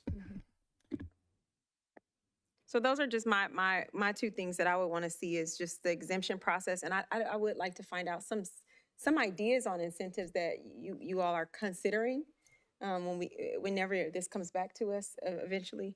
Other than that, thank you so much again to both of you for such a great presentation and a great staff report. We really appreciate it. Yeah, I want to say thank you for listening because I know we've been kind of squeaky wheels on this with the park. So thank you. These are a lot of great rules. I just want to make sure everyone's following them. So let's make sure no one calls in and goes, oh, I don't want to do it, or I missed the date. And if they do, let's send it to LUD. We shouldn't have, let's make sure we're doing everything fair across the board. I do want, so we have events that are like community events and they're here to bring us together. And we've talked a lot about those events tonight. And then we have events, and sorry, but I feel like they're flea markets on the lawn downtown. And it is kind of this free for all, and they're for-profit events, and they don't pay anything into taking care of our park. And, we pay into our park maintenance, and these people that come in and make this money here are coming in really damaging the park, I think. I see a lot of dirt out there, and then they leave with their profits. So I don't know how to be equitable on that. I don't know how to do that, but I think we need to, I know we have tiered systems if you're not in town, and if you are, if you're doing a soccer class for your kid. So is there any, and it's different than a street closure, I think, because a street closure, like the Makers Market and the Farmers Market, they're not ruining the street, right? So, but these are definitely impacting us, and we, the residents, are paying basically to make someone else money who then takes the money to another city. So I don't know what the solve is for that, but we need to talk about what? Can I ask you a question? Yes. Are you talking about a tier system? I see in some cities where they do resident, non-resident, business, nonprofit. Is that what you're talking about? Okay. So I think if you're using the grass and you don't live in town, there should be a steep price to pay for that. I'm sorry, but I pay into parks and maintaining them, and my taxes a lot on my property taxes every year. Go ahead, Amanda, sorry. Thanks. I think that's a good point. I think I wanted to point out, as of right now, for special events, we don't have fees to tier.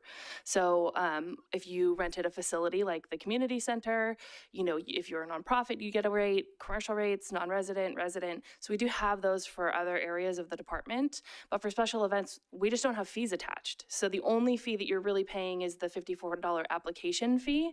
And then if you rent City Park, there's a fee associated for that. But there isn't a street closure fee currently, so there's nothing to tier as of now. So that's, I think, one of the reasons we're suggesting adding some fees, and then we could certainly tier those suggested fees. And then after the events, and this is probably more for Erin, I'm sorry. So I almost sent you a picture, Erin. I was down at my kid's school, and they had an event, and the day after the event, they rope off the lawn. She said every single time they have the event, they rope it off for a week, the lawn. What are we doing in regard, because I'm gonna be honest, that's my biggest thing with events. I think they're impacting the way our city looks to a certain extent. So what are we doing about after the events, letting it rest for a few days? How do we deal with that? Erin's I don't want to talk. Sorry, Erin, I didn't mean to put you on the spot. Absolutely great question. 1 week, 2 weeks, we could come in and rope it off, but they're going to move the ropes. They're going to jump over the ropes. It's really challenging to keep folks out. So to all we can do is try to keep up with the maintenance the best we can. The area I know you're talking about in City Park is underneath heavy 'Cause it's not even underneath growth. the trees anymore. Now Yeah. it's like on the lawn. Yeah, so you're gonna get the creep and it's gonna expand out there. Obviously, we're getting acorns, a banner acorn year, so the acorns are dropping. So we have our own issues anyways, even if we did rope off that type of area. But that's to that point, all we can do is the best we can Yeah. and get in as soon as we can after the fact. A lot of the times, we don't even know they were there or when they were there. It's, oh, did you know this happened? No. So we just do the best we can. Okay, I mean, just, so I don't know, maybe like a tiered system or something to help us, because we're probably spending a lot of money on the park, which we should. It's like the best park in town. But how do we recoup some of those dollars, and how do we space those events out? Like we were talking about the blackout dates. So that was one thing. If we could have a tiered system, I don't know if that's something you can look into for, and it, again, the for-profit, the resident, I think that would make a big difference. The other thing is the blackout dates for homecoming and prom. We've talked about that a lot. Did we block those dates out? Yeah?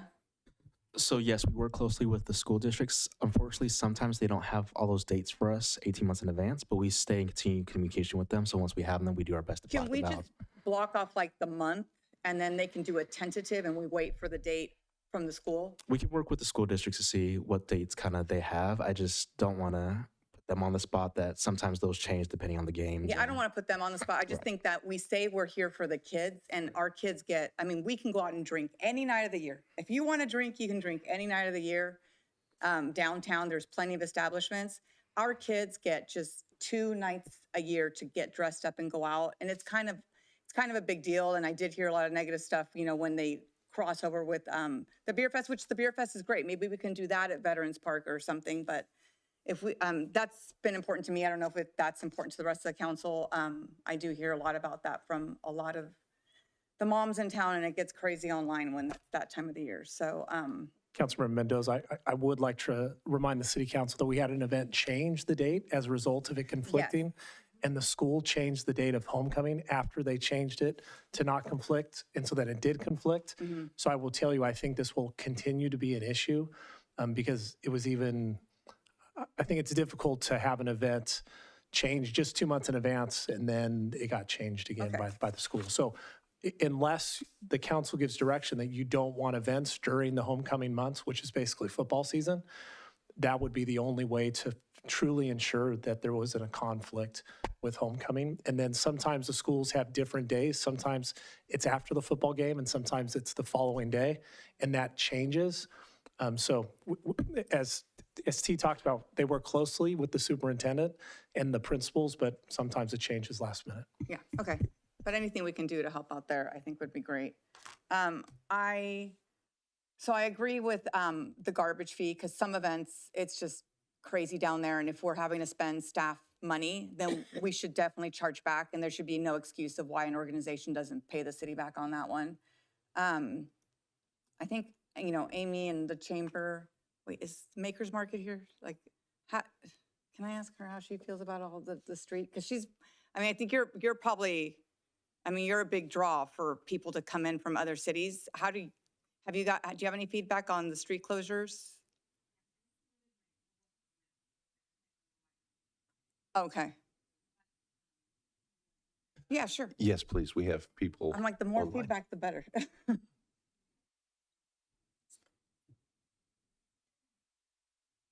Hello, everybody. Sorry, I don't mean to put you on the spot. I just rather us all get it Yeah, out. no, it's okay. I'm Katie. I'm the founder of the Makers Boulevard.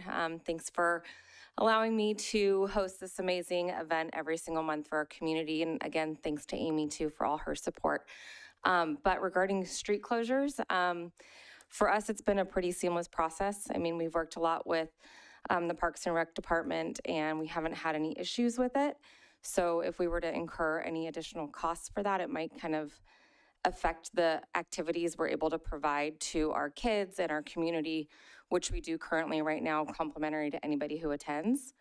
So does that answer your question? I'm sorry? Does that answer your question? Yes, thank you. Cool. Thank you very much. And yeah, that's it. I mean, I think, yeah, if we can encourage more people to go to Veterans Park and have the blackout dates downtown, I think it'll also help economic development in other areas, which I think I've mentioned before, when we've had stuff at Veterans Park, the restaurants across the street and the places across the way are always really happy about it. So everything else looks good. Thank you. Vice Mayor? Thank you. I would want to add to that and say that I think some of these events that don't require an actual park, we should really be promoting the idea of parking lots when we can, where shopping could be promoted as well, like the car shows. But I wanted to mention a couple things. First of all, I really appreciate the proactive extra steps taken by staff. With the benchmarking and the stakeholder meetings and the community events and all of those different things. I think that was really great. I'm definitely, I'm sure like a lot of the other council members, I really appreciate as many voices and as much feedback as possible on any one given subject. So this was a great way for us to kind of get an idea of what people think, what other cities are doing. I totally appreciate that.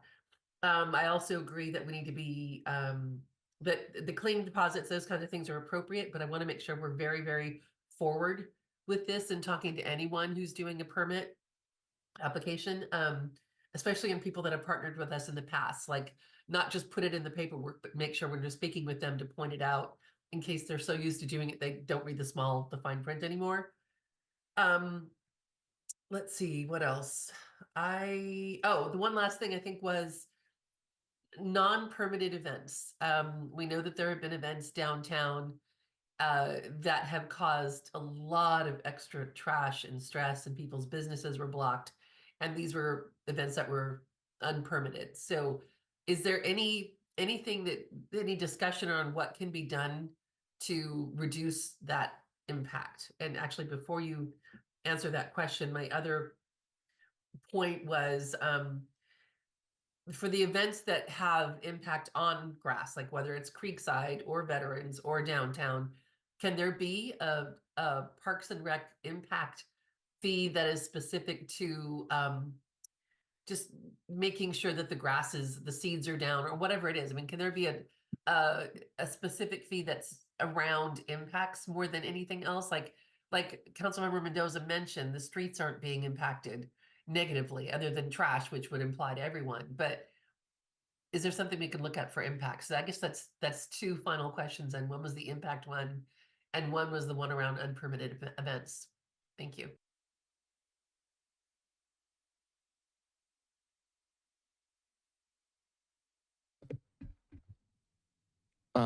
Vice Mayor, this is Tian. So I think for the first question you were asking about unpermitted events, that's a challenge for us. We try to work very closely with our applicants when we do have permanent events. That gives us kind of a heads up about things. When there are unpermitted events, that falls into kind of enforcement of existing laws and rules and regulations. So I know PD, that's a challenge that they have, and I don't know if they want to speak to that one. I think the point that I want to get across with this piece is, if there is in the future unpermitted event happening while a permitted event is happening, by assessing staff fees, we could try to get ahead of that by saying, hey, we actually have downtown closures, we have this event happening in City Park, our staff's there to try to get ahead of it before another setup or another event can happen. As far as if an unpermitted event is happening when nothing else is happening, that's something that we'd have to work closely with our PD to try to mitigate as soon as possible before it gets out of control. I think the second question that you had was for turf impact fees, as far as if someone's renting a facility or a park, what does that look like? And that's, I think, the intention of the deposit that we're looking at for our special event process. The hope is, in an ideal world, we have great hosts and they have great events. And after the event, they do a great cleanup and they do everything properly. And then we could return that deposit back to that renter or applicant. But in the cases where those things aren't happening, again, there's going to be a lot of education and a lot of communication we need to do with that applicant. That's where then we would try to assess what are the fees that we have to take on, whether that was extra street cleaning or whether that was extra staff having to come out on overtime to clean up those spaces. Is that kind of the intention of your question, Vice Mayor, or did I miss that? Although part of that was like, for example, the impact on grass. Like not all events are going to impact grass, but if you have one at Veterans Park or Creekside or downtown, City Park, you're going to have more of an impact on grass, something that's more permanent impact. Right, and I think that's kind of the hope and the goal, Vice Mayor, with having city staff there saying at the end of the event, this is what city parks look like, right? You cleaned up your trash, you know, the turf was in good condition, and then that way we can go back to the applicant and say, all right, perfect, we're going to return your deposit. However, in the case, and we hope that doesn't happen, after an event, we see that there's still trash out, the turf is much more damaged, more than just general wear and tear, for whether that was carelessness or recklessness, whatever that may be. That's when we'll have to go back to the applicant and say, hey, this is the condition that you started your rental. This is the condition after the fact. These are fees that we have to assess because we have to repair that turf, that trash, whatever that may be. And that I think is the intention of that damage deposit. Okay. I mean, I know it's not going to be intentional for someone who has a large event at City Park to tear up the grass. I just mean because there's even an unintended impact that I guess it's just a different way of looking at it. I'm not trying to gouge people. Some venues are going to be less impacted by events than others on a more long-term basis. So anyway, thank you. Right, and to your point, Vice Mayor, if I could just add one more thing, I think that kind of helps. Amanda touched on, after a special event, we do try to do a recap with the event host saying, hey, these things worked, these things didn't work. It's another opportunity for us to have that conversation where, hey, we're expected 600 people at your event, you had 1,000, great, that's a great success. However, in the future, the next time you plan this event, just understand these were the charges or these are things that we may need to assess in the future to continue to host this growing, and that's a good thing, this growing event, but these are additional fees that we need to discuss in the future. Okay, thank you. Councilman Orlemans. This is going to be really quick because everybody's already said mostly. I just want to thank staff for putting together this great report. The stakeholder feedback meetings and the downtown business meetings, with everything that they presented, gave us a lot of information to work from, as opposed to, oh, this is what I heard. Now we have it written down, we know what they've said, and we appreciate that great feedback. And we just got lucky that everybody was sitting here in the audience at the same time. Thank you. I also want to thank your staff. It's tools like these that are the mechanism for us to improve into what we want to become. And so thank you for this effective tool that we'll be able to move forward with. Really appreciate it. And again, thank all of you for your input and your partnership with our staff as well. Can I ask one more question I forgot to ask? No, of course you can. Sorry, I'm sorry. I know you mentioned, officer, I'm sorry, about if it's a city-sponsored event, they don't pay for police. Is that what you said? I'm sorry, I put it down on my list and I forgot to ask you. Oh, sorry. Making work.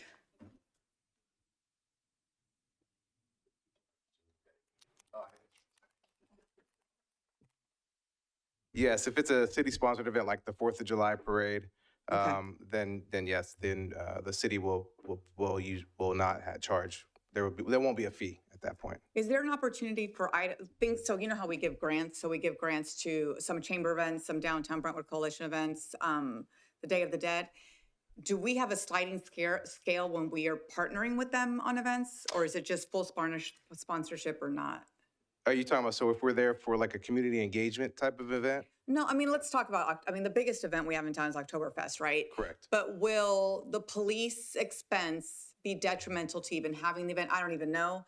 But if we're giving them money for the event and then we're charging them for police, doesn't it just negate the whole grant to a certain extent? When you say giving them money for like their fee waiver? Yeah, type thing? no, Amy, how much money did we give for the event last year? Yeah, so we're giving them 31,000, and then how much would we charge for police for something like If I remember correctly, we actually worked with them, I think, during that because it was such a large number. We knew that there were going to be about 15,000 people there. And I think at first we estimated it to be about 12 officers plus me, which would be about 13. I think they came back and said, can we look at that again? And I said, sure. And so I think we went down to 10 officers at that point. And I think it was about, if I don't remember, Amy, I think it was probably around 5,000, or did it use up the? It was around 7. Was it around 7,000? 7, Yeah, yeah. okay, so she used up the entire fee waiver, I think, just for that, so. So I don't know. Oh, go ahead. Sorry. Should just sit up front. Sorry. So for in that instance, the DVC got a grant, but in addition to the grant, they also applied for that $5,000 fee waiver. So they got 2 separate pots of help from the city. Okay. And so any community group or nonprofit is able to apply for that $5,000. It's just a one-time per fiscal year at the department director's discretion. But for Amy's event, that would have eaten up the PD fees, would have eaten up her waiver for that entire year.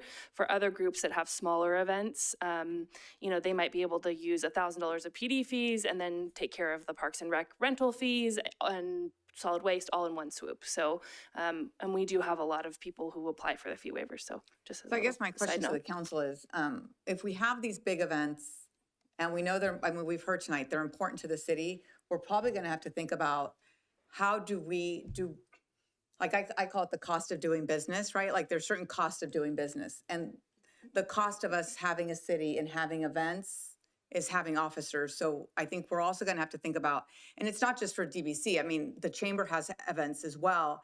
And if I think I don't know if tonight is when we talk about it, but we're going to have to talk about, do we want a line item in our budget where we say, these are the events we really want to support.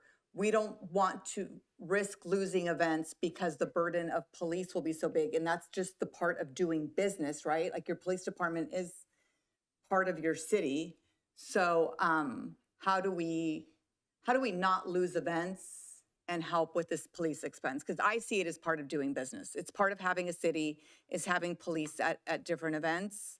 And I know other cities waive their fees too on police, and they just become part of the event. So I don't know, that's not today, but something we can think about, because we don't want to risk our events and then we lose everything we've built up. That's my biggest fear, is that I don't want to fee us out of events at some point. So that was it. Sorry. Thank you. I did have a question for our city attorney, the interim city attorney. I was looking at our municipal code section, specifically the section that relates to special event permits. And I'm always can we update the municipal code? I know everybody hates for me to talk about that stuff. But 7.02.020, I heard the vice mayor talk a little bit more about, well, what about the unpermitted events? And one thing that I noticed is it talks about the process, the procedures, the appeals. But like some other cities that I looked at, they actually talk about when a special permit is required and when it's not. And it's specifically in their municipal code. And I don't see anything in there so some cities say, if you're gonna have an event over 50 people or more, you have to have a special permit. Or if you're gonna set up tents for more than, some cities say 200 to 400 square feet, then that will require you. I don't see a requirement in place. So then how can we enforce it if we don't have requirements or certain levels of when we do need it? Like you're gonna have alcohol, so you have to have a special event. So anyway, that's one question. Can we update the municipal code to deal with the enforcement applicability for unpermitted event? So I think we do actually have a general requirement there, and I would point you to BMC section 7.02.020A1, which says that an application for a special event permit, as defined in another code section, shall be submitted to the Parks and Recreation Department. So if you fall within that definition of a special event, which if you go to that other section that's referenced, quote, means an event which is scheduled to take place in whole or in part on city property, including events which will be conducted on a city street, sidewalk, alley, or other right-of-way or other public areas, then the code does require you to come in and submit an application for that. So pretty much everything needs a special permit. Sounds like from when you look at the definition. It is a very broad definition, but I think it is meant to capture quite a wide range of activities, and I would defer to Tien in that. Thank you. Yeah, so that's kind of where we try to draw the distinction in our presentation where, when we're talking about a picnic rental, a sports field rental, that's not the special events we're talking about. We're talking about the ones that are having the higher impact, the ones that are happening on city streets, and involving the things we mentioned, potentially alcohol, amplified sound, those type of things.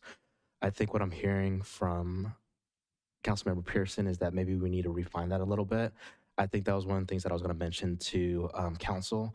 This is a big process, right? So we do have a lot of changes we want to implement. We do want to come back to council, make sure we're still following this correct direction. I think towards the end of this, we do want to make sure we're correcting and updating all of our documents so we're consistent across the board. I think doing it right now is a little bit premature, as there's some changes and then we want to see kind of what the outcomes are. But to your point, Councilmember Pearson, I think updating these items once we have a firm update to the full process makes sense. Okay, at this time, do I have a motion on this item? I'd like to make a motion. As detailed in the staff report, I move to provide the following feedback to staff on suggested changes. 1, to adopt the recommendations of staff that's outlined in the staff permit.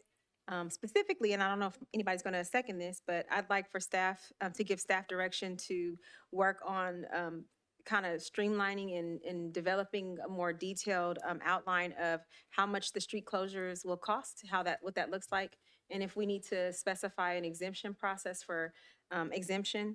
Also, to make sure we have a thorough, and I'm quoting you, Vice Mayor Meyer, a thorough and forward way to make sure that people understand the changes that we will be implementing, to look into what we can do to maybe more narrowly tailor our municipal code definition section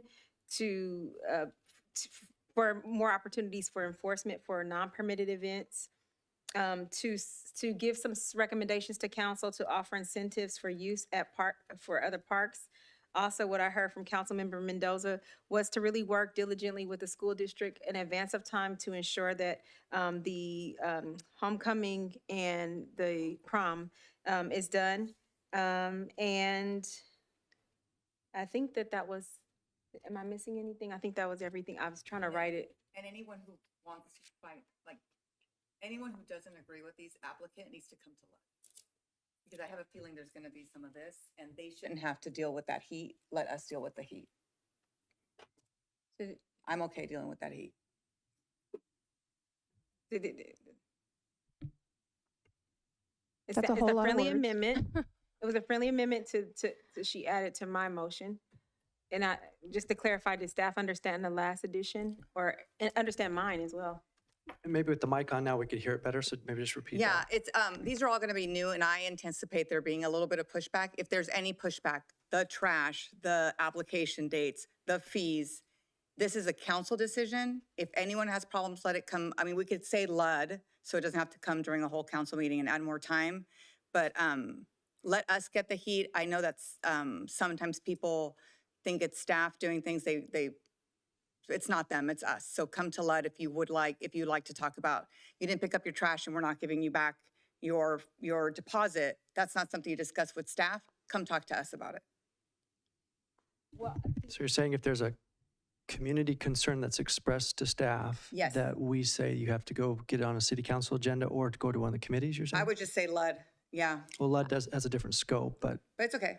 We could add that. sure. I just want to clarify, this does not negate the appeal process that's already in place in Yes. municipal code if someone applies for a special permit. Yes. So, Yeah. so there is in municipal code, if someone applies for a special permit, there is an appeal process if it's rejected. And I don't want this coming to LUD, and you're not suggesting that to circumvent the appeal process, No, right? they can do the appeal process, but if they're still like, I don't want our staff, because there might be some problems and there might be organizations that are not happy with the decisions we're making, and it's our decisions, right? Like, these are our rules, we put it up, and I don't want them to get any heat for that. And I don't want people to say like, oh, I don't want to fight it anymore, so I'm gonna forget it. I'm giving you your $1,000 back, or I'm giving you this back just because you don't want to deal with it. So if I'm understanding you, LUD can be a complaint process if they want to express a complaint, whether it's an affirmative or. Yeah, or and then we'll just, if we decide like, okay, yeah, you make sense, so let's just include it as a grant. So then we can start keeping track of also like what organizations are getting some kind of monetary benefit. Because I would see it as a monetary benefit. If you left your trash and I was going to charge you $1,000, and then you didn't get, like, you know, you complained, your final step is the council, right? Because we created the rules, and you're getting $1,000, you know, okay, fine, we'll waive it this time. I want that calculated as a grant. Like, I want to look at people's money, because then people are like, well, you don't give me any money. I'm like, no, we did. Like, we gave you, you didn't pick up your trash, or you didn't do this, or you didn't do that. I don't know how to do it, but I'm afraid that they're going to get some heat, which we know residents come in and complain a lot to them, but this was initiated by council, and I don't want them getting the heat. So how do I get it from them getting the heat? So, so I'm kind of confused, but I kind of get what you're saying. So could we do this? Can we do it when they come back with this information? Okay. Can they give us something on how they think it can work with LUD versus it just coming to LUD? Because then I Okay. don't know what LUD is doing once it comes to LUD. Like, I don't get it. So maybe they can outline and tell us, if it comes to LUD, here's what we think LUD, and making sure it aligns with what you're saying right now. Yeah, Is that okay? Yeah, perfect. And in addition to that, we could highlight what the municipal code currently says, and if you don't like the process outlined in the municipal code, that can also be then changed. Right. Okay. We can come back with that item then. And as a part of your continued motion you're making, there were 7 items here, and if I don't hear you want to make any recommendations on either staff's recommendations or council requested items that we assessed, then we're going to assume there's no direction. So there were 7 items. If there's no direction, then we're assuming nothing Oh, happens I on those. said at the beginning to adopt everything that was recommended in the staff report. All with 7. All of Okay. them with these modifications. And those modifications were I think there were 2 specific that I brought up. Yeah. The exemption process, and then just clarifying, which I think that's in the staff report, the amounts for the street closures. But weren't they Oh, also and then the looking at incentives. fees, like the tiered fees, resident Yes. versus non-resident, they're going to look at that. Yes, I forgot to add that, Yeah. the tiered fees for the street closures. And the park And usage. the trash, yeah. And resident versus non-resident, nonprofit versus, kind of like we do for our. Already. Yeah. So, Councilmember Person, if I can try to do a summary that I have on my end, please correct me. But what I'm hearing is the 7 recommendations that was included in the staff report. Within those recommendations, you want us to come back with more information about the actual fees we're looking to assess for street closures. In addition to that, we wanted to have more information about potential tiered fees for resident, non-resident, nonprofit corporations, so that you can see that before approval. And that would be for the park usage. For park usage. And actually, that's a great point, because we're talking about that turf area, correct? So the turf area of the park.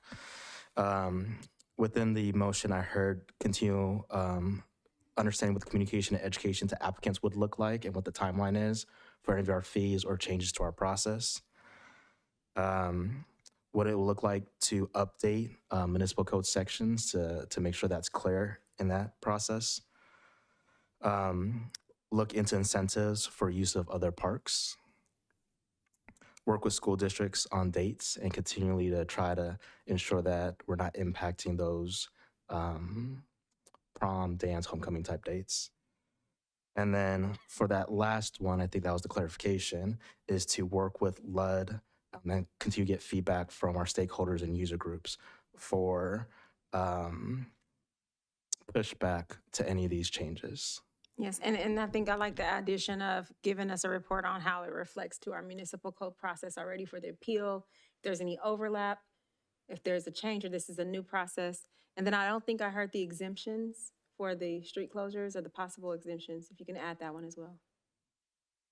I think that's all encompassing. Thank you. And I'll second that. Okay, so staff, are you clear on the motion information? Okay. Yes, I am. Thank you, Mayor. Thank you. So we have a first and a second. Roll call vote, please. Is she alone? Vice Mayor, I'm are you alone. alone? I am alone, and I vote yes. Councilmember Mendoza? Yeah. Councilmember Orlemans? Yes. Councilmember Pearson? Yes. Mayor Bryant? Yes. Motion carries unanimous. Okay. This time we will move into item H, request for future agenda items, new request. Is there any new request, Vice Mayor? Thank you. I'm not quite sure how this discussion happens, if it needs to be a an agenda item. I don't know how this will work, but we've been getting a lot, like almost all of our council meetings are, and they have a special meeting beforehand at 5:30. Some of the things that are coming through, like we just got an invitation to a water supply assessment and a workshop on housing legislation bill update. I feel like some of these could either be incorporated into meetings themselves or held as a community town hall. Like for example, the housing legislation, if that was a separate one where the community is invited specifically to that. I mean, I spent a lot of time educating myself on legislation already. And frankly, like I don't know the last time we had a meeting that didn't have a special council meeting in advance of it. And 4 out of 5 of us have full-time jobs. So I'm just wanted to put it out there that maybe we could have a discussion about how some of these could be incorporated in. I don't know how we would do that, if it would be a voting process. I don't know. Yeah, I think like the oops, sorry. I'm half asleep. Okay, is that the culmination of your request? Yeah, because I don't really know how else to request that we talk about this and not necessarily always make a special meeting before every single council meeting, that instead some of these are considered for either, like I said, incorporation into a regular council meeting as an agenda item, or potentially even a community town hall on a separate night. Okay, thank you. Is staff Yep. clear on that request? Yes. Okay, thank you. Any further new future agenda item requests? Yes, we're supposed to have quarterly meetings with our city manager, and we haven't had those, and I've emailed about it and haven't heard back. We missed last quarter. We need to get that on the books for this quarter. So can we put it on the agenda, or, to discuss the date of those meetings and like set them for the rest of the year? Because our calendars are getting pretty full, and this is a pretty important meeting that we should be having quarterly. Sorry, I am asleep. Because that involves a personnel matter, that would be more appropriately done in a closed session. So we can look into the way to set that up so it wouldn't come back as a future agenda item on an open session meeting. That's perfect. I just need them set up. Thank you. Okay. Any further new future agenda item requests? Okay. We'll move into item J1. Consider a request from Councilmember Mendoza related to the ability of the City Council to mandate the internal investigations of certain employees. Yes. So we had talked about what we saw going on in Park and Rec, and part of the agenda ask was an internal investigation on what's going on in Park and Rec based on what we've been hearing from employees, current and prior employees. And when it came back to council, it was just left off, which was super frustrating to me, because then we got like some verbal about why we couldn't do it. But I would like to see a staff report about why we can't do it, because I've spoken to other cities and they're saying there is a way. You can't have access to names, you can't have access to this, to that, but there is a way for you to call for a review of a department if you think something's going on. And my biggest fear would be that we get into a situation that other cities have gotten in when their councils are hearing things, the city right next door, and no one did anything, and now it's like national news. I'm a little bit, and this is just me as a person, it's not even a council person, but when you hear the pain from people, and it's not just one, and it's not people who are friends, it's not even people who talk to each other, but there is definitely something going on. We need an investigation, and this is just one case, but am I legally liable when I know I've heard of examples of things going on and I'm on council and I don't call for it? Like, are we legally liable for any of that? If anyone sues the city or sues me and I've been asking for this review and it's not happening, like, we say we run the city, so if we run the city, what's my responsibility? I need to understand legally what I can and can't do, and I need the rationale in the staff report, not just a verbal, you can't do it. I want to understand why I can't, and if we can, I know there's parameters, so what are those parameters? But to hear what I'm hearing and for me not to do something is almost inhumane, and I'm gonna keep bringing it up. So it'll be a future agenda item forever. And I'd rather just take care of it because I'm afraid of what can happen, and I would rather just nip it in the bud and take care of it now. Okay, thank you. At this time, we'll open public comments. This is the time to speak on this item. If you're in the chambers, please submit a speaker card. If you're on Zoom, please raise your hand. Remarks are limited to 3 minutes, and your microphone will be muted after the timer has expired. And we received no written public comments on this item. I have no speaker cards for this, and I see no hands raised. Okay, thank you. At this time, we'll close public comment, move into council discussion. So I'm hoping I can provide some resolution to the issue that's bothering you. I mean, I get it. I was at the meeting and I was asking for the same thing, but I think the city attorney at the time did say, because I went back to watch it again, that we couldn't do an internal investigation, explain why we couldn't. But I feel like you needed another, because I don't think because it was all impromptu, we didn't get enough, right? Yeah. So when I'm speaking right now, I'm not speaking as an attorney, even though I am an attorney. I'm not giving legal advice to you. I have to make that. I'm sitting here as a council member and not as an attorney. So I did some research, and one of the best articles I found was from the League of California Cities from April 30th, 2021, and I'll forward it to anybody or make it available to anyone who wants to reach out to me. This may help a bunch.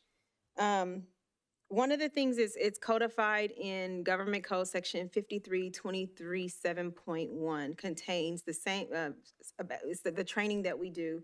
And I know it makes us really scared about, like, what do we do? What do we not do? But one of the things that I found in the article, it said that the most common form of city government is the council manager form of government. And one of the things that it says is the city is obligated to maintain employee personnel records that they have. Well, before I go there, is the city council manager form of government, which means we manage him. Right? And so since we have that codified, that's the type of government that we're going to have. And I looked up where it's at, because I know you going to ask me, well, where is that at? It's actually in our municipal code section 2.24.030, personnel officer is designated, and it designates Tim as the personnel officer to handle all the things that you've asked about, that we've asked about in different capacities, right? Well, one of the things that when I read this article is so great, and I started looking up all the sections, is it actually puts us at more risk to be involved in personnel matters as council members. One of the things is we can be personally sued and sued in this capacity as a council member if we become involved in personnel matters, which would bar us from even making decisions up here. So let's say someone makes a complaint for discrimination.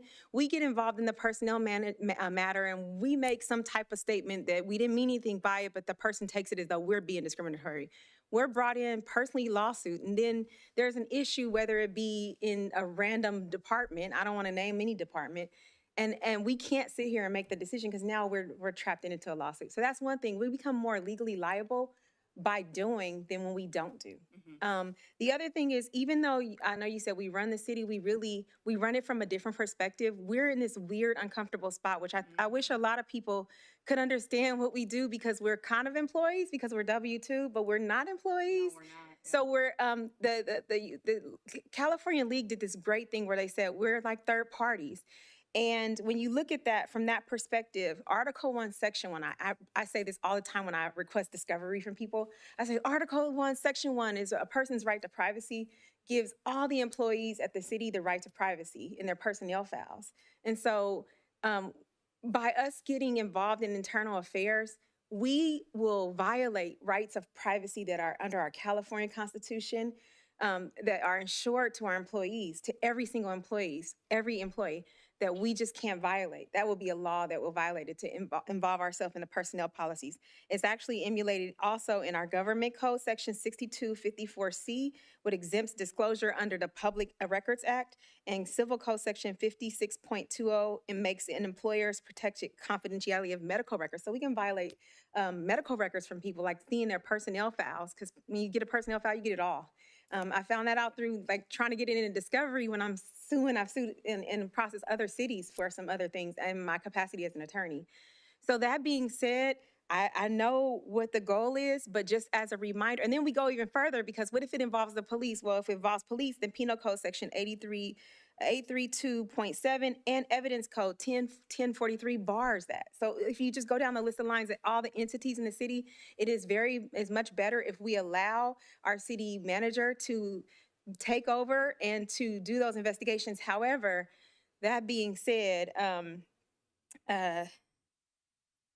again, we run a council manager. So if we are constantly getting complaints, and I've said this transparently to our city manager, I've said it transparently in front of other people. If we keep getting complaints about personnel, and I always tell people, please don't tell me because I don't want to be a witness. I'd rather you go through the real procedural because the results are better if you go through the procedures that's in place. If we ensure that and then it comes back that it doesn't work, then that is what we take up when we manage him. And I'm sorry to say him, just to say to Tim, it comes up with how effective Tim is as a city manager. And so I just want to trust that he's doing his job, which, from what I can see, he's doing his job adequately. I can't see a lot because we don't have access to it. If we don't like it, the only option is not to keep bringing it here, is to change municipal code. To change it, and from what I understand, in order to change municipal code, we have to determine if we want to be a charter city, which I know you don't want to be a charter city. Well, we'll see. So those are that's my little 2 cents. So my thing is, I don't want to see anyone's personal file. I really don't. I just, right now where I'm sitting, I don't trust that our employees' mental health is where it needs to be. I just don't. So, what do I do about that? Like, what do I do? So not to keep going back and forth, and I want to give other people opportunities. Well, you bring the complaints to me. Yeah, and I brought them to you. You I'm have not brought any complaints to me, so bring the Okay, complaints we to can't me and I talk will about do my job. your personnel stuff. But This has been a topic of discussion, and I'm not going to go into the details. I'm not satisfied with what's going on. That's why I bring it here.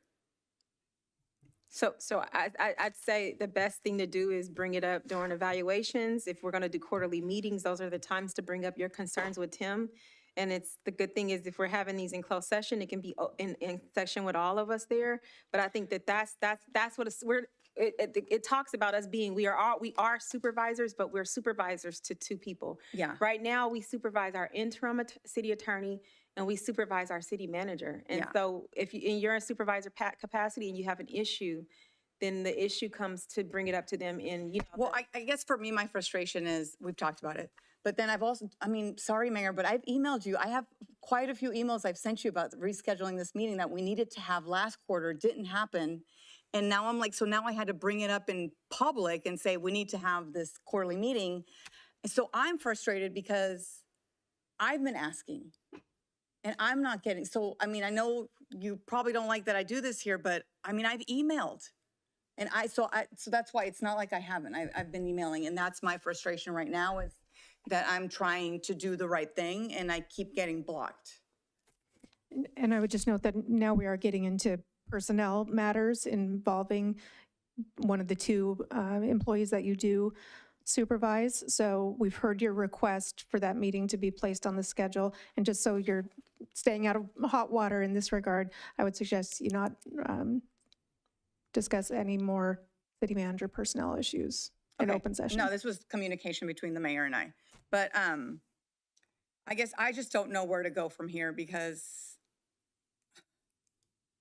it just doesn't, I feel guilty. It's just, I don't know what else to do. We'll talk about it in our next meeting, and then I guess we'll go from there.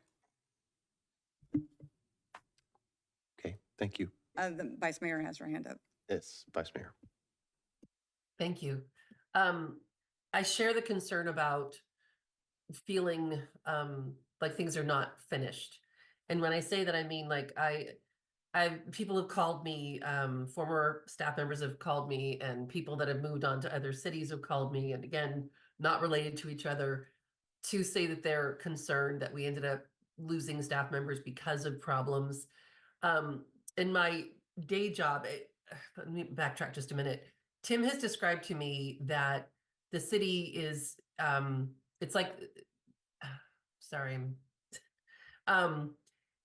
he is the CEO of the city and we are the board of directors, is basically how the discussion has been in the past. And it's a good, it makes some sense, right? So for my day job, I'm the executive director of a nonprofit and I have a board of directors too. So it's kind of a similar, different position, similar kind of a setup. We have a process for filing a grievance. If one of my staff members has gone 1 level up, 2 level up, 3 levels up to me and is still not satisfied, they can in turn reach out to our board president. So what I'm curious about is like, is there a way of doing something similar? Because we do have people that, we made it okay for staff members to connect with us and to make public comments and because they have the right to speak. So does it go nowhere if they do that? That's my concern as well. And I do think our evaluation meetings are going to be a good way to do that. But I'm just kind of adding to the discussion. Thank you. And I think that I appreciate that additional layer, but I think that that's handled by what Councilmember Mendoza was able to implement with allowing them to speak to us. If they want to complain to us, they have the right to without even, they don't even have to file a grievance. They can personally come to talk to us. And then that's our responsibility because we are the supervisor to to our city manager and to our interim city attorney. If there's any complaints about either one of them or anything that's going, not even about them, about something else going on in the city, those are the times that we need to bring it up. And I think that the good thing is that to have meetings that we are able to speak and bring those things up. So we have that forum. I think that's the time, and it is helpful that we're all there. So I think we implement that's the solution. But any other way, as a person who's sitting here not giving legal advice, but as a person who's an attorney, I don't see how we do what the interest to do without violating the California Constitution. And I sit here, I'm not, I know we complain about, our legal may be a little conservative. That's not me being conservative. That's me being an attorney who understands the law. I don't know what we're asking, what was been asked is to violate the California Constitution, to evaluate, government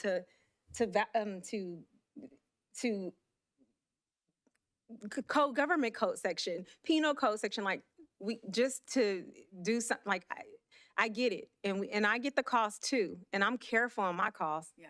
I don't want the personal liability. I don't go into the personnel matters. But if you want to talk to me about a process, if you want to talk to me about that you've seen our residents be treated poorly, tell me, because that's what I've been tasked to do. And then I bring it here in this forum with a future agenda item request. I bring it in this, I call Tim. I'll call anybody of the directors because Tim always tells me you can call the directors. I'll call them and say, hey, here's my issue, and this is not to jab at anybody. I do things a little bit more different. You might not always see me on the dais bring it up, but I bring it up behind closed doors, and I stay on people like, hey, remember we talked about this? I really have an issue with this, and I'm like, hey, remember who supervises this person, or remember that? This is all like I go hard on it. So, I think that's the process that we need to do. But I think because that was invaluable that when you created that they can come talk to us. Now they can tell us. That's their grievance process. Well, okay. So let's have our quarterly meeting. Let's discuss it there where we can, and then let's go from there. Okay, so at this time, do we have need a motion? No, not right now. Maybe later, but not right now. For your recommendation? You don't have a motion for that? No, we're not gonna do one right now. We'll see how things. Yeah, we'll see how things go. So if I could just introduce, just so we can have the meeting summary be correct, Councilmember Mendoza will note that you've withdrawn this request for now. Yes, for now. Thank you. Okay, item J2. Consider a request from Councilmember Mendoza seeking information regarding Government Code Section 54954.3C. Yeah, so on this one, I just want to understand what I can and can't say on the dais because I feel like my voice is being silenced and my civil rights are being infringed upon by being quieted during council meetings. And I don't know what your intent was in reading the ethics code, but I watched that meeting. I didn't break any ethics policies at that meeting. So I want to understand what I can and can't say. And there is a specific part of the Brown Act. And if I need to stand on the dais, on the podium to say what I want to say, I'll go over there. But there says that you cannot stop anyone from critiquing the agency or us, the council, at all. That is against the Brown Act. I would say it's a violation of my civil rights. So I just want us to have a clear picture, what I can and can't say. And if there's something I can't say, let me know so I'm not getting in trouble for it. And that's it. Like, I just want to follow the rules and I want to understand the Brown Act, and we should all be on the same page of what's allowable and what's not. And if I need to go stand over there, then I'll stand over there. Or if I can do it from here, I'll do it from here. It's fine with me. I don't care where I go. Okay, at this time, we'll open public comment. At this time, public present in the chambers and on Zoom are permitted to address the council on this item. Remarks are limited to 3 minutes. If you're participating in Zoom, please raise your hand. If you're in person, please file a speaker card. Your microphone will be muted if you speak on items that do not pertain to this agenda item or after the timer has expired. And we received no written public comments on this item. I have no speaker cards in the chambers and there's no hands raised in Zoom. Thank you. At this time, we'll close public comments. Move into council discussion. So here I am again. I know. So I agree with some of the things you said, and I agree with it. I've agreed with it before when a lot of people were trying to come for Tony, and I wanted to make sure I say this when people came for me when I first got on here. And now at the last meeting, I didn't think you violated any type of policy. The thing is that our former city attorney said, I'll quote him, I'll say he's a very smart man. He's a smart guy. He probably really like hearing that. Too bad he's not here to hear that. And he kept saying the ethics are the core values are aspirational, right? So this is why I keep saying, and I've brought this up, we need to take the ethics and actually make them policies. If we want to make everybody follow them, we need to make them more policies because they are aspirational. So I know I may be getting off topic, but she talked about did she violate an ethics policy? Like, there's not an ethics policy. There are core values, and then there is the conduct policies for city council. So I hear the conversation. What I want to caution you to is that the description of this future agenda request is one government code section. So your future agenda item request is not properly stated, and we're going off topic. It's always that way. Can I clarify? It was properly stated as what was directed in the council meeting, and I clarified to ensure that we knew that we were only talking about that item. I understand the frustration, but I clearly ensured that the item, that I just don't want to make, I don't want anyone to believe that the item on the agenda wasn't what was requested at the council meeting. I guess for me, I just want to, what can I not say and what can we should all know. What can we say and what can we not say? And when I read this part of the Brown Act, it's very clear. We cannot shut people up. We can't shut each other up. It's not right.